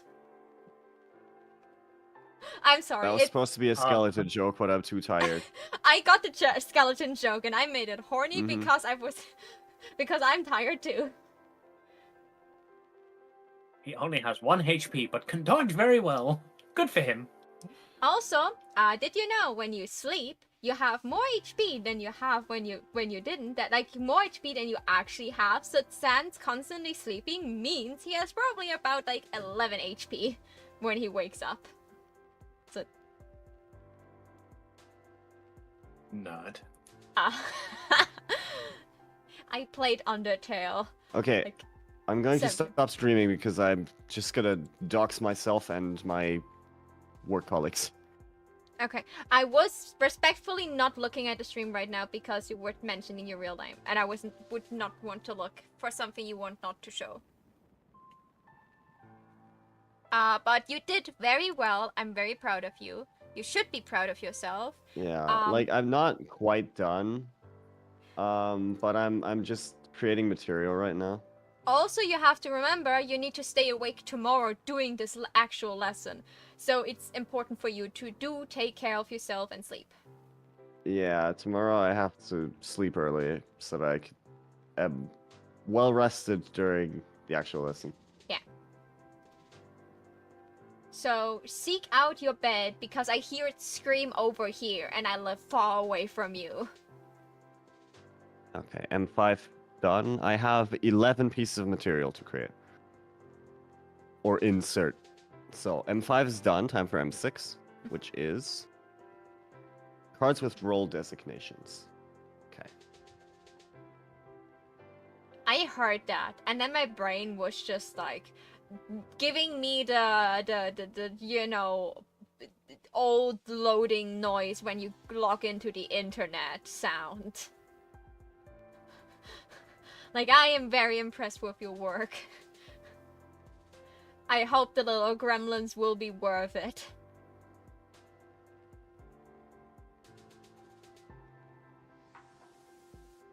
Question. What was you peeps that wanted to play the big mother freaking crab truckers? Well, it was the Weeps Talk About group, so yeah, we kind of said we wanted that. I don't know what it is, but it sounds insane. And we do love insane on this channel. I looked it up. The entire TTRPG book is a single page. 3/4 of the words are fuck. It's brilliant. That makes it easier. Less reading for me.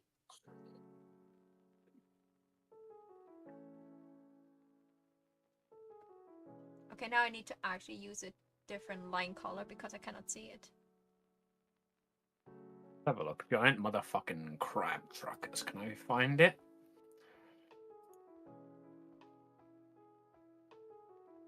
Yep. Page 1 of the book. Okay, here's the fucking deal. Big motherfucking Crab Truckers is a role-playing game about big motherfucking crabs, or crab people, some shit like that. Anyway, they're real fucking big. We're talking a bit as big as a big motherfucking trucker. Maybe 300 pounds, but square, with beady fucking eyes, 8 legs, and a pair of pincers, as heavy as a fucking bag of plutonium claw hammers. Yeah, that fucking big. That's it, that's the first paragraph of the system.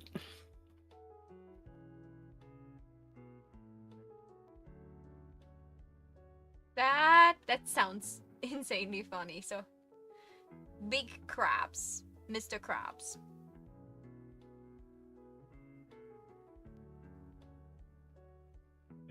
Big motherfucking crab users, crab truckers uses fucking D8s. There's one fucking simple reason for this. Miles wants it that way. He says the motherfucking crab goddess told him about it and it had to be a D8. And don't fuck with something that the motherfucking crab goddess tells you, you know? And Miles fucking ain't fucking...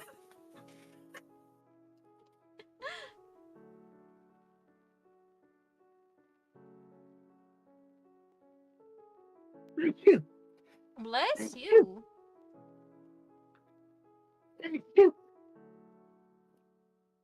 Damn, you want Sounds a like lot. the kind of RPG Gesundheit. sounds like the kind of RPG that somebody like wrote as a joke and then was just like, hey, this is funny, I should publish it. Ah.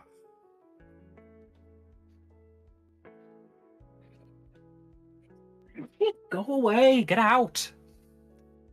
No, I want to stay. Oh. Don't kick me out, please. I think the sneezes are gone now. Maybe the Gesundheit helped. Maybe you needed help instead of some blessings from an Eldritchian entity.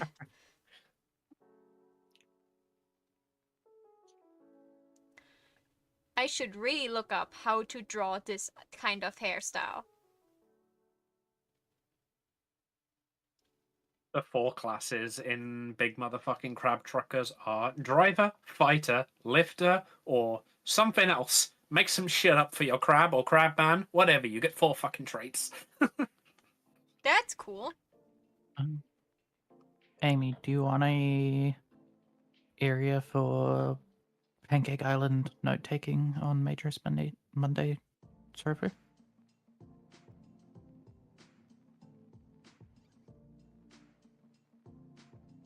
Why would I need that in Madras Monday? I've got one in Pancake Island. Uh-huh.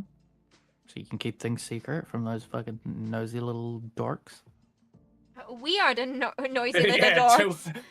two of those nosy little dorks are in the server. I've got a notepad document. Oh, that sorry, use. I was but still working on it. It's meant to be a party game. Ooh.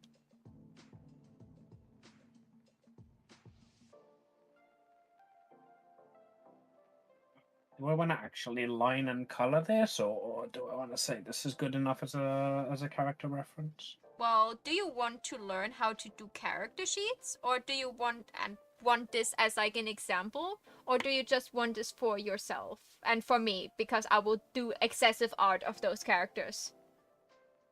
For us mainly, but I probably could throw it up. Like now that I'm on VGN, I should probably do some character sheet examples, shouldn't I?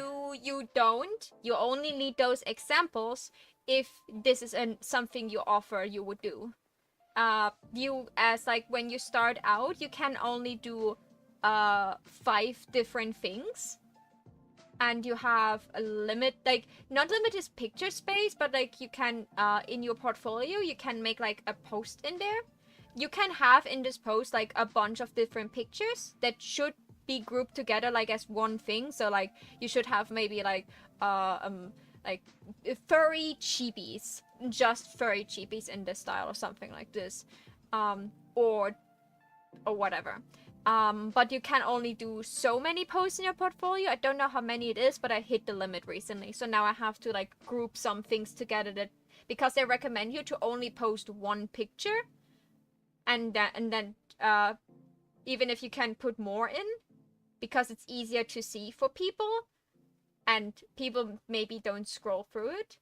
But to be completely honest, you don't have the space for this. You get more space when you get verified, but to be verified, you have to,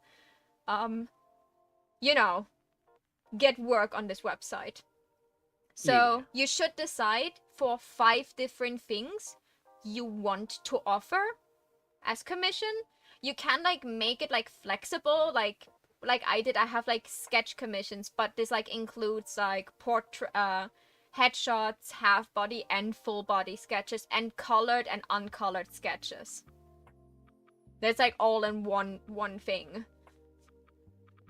Yeah, I think I'm probably gonna do character design, full body existing OCs, and at least one of my your character here is probably the Bang Boo. Yep. It has like that'll leave me with 2 slots if I can think of someone else to do. Yeah, like you could put in more your characters here because apparently VTuber love that. You could put in emotes. You could put in like I have like all my art things have like a PNG tuber except for my my YouTube thumbnails have like the add-on PNG tuber could probably be another like one I have. you could have it as a separate thing, like PNG tubers, but you could also just have it like for like full character art could have an add-on. You can like add like a bunch of add-ons there and you decide the add-ons and how much they are, and you could just like have an add-on that is like PNG tuber version. So they could commission you to do an art, and they could commission it with the intent of a PNG tuber, or they can commission it and be like, I really like this, could you turn it into a PNG tuber?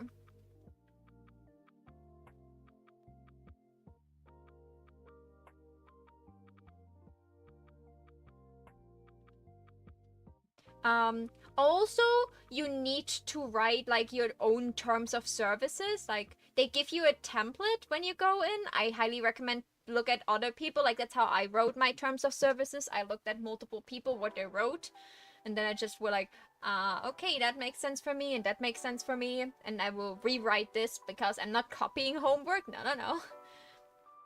I've been putting off doing an actual terms of service for a while. I normally just like throw up the important parts of the terms of service into DMs when I give the quote.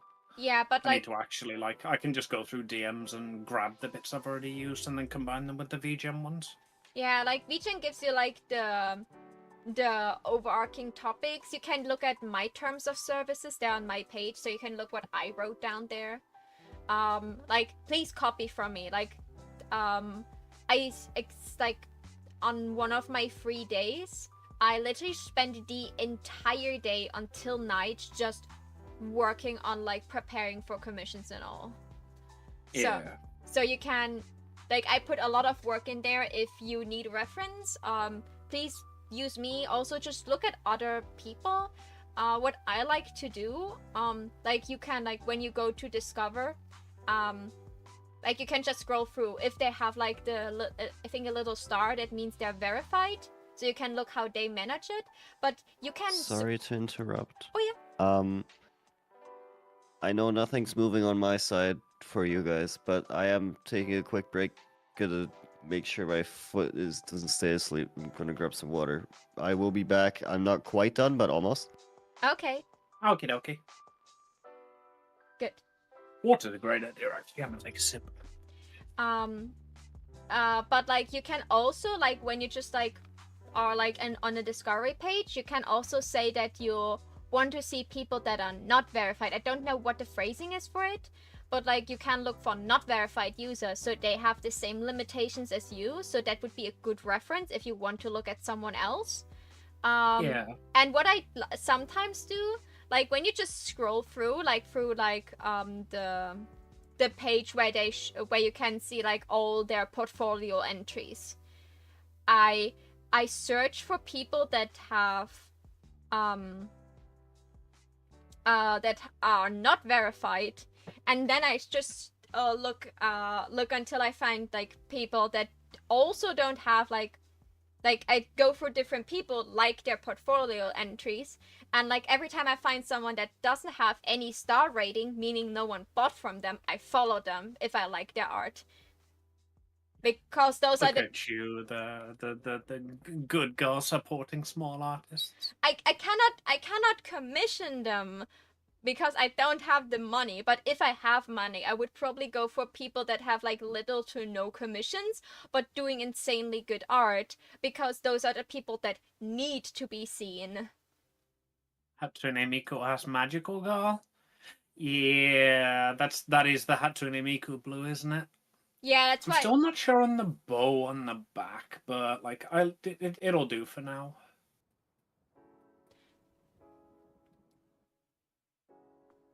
I don't know if this... Yeah, it looks just without the bow, with like literally just the ribbon.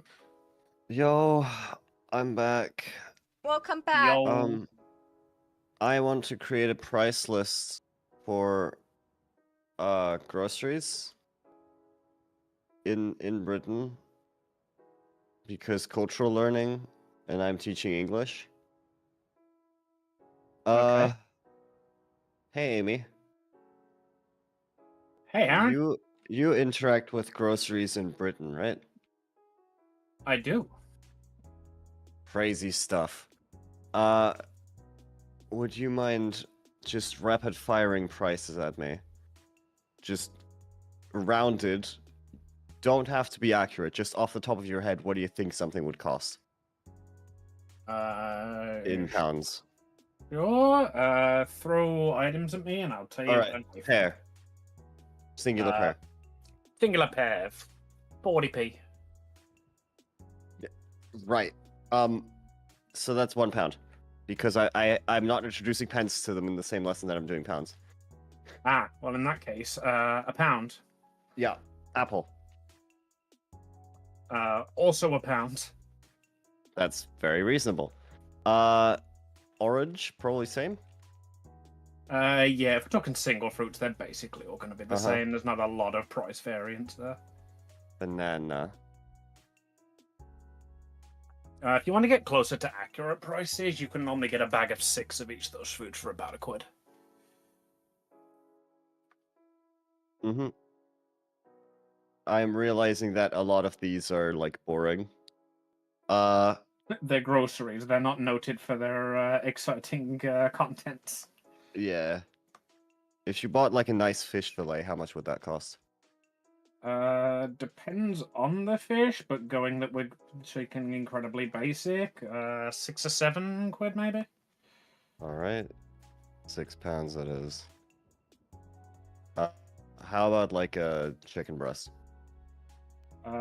Chicken is very cheap over here. You get like quite a lot of them in a bag for like £2 or £3.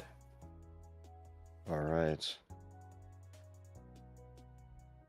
What about just a white people size bag of rice? Quid again. Like groceries are like relatively cheap over here because you generally get the own name crap. Hmm. All good. I don't care. Like, the less the students have to calculate, the more they can focus on actually speaking English, so I don't mind all the prices being £1.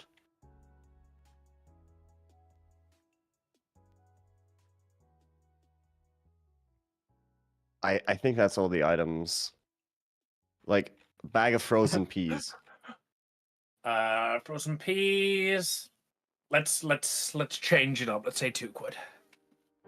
I think that's reasonable. You'd have a more varied price list if you included pence, but I understand why not. But like generally, if you go into a store and pick up 40 items, you're gonna pay £40. Hmm. If your only option to pay in pounds, you know. Yeah. That makes sense.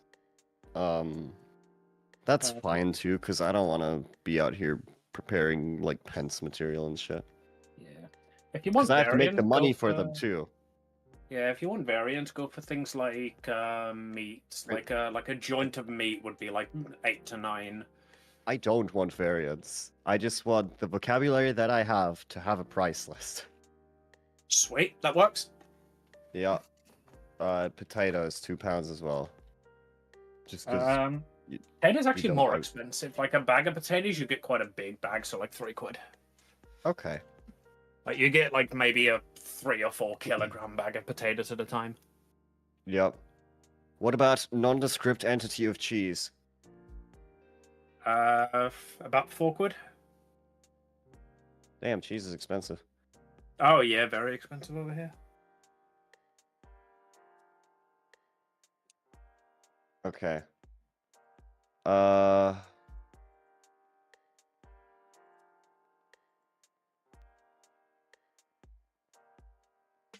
Okay, do I have everything? I don't. This price is gonna be long.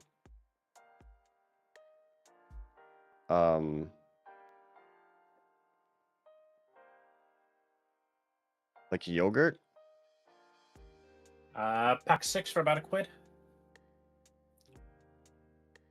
Well,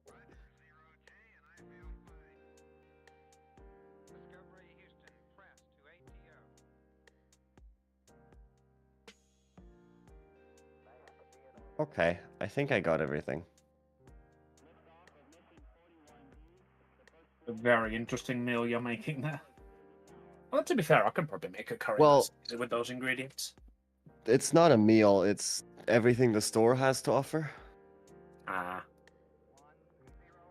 And then the meals are from the previous lesson that my tandem partner is doing. So all the kids will from the previous lesson, they have like little shopping lists that they've created out of recipes that she wrote. And so coming into the scene that I'm teaching, which is like an at the store type scene, they have a little shopping list. The lesson will be really cute. Like, I'm genuinely proud of this lesson. It's just the whole, like, methodological analysis around it. That's kind of bullshit. Yes, placing learning into practical applications. It makes sense.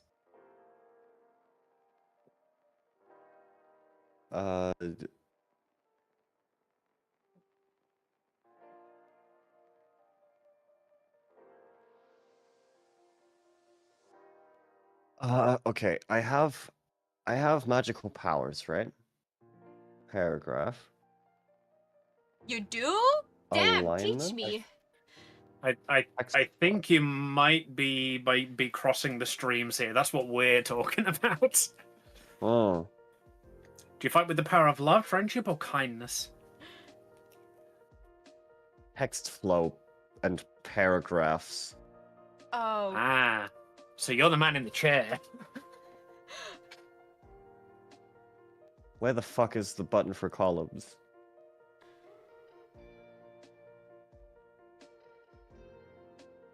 Text flow?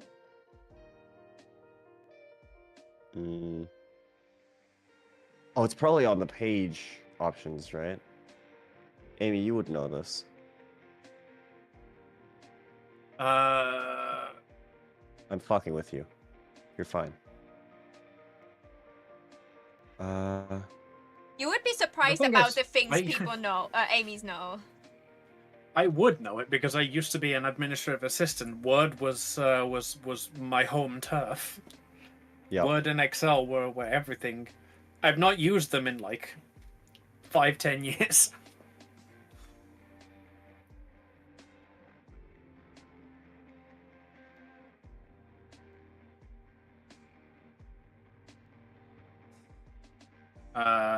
If you have a format menu up the top, it would be in columns.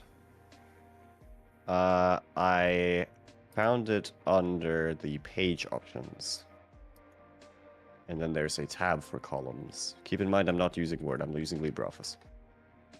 I'm also using LibreOffice, and that's exactly where I found mine, in format columns. Huh. Who knew? You think I've got Microsoft Word money? What do you think we am? I just thought you still had a copy from an old Office job. Oh no, I wish. No, the way Office works now is you got an account that you sign into, so I would log in on the company account rather than having a copy, just a version of the program on my laptop. You know, back in the good old days. Wait. I think the font I use doesn't have a pound sign.